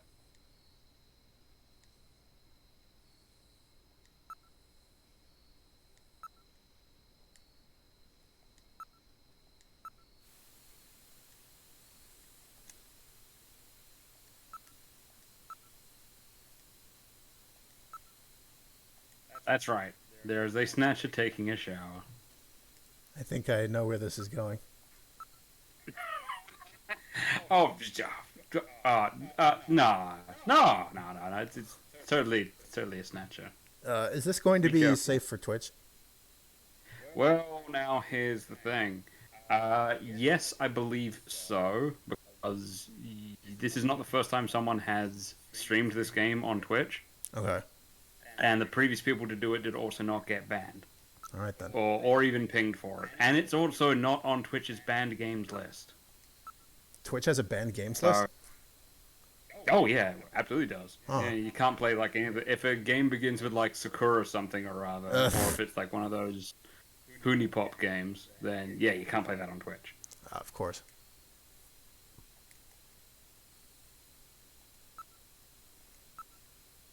I mean, what do you expect to see? It's very obviously a snatcher waiting in your shower booth, running the water.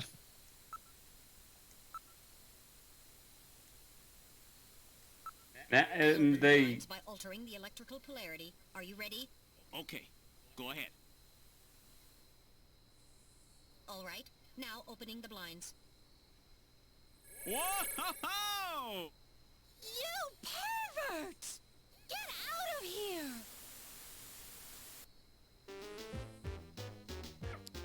I hope you learned your lesson. Holy Billy. cow, where did that come from? You definitely had that coming to you. Oh, yeah? Well, I didn't exactly see you close your eyes either. That is because my optical sensors are not equipped with retractable shutters. Oh, shut up. You know exactly what I mean. Here comes Katrina. I can't believe Yeah, you that's did not how that, towers Gillian. work. No, Well, it's not. You see, I was just... Face up to it. So yeah, man. look, this... If this gets a I'm just warning glad from that you're Twitch, safe, Katrina. you can absolutely contest I was it. so Because, like, the frightened. I Team just 4-star looked at your people played dress this and I let game, myself and they in. streamed it, and they I'm didn't get sorry. pinged for Did it, I and this is surprise not on the Twitch banned games Surprise list, me. so... You bet you It surprised should be me. fine. I'm sorry. That's all right. By the way, how did you get in? Hey, I'm the daughter of a junker. I can pick locks in my sleep. I see. And you avoided the censors as well. You may have a promising career ahead of you.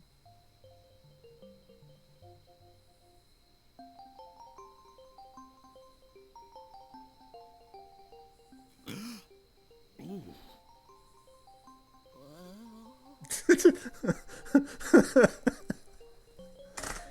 Yeah. See, here's a thing where I think Metal Gear has more in common than Gillian than Metal Gear would like to admit. Yeah. Metal Gear, there's a thing where it's like, I don't have retractable shutters on my optical sensors or whatever Metal Gear says. In the Japanese version, they actually say zanen, which is like saying, too bad, I don't have this. Also, it's worth noting that while Metal Gear might not be able to close his eyes, it is an established fact that his head turns a full 360 degrees, so he still could have averted his gaze. Oh yeah, there you go. Yeah. So, yeah, Metal Gear's got more in common with Gillian than we thought.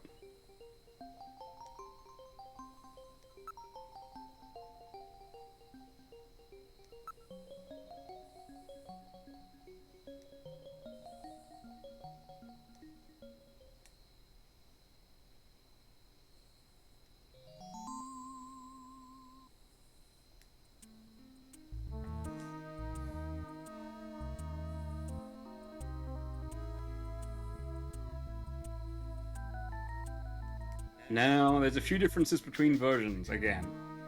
In the original Japanese version, they have thrown all subtlety to the wind, and Katrina's underwear is actually on the ground of the bathroom. Which you can pick up and investigate. Yeah, and then there's a cutscene where you hold onto it, and there's a little voiced cutscene in the Japanese version where Metal tells you to put it back and not hold on to it. And Gillian is like, yeah, I mean, I was gonna. And he put it back on the ground. And in the Japanese version, you see a lot more of Katrina because the back of Gillian's head is not in the way. Except she's also. But I think again, this is a refreshing change of pace comparatively. Except isn't she, 14 in the Japanese version? She's 14, yes. So she's 18 and she's more covered up here, and I honestly approve. Yeah, that's fine. Yeah. And it's kind of a little translation switch over because in the Japanese version, Gillian just sort of goes, whoa, when he sees her, and they changed that to whoa, which I kind of love. I liked his dumb, drooling face for a second there. Yes.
Damn.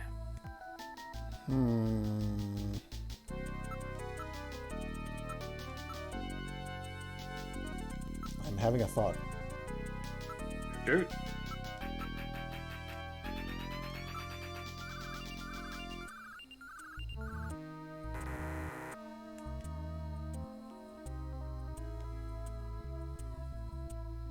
I'm taking a look at the picture. Who knows?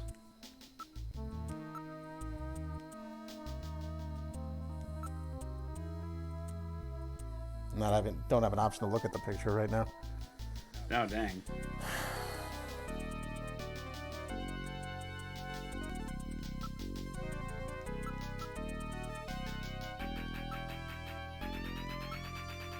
Oh.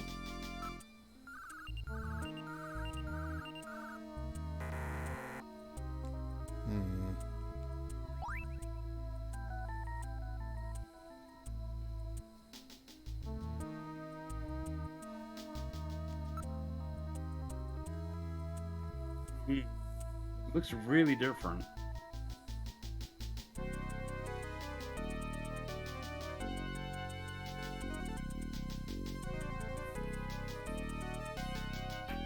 Now, here's the thing, the game has provided some more overt hints. Whoops. But there's some little ones here and there as well. Like there's some ones that just like are parts of the background that will make you think.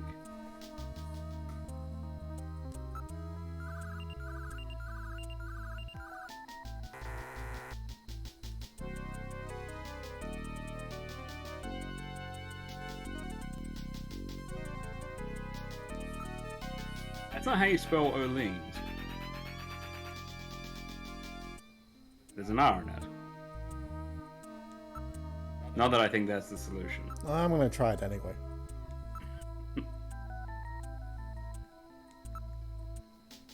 And isn't it EA actually? I think so.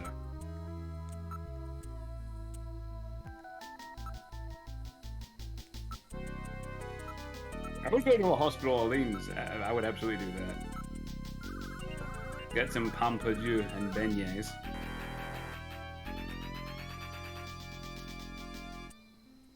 Oh, there we go. Remember the eat me? Yeah. Neon signs can be burnt out in places.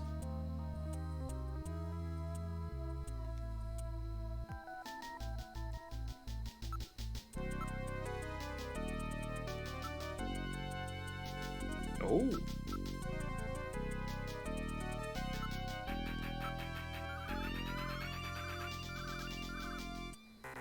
Yeah.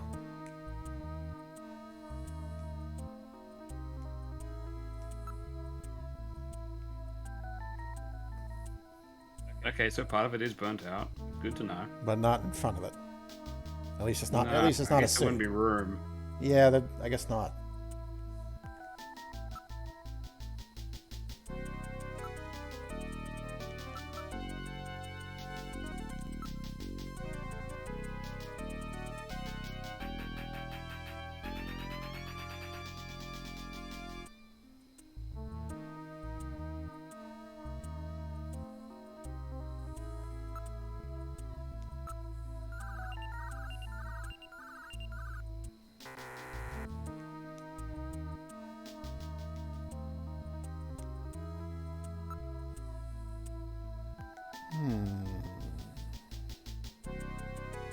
What could that be then?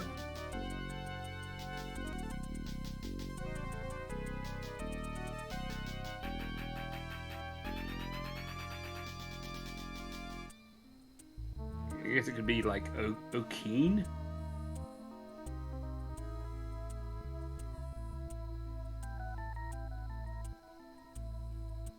Maybe the O's not an O, I don't know. I would think it's the L. Right. And it's yeah, actually supposed to be an E, maybe. Then 3 E's, though? Oeen? I don't know. Not sure what that would be. Nope. Queen? Oh, that's a thought, Rex. What? Oh, the fucking chess piece. Sorry. Yes, it's the chess piece. I knew the chess piece was significant. Why would it still be in the inventory if it wasn't?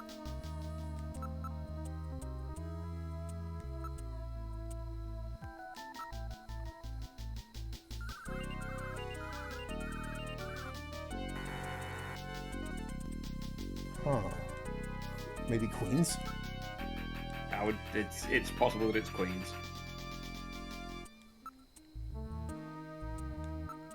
Everybody in the hospital sounds like Isaac Asimov. It's amazing. I think a better cultural reference probably would have been Bugs Bunny, but in all fairness, they do sound basically identical.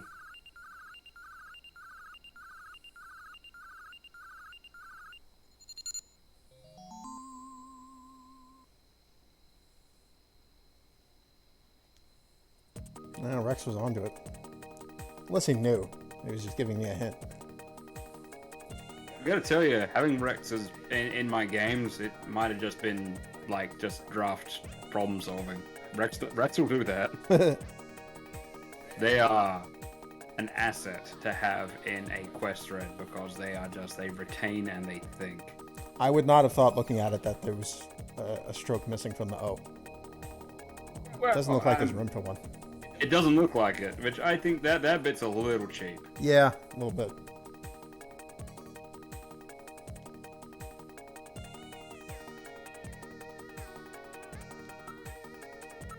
What's the address of that hospital?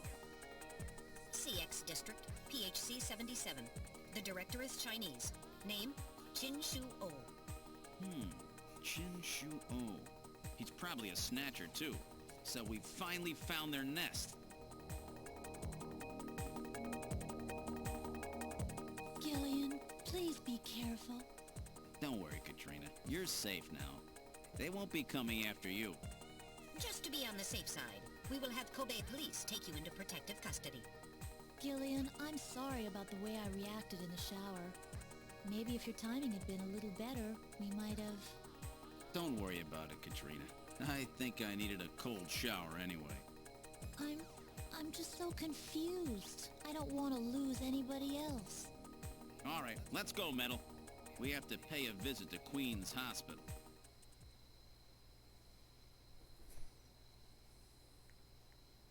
Oh, who's that struggling with his memory? Sexual harassment, Junker.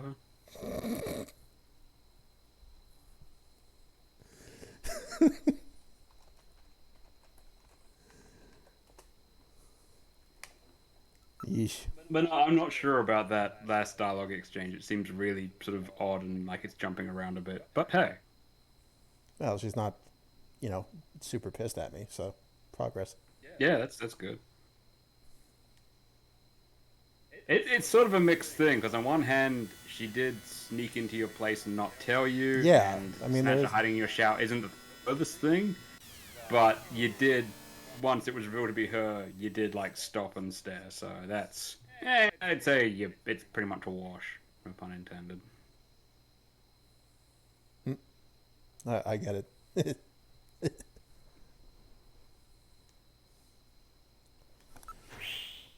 All right. Yeah, that is the business. That's the place. Oh, and hey, you got the Blade Runner we got the Blade Runner building in the background there. Yeah.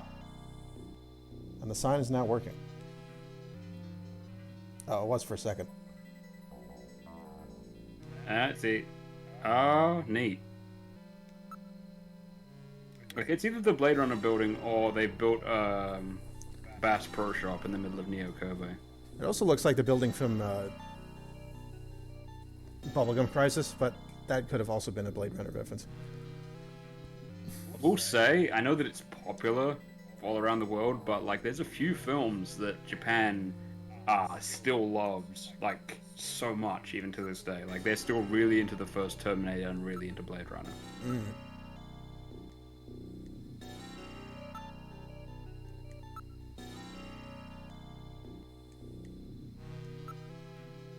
That's odd, because this building looks like a hospital to me.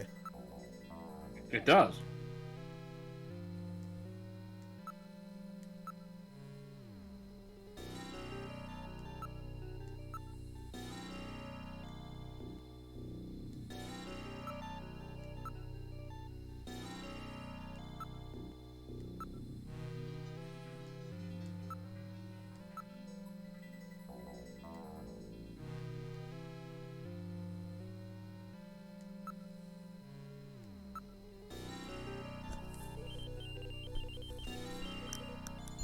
Okie dokie.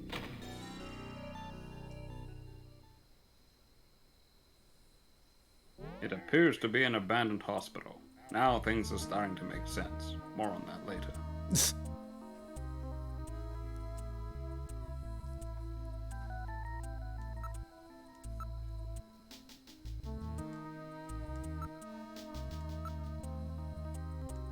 I know it's a reception desk. Really looks like a hot tub. You know, now that you mention it, it does. You'd think they would give the appearance of like a functioning normal hospital. Well, again, I think it's one of these things where Snatchers sort of lack the capacity for trickery and abstract thought beyond, like, they can do the look and the voice mimicry, but they're not like. I think they're kind of dumb in a lot of ways.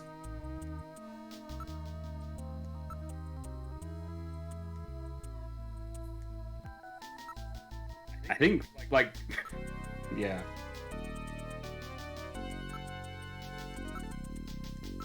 I was about to say what I thought the Snatcher's default thoughts were, but that would actually be a spoiler. So, Oh, whoops.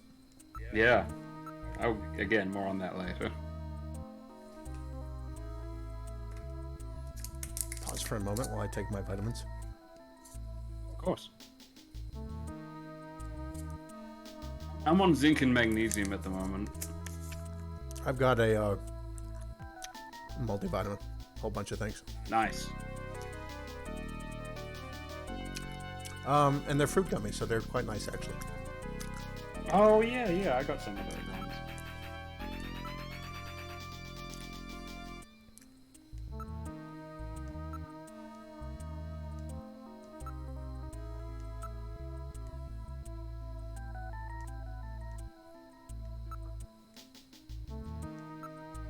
What's behind door number 1? It's door number 2.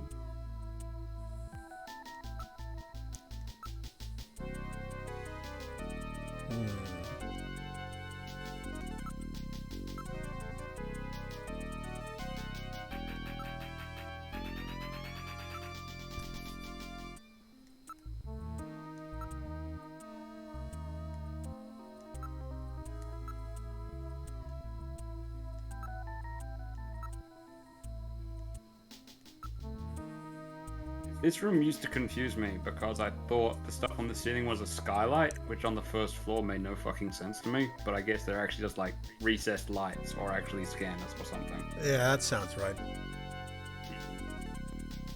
Troubled me, was like, where are those skylights going? I guess it's like an X-ray room, which, I mean, unless they've changed how X-rays work in the future, that's a really fucking bad idea. Yeah. There's a term for that, and it's a Faraday cage, also known as a microwave.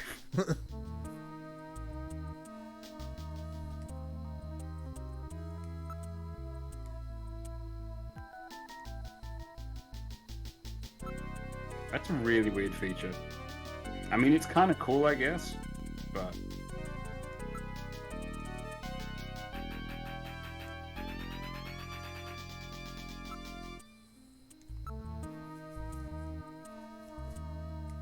yeah. Ain't no one using this hospital.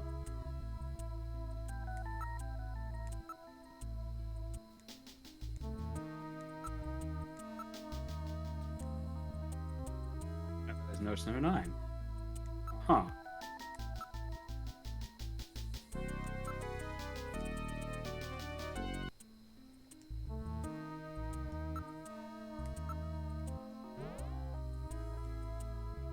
Alright.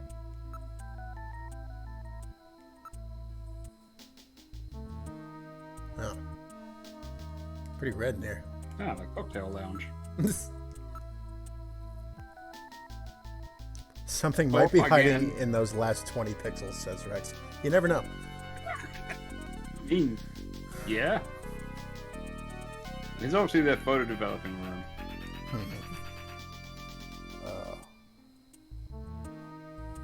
Genital manipulators, you say? Interesting. I never noticed they were genital manipulators. Preserving things in formaldehyde. Do hospitals do that much, or is that a museum thing? I wouldn't know. Yeah.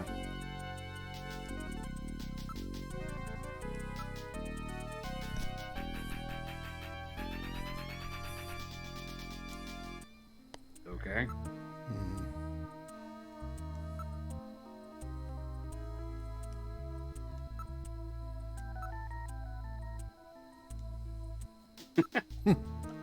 Love a squeamish robot. Kind of love it.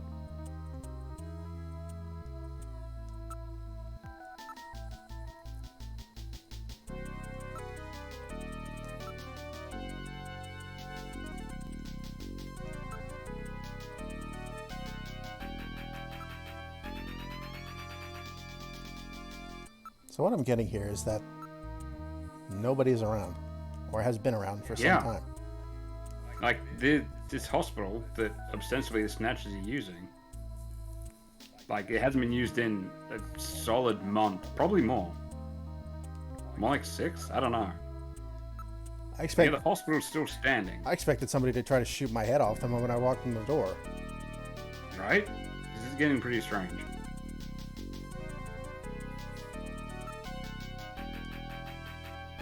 I'm sure door number 3 has this all sorted. Yeah. Tends to be how that goes. Yeah. Unless it's actually in room 1 and it won't appear until we've looked everywhere else. That would also be on brand, if I'm honest.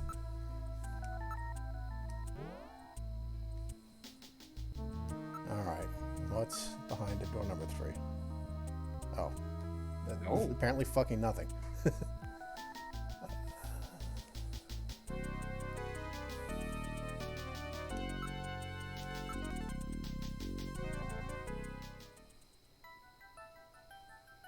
Oh, it's this music.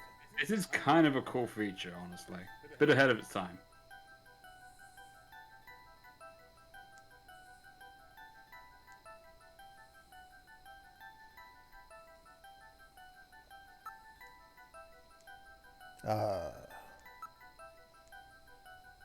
How did it,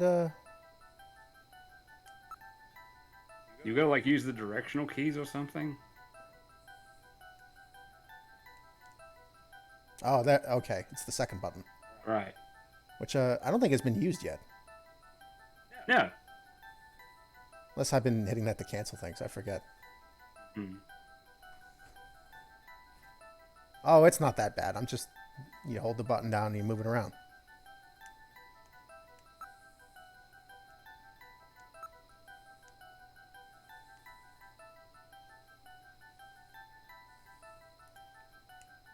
That looks like a key card. Oh, it's a matchbox. Outer Heaven. Oh.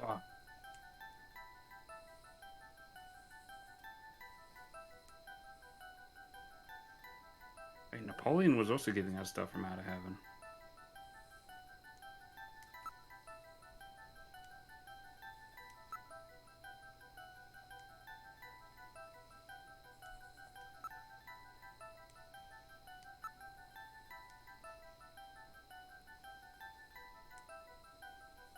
That looks like the cathedral near the Kremlin. Yeah, it does, doesn't it? St. Paul's, right? I believe so.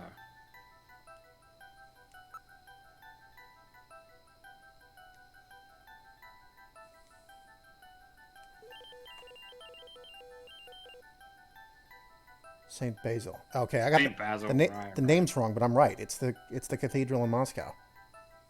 Yeah. The Moscow connection again.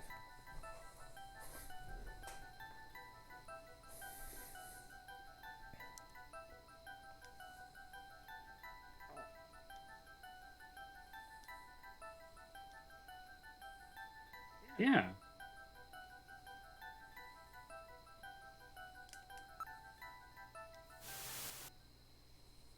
There seems to be a scrap of paper caught between these 2 drawers. The others are empty. It appears that someone tried to straighten up in a hurry. Let me see that paper. Here it is. What? What is this? It looks like Chinese or something. Metal translated. Okay, let's see. patient record, first examination. I'm not familiar with the next 5 characters. It's the first time I've ever seen any of them. I thought you were supposed to be really good at Chinese. My strongest areas are in chop suey, egg foo young, and wontons. Rare Chinese characters. Or maybe some kind of code? At any rate, this is definitely part of someone's chart. If we can figure out these characters, we may be able to uncover another Snatcher. What do you suppose happened to the other records? Looks like someone cleaned them out of here. Maybe they knew we were coming. Somehow I get the feeling that the Snatchers know what we're up to. I'll store the fragment of the file. Oh, things are getting a bit strange. Also, I think it's a nice touch that the navigator assigned to Gillian, the Chinese that it cares about is all food.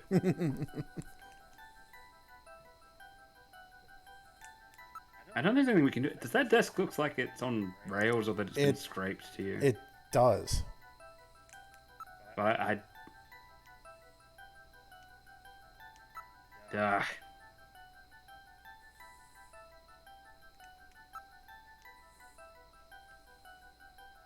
Gillian doesn't seem to be strong enough by himself, and I don't think Metal Gear's got much muscle behind them.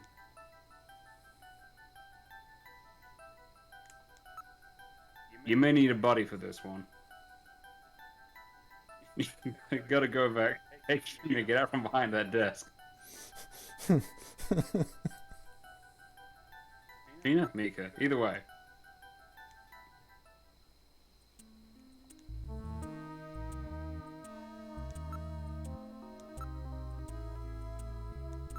I'm not sure. I think you're good here now.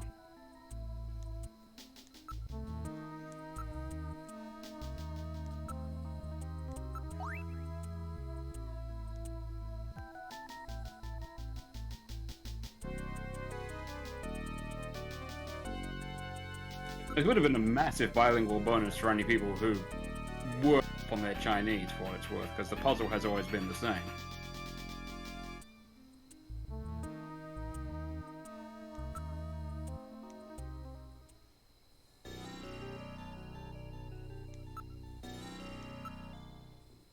Now what?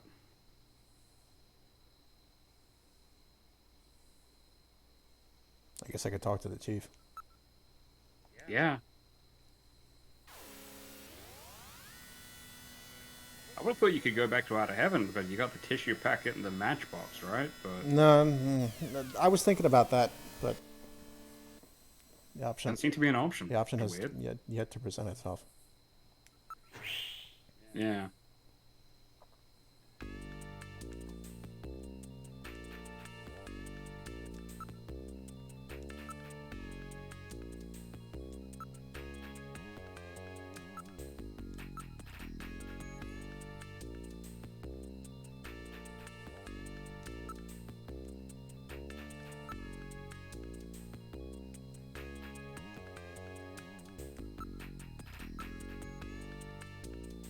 Oh, thanks, Chief. Thanks a bunch. Jesus Christ. Okay, wow.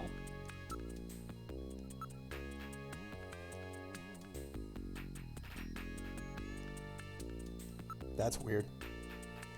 That is weird.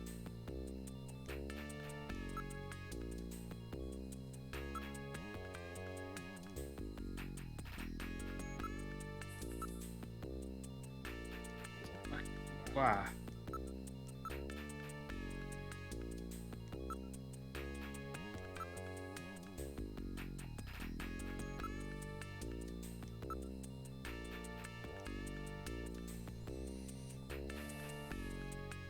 Sounds like maybe we're not done at the hospital. Yeah, maybe. I'm sorry about that. I could have sworn that once you got the... I mean, I didn't know. You didn't know. Or you didn't remember. It's whatever. Yeah. I don't remember everything. I don't feel bad about it.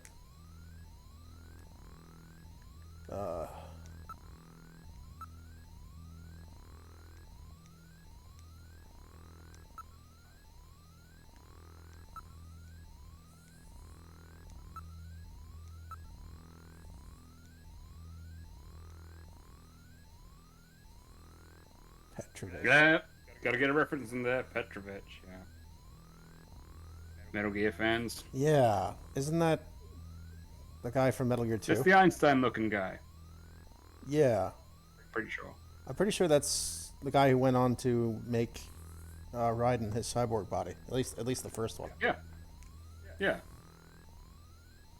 He was a bit of a dick in Oh, Metal Gear 2. presume one of his descendants, I'm not sure. Oh, well, yeah.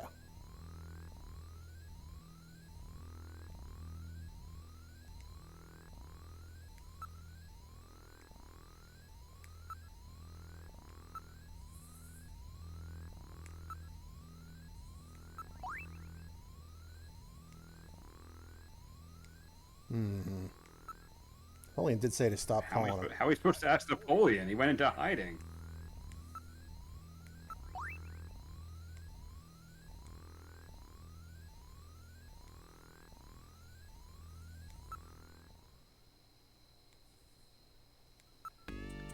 Here's the weird thing. I have no idea whether Kojima himself smokes or whether he's just pro-smoking.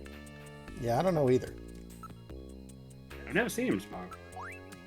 I mean, he always points out that it's bad for you, but...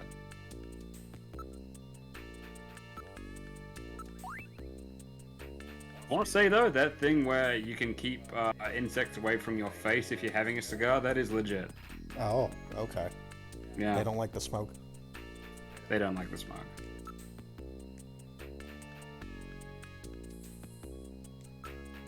I guess we can try calling Napoleon. Yeah, why not?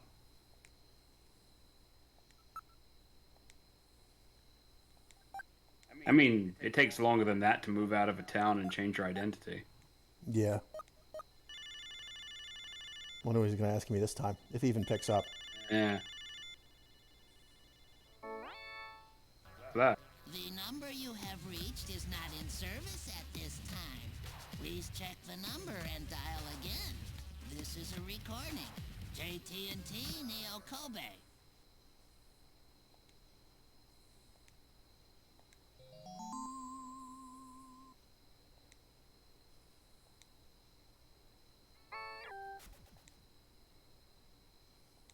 Oh, now we can go back to outer heaven, right?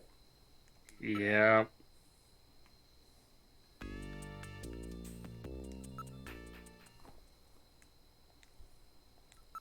Can you remember way back on the old recordings, you were talking to the doorman wearing the wolf mask sneezed? Oh, the doorman is Napoleon? Yes. I remember I was saying, like, if I was wearing a full face mask, there was no way in a million years I'd want to be sneezing like that. Ugh. I've been trying to conceal it by saying, you know, Jim Parks is doing double duty. He's voicing Random, he's voicing Napoleon, he's voicing the doorman. It's not a coincidence in this case. That's funny.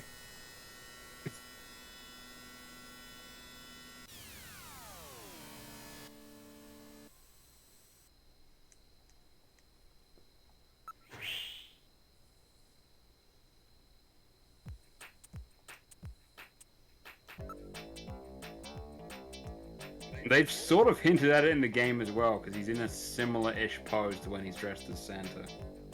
They just flipped it.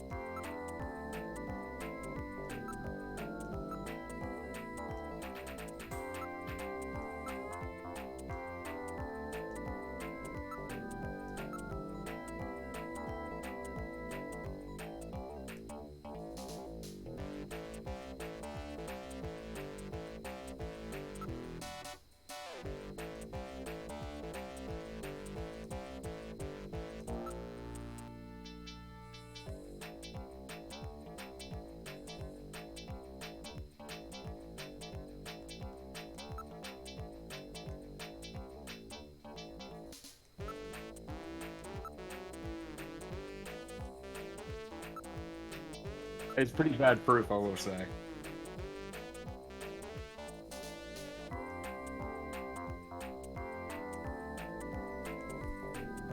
Thanks, Metal Gear. That's really useful. Yeah.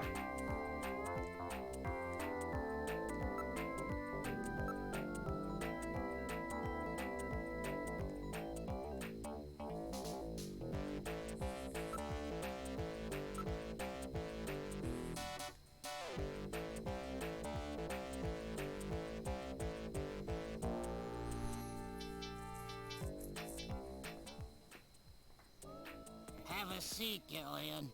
We're safer in a crowded Look at place Miller's like head this. sticking way up over there. Jeez, you really Yes. had me fooled. 2 rolls in 1.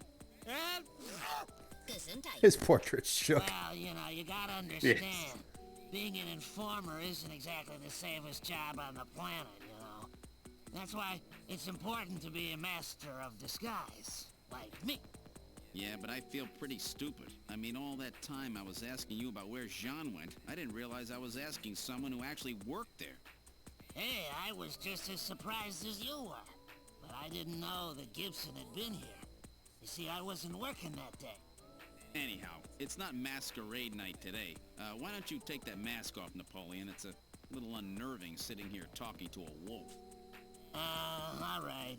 I suppose there's no harm there. Boy, you really work up a sweat in these full-face masks. Oh, boy. Maybe you should have left that on. What? Still, you did a nice job of figuring out who I was. Come on, Napoleon. That stupid phone recording with the wolf man? JT&T would never do anything that tasteless. Besides, what really tipped me off was that constant sneezing of yours. Sneezes, eh? Well, listen, you want me to tell you why I'm called Napoleon? Because winter gets the best of you. Napoleon Bonaparte sent his enormous army into Russia in 1812, but suffered a major defeat because of the snow. Oh, I get it. Yeah, the sneezing isn't a cold. It's my allergy to snow 9 pollen. So, anyhow, what did you want to know? I've got a couple of questions to ask you. Fire away. I will say, I legitimately like the joke where he takes the Wolfman mask off and he's like, ah. Yeah. He does it a little bit quieter in Japanese. He just sort of mutters to himself. Like, he takes the mask off, he just sort of says something to the effect of, you looked better earlier, or I was happier earlier, or something like that. But he just sort of says it, like, chuckling under his breath. Both versions are really good, I think. And yeah, in my investigations into Snatcher, the original artist for this scene, and for a lot of Snatcher in general, actually laughed about drawing this scene, because they're like, it was always going to be a struggle getting Gillian, Napoleon, and Metal Gear all in one scene, and so they agreed to just have Metal Gear under the table and go, whoop, and really extending their neck. And it's like, it's like they posted this picture on Twitter and was like, this picture still makes me laugh.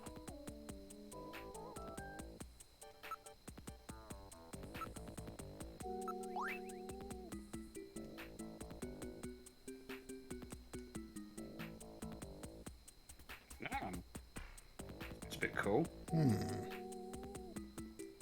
This is, like, I enjoy this sort of puzzle. This is all that I would do myself.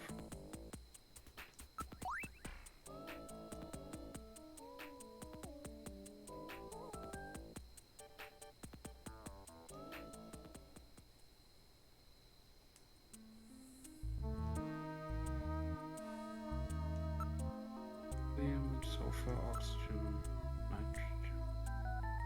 Oh.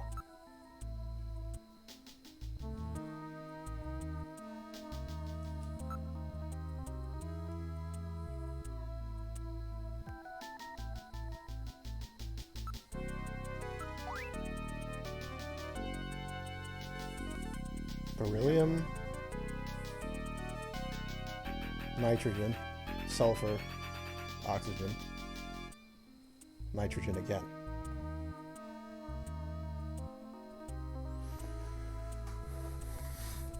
Let me write that down. Yeah.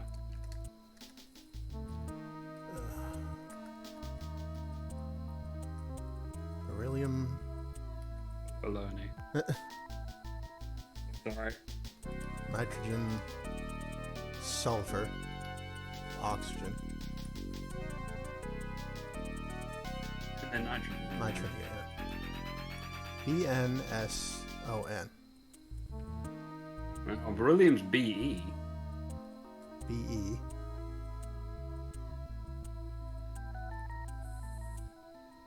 Benson?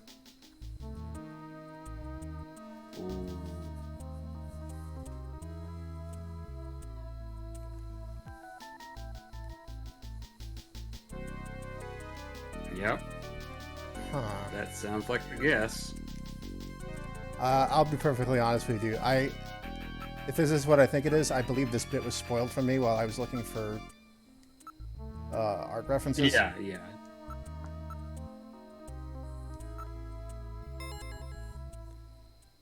That is a cool way to figure that out, though. Benson. Yeah. Beryllium is Be, nitrogen is N, sulfur is S, and oxygen is O. And another N makes Benson. The name Benson was encoded on this file. Benson. I sure hope it is not referring to the chief, Benson Cunningham. Or to our friendly engineer, Mr. Harry Benson. No, that couldn't be. No way. But the possibility, though remote, does exist.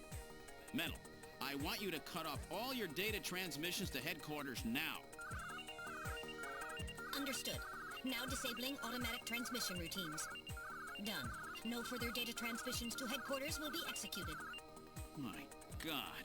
A Snatcher in Junker headquarters? We've got to get there quick. Let's go, Metal. See you later, Junker. Today's little information tidbit is on me. Now take care, Gillian. Don't get yourself taken out by some snatcher. I think I'll lay low for a while. You know, after all, you are my main source of income. You be careful too, Napoleon. You get killed and you won't be able to sneeze anymore. What's that supposed to mean? See you, Napoleon. Metal, let's go.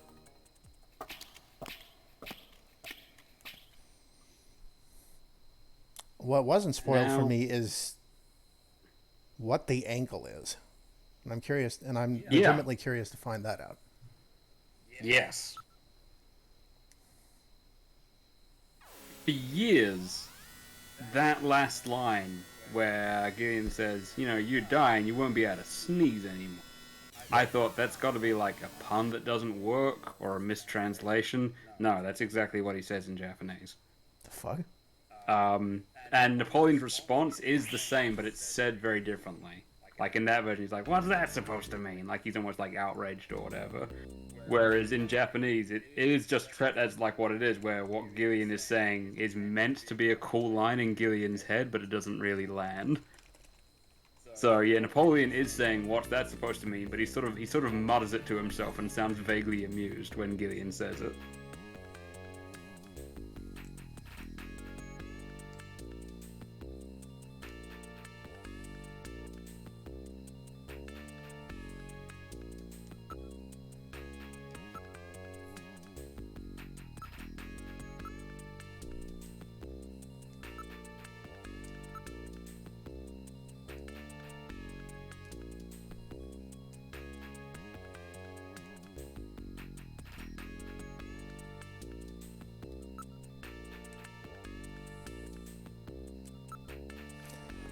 I think Mika, that is your cue to not be in this building. I was about to say, the lovely Miss Slayton should think about taking the rest of the day off. Yeah. You know what? Take an early and long lunch.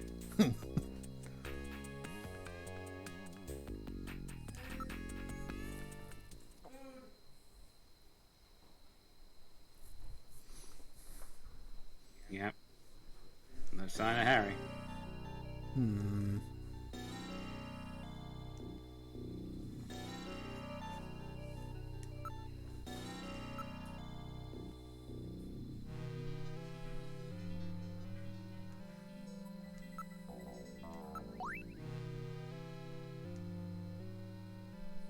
Man, he had a bowl cut. Poor kid. Ugh.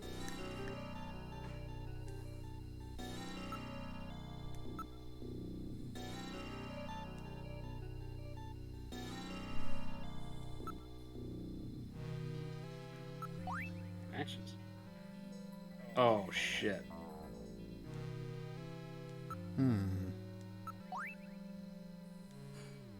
Face to face. Written in capitals for some reason. Harry has really nice handwriting. He writes almost exactly like a old-time refrigerator font.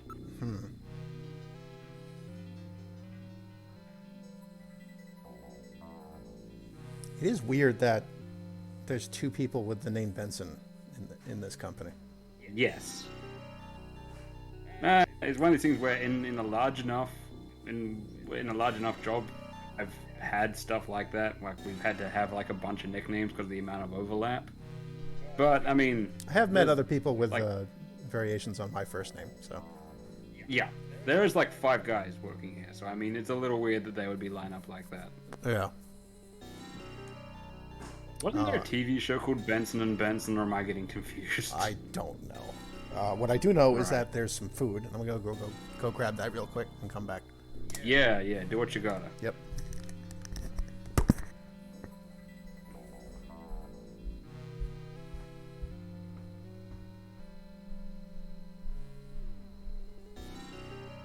I can't believe this. Bunsen Honeydew might be a snatcher.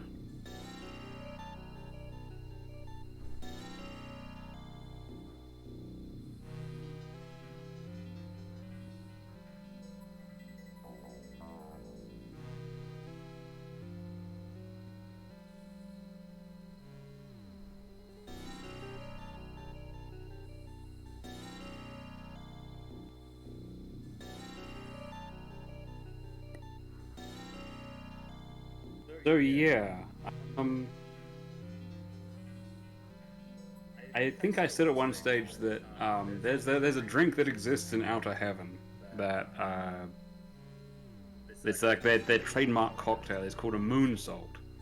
Now Rex I think pointed out that there is a moon salt that is a type of beer that's available, but as far as I can tell, and this is limited research, there's not an existing cocktail called a moon salt. So when we get to Act 3 and there's extended periods of dialogue, my project, because I will not be talking over that much dialogue in this instance, is on stream and on channel I will be attempting to create a moon salt cocktail using what I understand.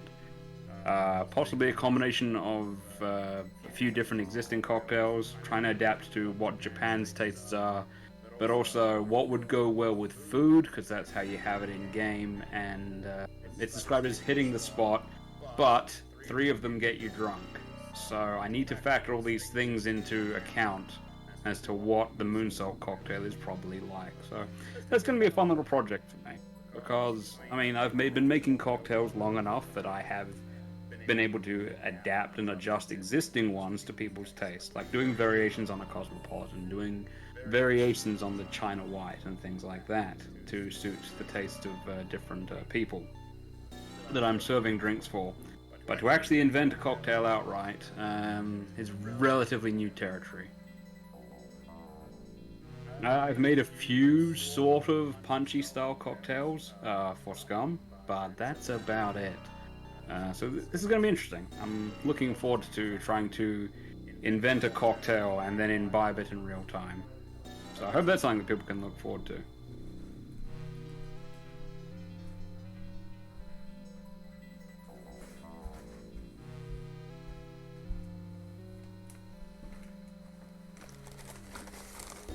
It's a slightly nice touch, but in the English version of the game, Gillian especially is much angrier about Alice's death.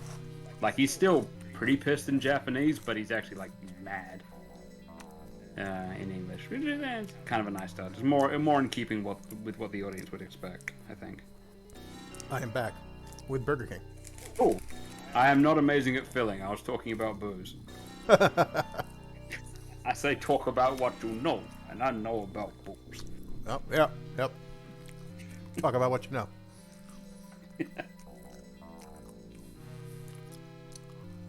All right. I'm glad you got back, though. My next reflex was to start singing because I'm out of notes, at least for now.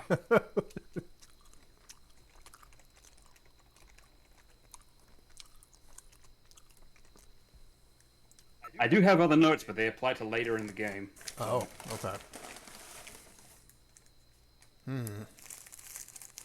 I was basically stating my intention that, like, during the massive cutscene would be where I try to, as far as I know, invent the moon salt cocktail based on what I know of it, or what I think to know of it.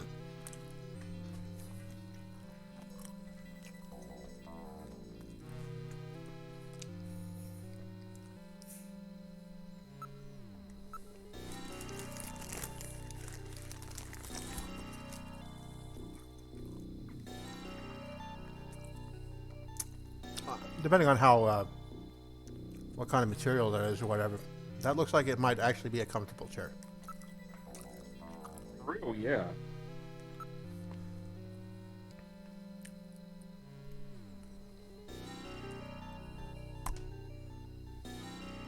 Huh. It is kind of weird that they would both leave at the same time. That's legitimately strange. Yeah, weird. Picture of a vase. Oh yeah, I see what they're going for here. Because the room that you searched had a vase in it, and it also had the same matches in it. So okay.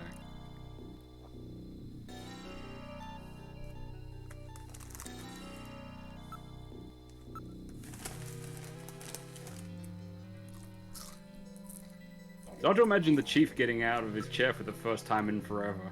Yeah. Be like. I think this is all the dust shifting. Yeah. This cracking sound lodges from the chair. Yeah. That picture did always look really out of place. Yeah, kind of tasteless. It's not that it's a bad picture in itself, but it does not go.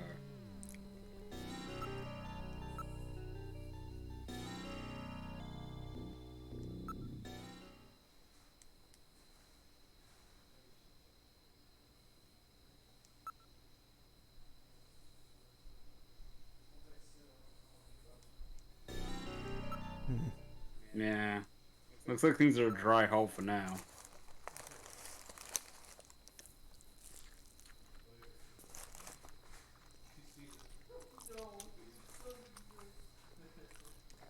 Be handy if we could read that one book that's on his desk, but...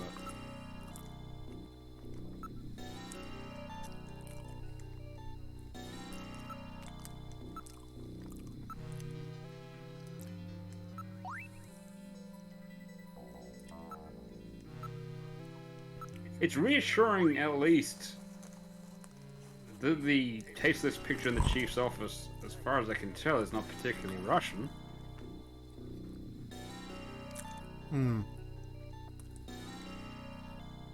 I don't know. Maybe, unless the Russians were the first people to ever do that sort of weird vase optical illusion thing. Maybe they invented it, I don't know.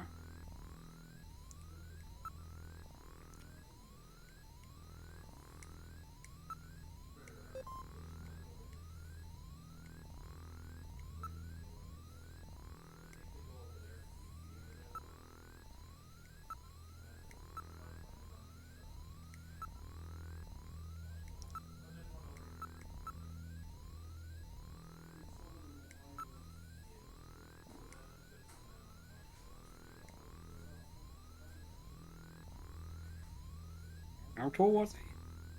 I must have misread that. I could have sworn that said 168. I'll bring it up again. Well, okay. The Wellington Olympics. Okay, yeah, that could happen. Sure. I mean, it's... Yeah, I mean, New Zealand could host the Olympics, I guess, but Wellington's not one of their big... Well, maybe it is. 180, that checks out, yeah. Yeah, he's about 6 foot. A hair under 6 foot.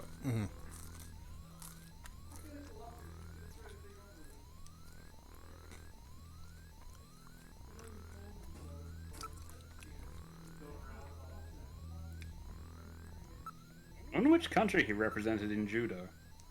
Huh. I mean, would he represent Japan, or... No, same age as Jean, that checks out. Well, okay. Harry is not a tall man.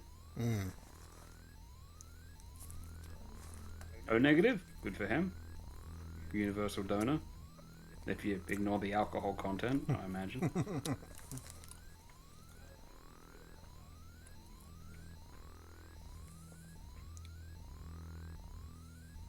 Huh. PhD at 14. Okay, yeah, we got a Kojima character here. World War III. Joins NASA. 3 Nobel Prizes. Wow. Yeah. Wouldn't have guessed talking to him. In expanded lore, he's meant to look older than 55 because he took special like nanomachines and hormones that made his brain work even better than it already did, but it made him much older.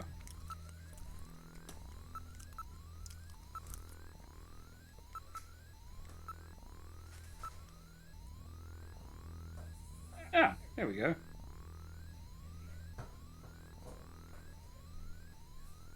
So she's what, 5'8" or so? Okay, so no, she isn't taller than Gillian. Just has that kind of look. Yeah. Ridley Scotty. Scotty. Any name that's got the same rhythm as Charlie Murphy is going to catch me off guard.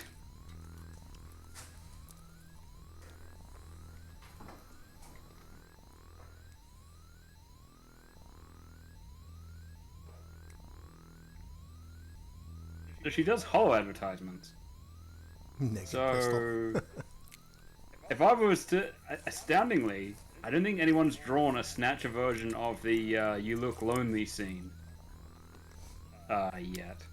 But you know, you could do that with Katrina or Isabella, and it would work quite well.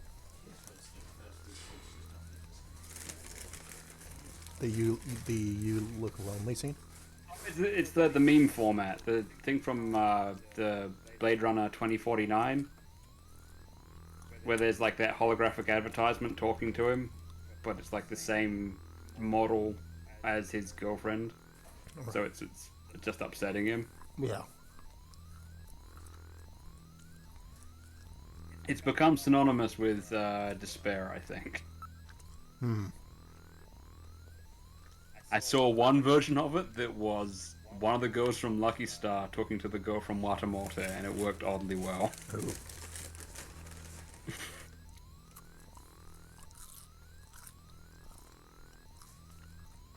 I assume it was Kanata, the blue-haired one.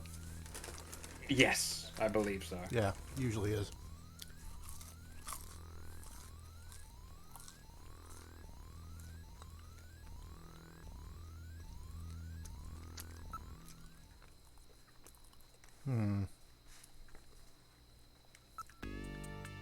I'm not sure, but I think your only option is to hit the bricks again.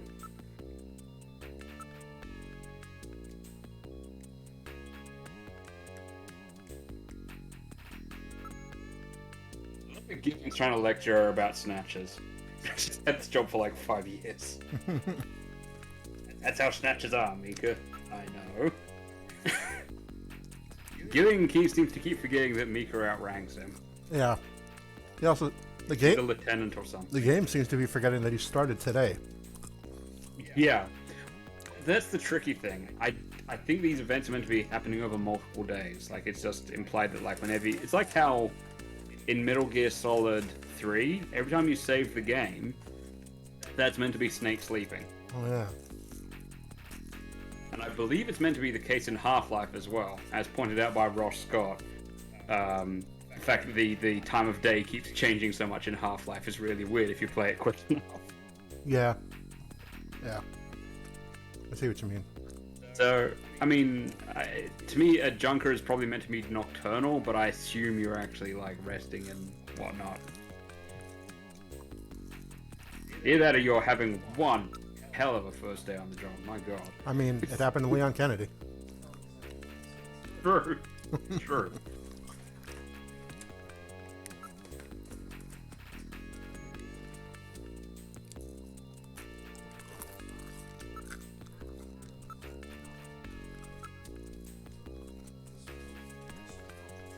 Going after the chief. Mm-hmm. All right.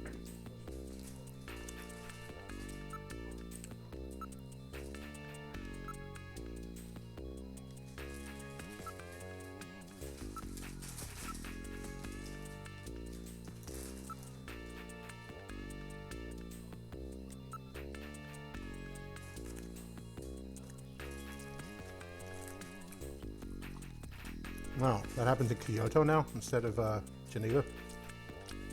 Yeah, apparently. There's a Kyoto summit as well, I think. Ah. But that's for the environment, I believe. Hmm.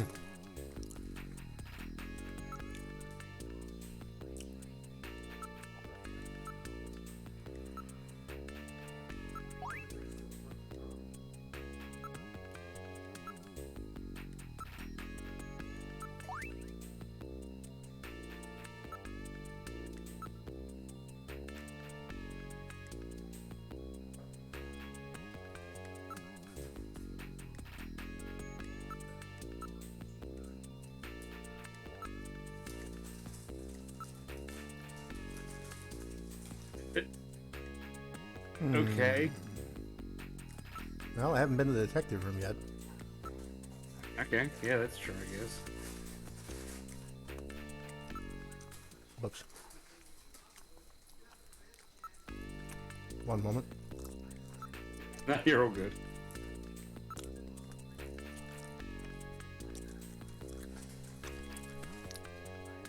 Yeah, Rex. I'm wondering if some of Miss Velvet's appearances were of a more adult fare.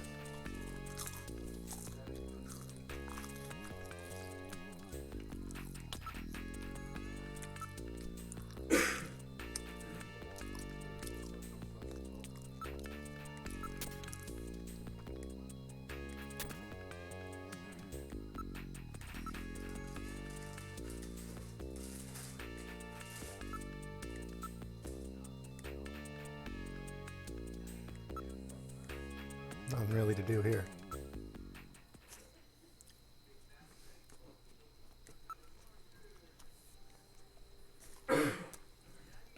I'll be honest, I'm actually a little bit stumped. I'm not super sure what it wants from you, sadly. Hmm. There's something you meant to have picked up that you haven't picked up. Maybe keep looking at the picture? I'm not sure. Well, I mean, we got a little stuck at the Gibson house last time. It's true. I'll just keep trying stuff.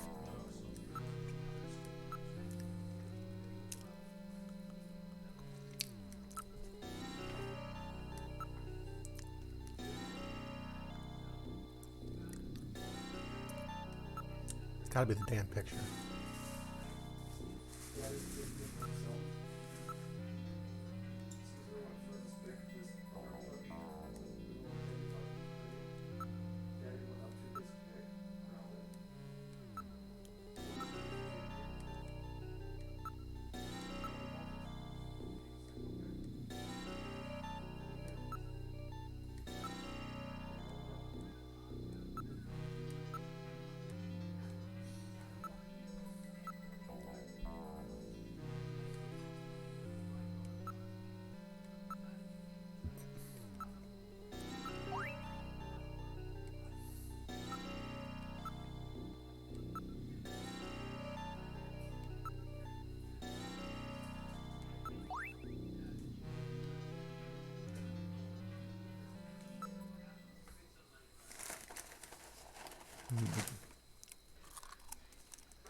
Okay.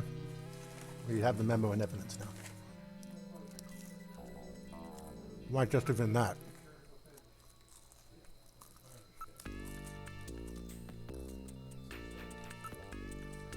Yeah, that was it.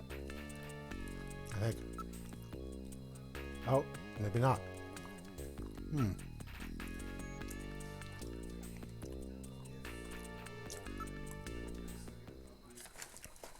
You still with me, Lex? Yeah, sorry. I had a bag of double crunch. I think it would have actually been deafening. Oh. It's loud enough when I'm wearing headphones.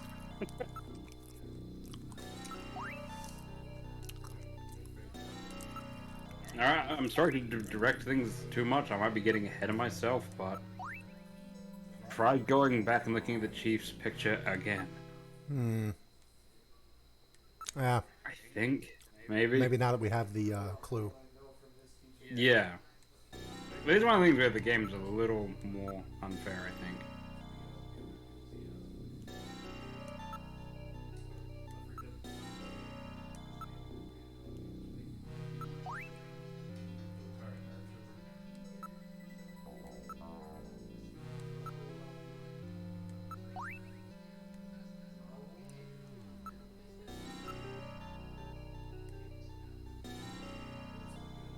Oh, it's one of those.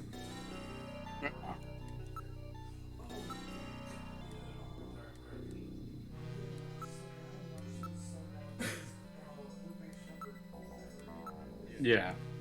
Honestly, all things considered, it's not as clear, I feel like, as the ones that actually do that.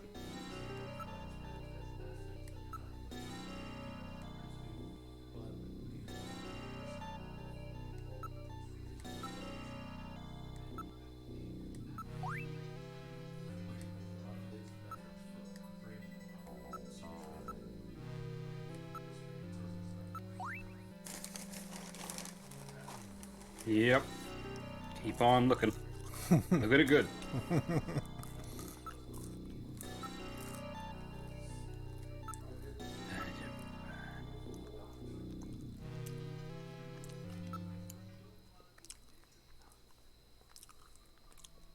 I think keep at it in that room. Oh, shooting range, I guess. Who knows? Yeah, I don't know. I haven't been back here in a while. Yeah.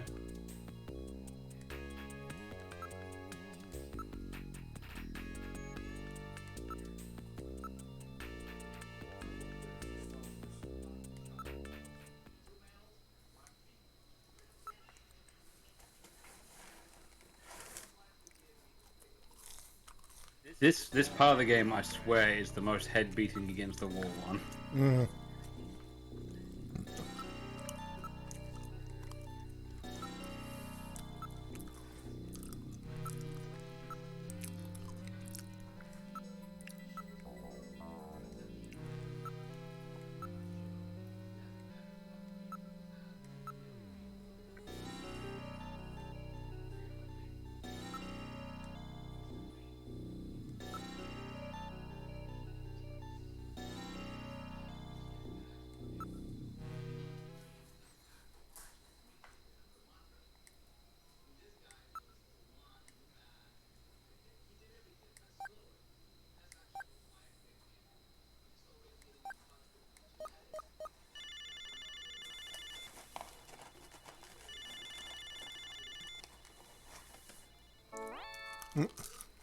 Bet I surprised you, huh?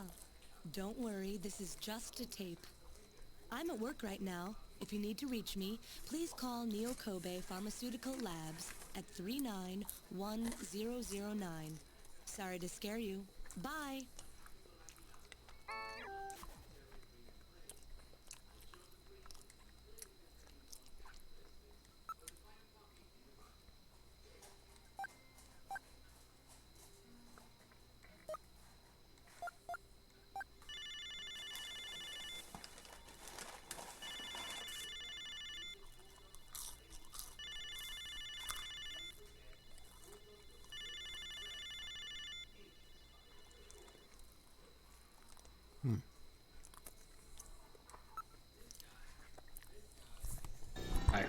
I see that.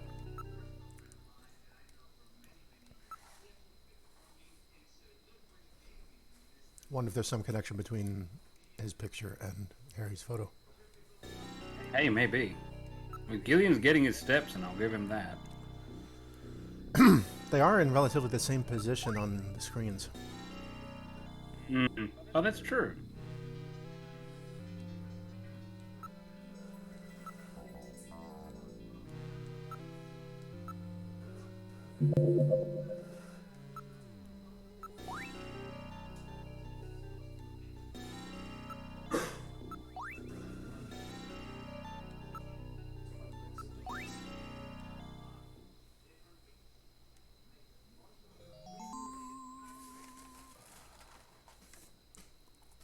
Is that what they wanted?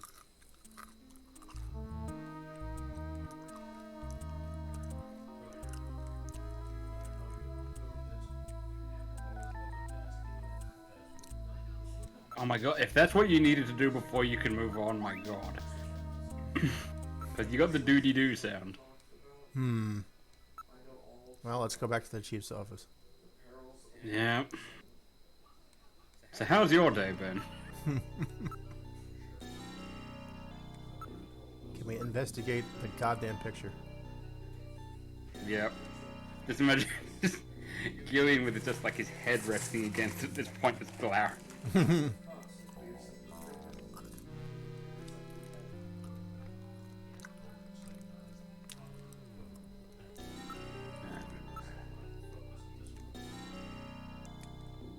Yep. Dun, dun, dun, dun, dun, dun.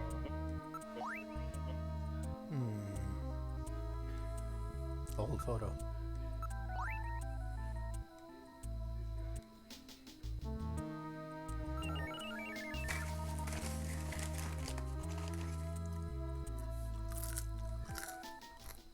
Red square. Taken sometime before the catastrophe.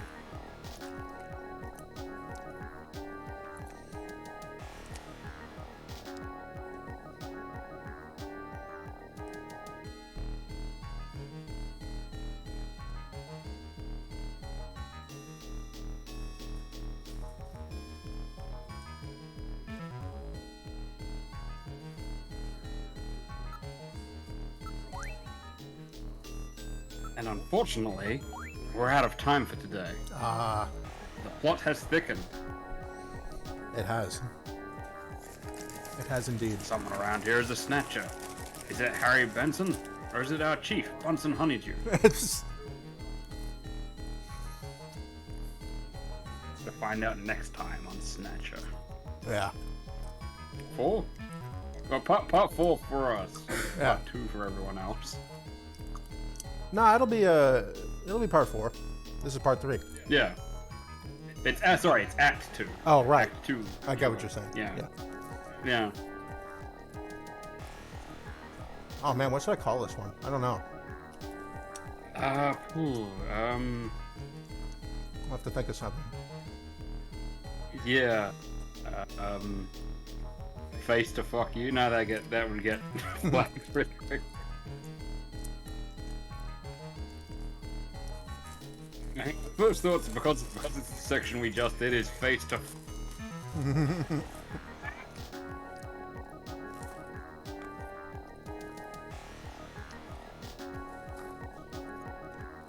I'm not sure. I'm sure you'll come up with something. Maybe we call it the French Connection. There's Napoleon. Oh, wait, we can call it the Moscow Connection. Ah, The Russian Connection. I like it.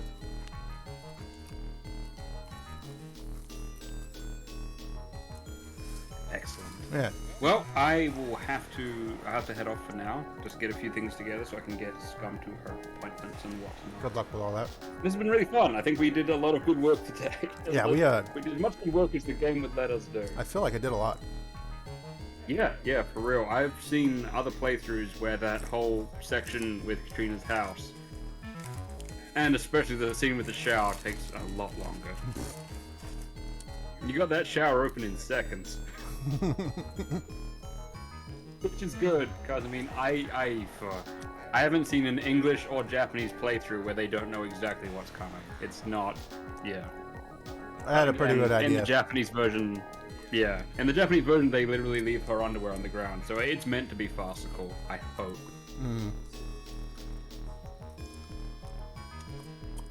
Then I will make a save. So this was really cool. I'm looking forward to doing this next week. I should be fine next week. I don't think there's anything else going on. I could be wrong, but yeah, this was cool. And let's keep on investigating 1 week from now. Same Snatcher time, same Snatcher channel. Yep. Wait, is that Junker time, Junker channel? Rex said Junker Time and Junker Channel. Okay. I think Rex probably has it. Yeah. And I will catch you next time. Have a good one, Lex. Always do. Thanks for having me. Good night and good luck. Thank you.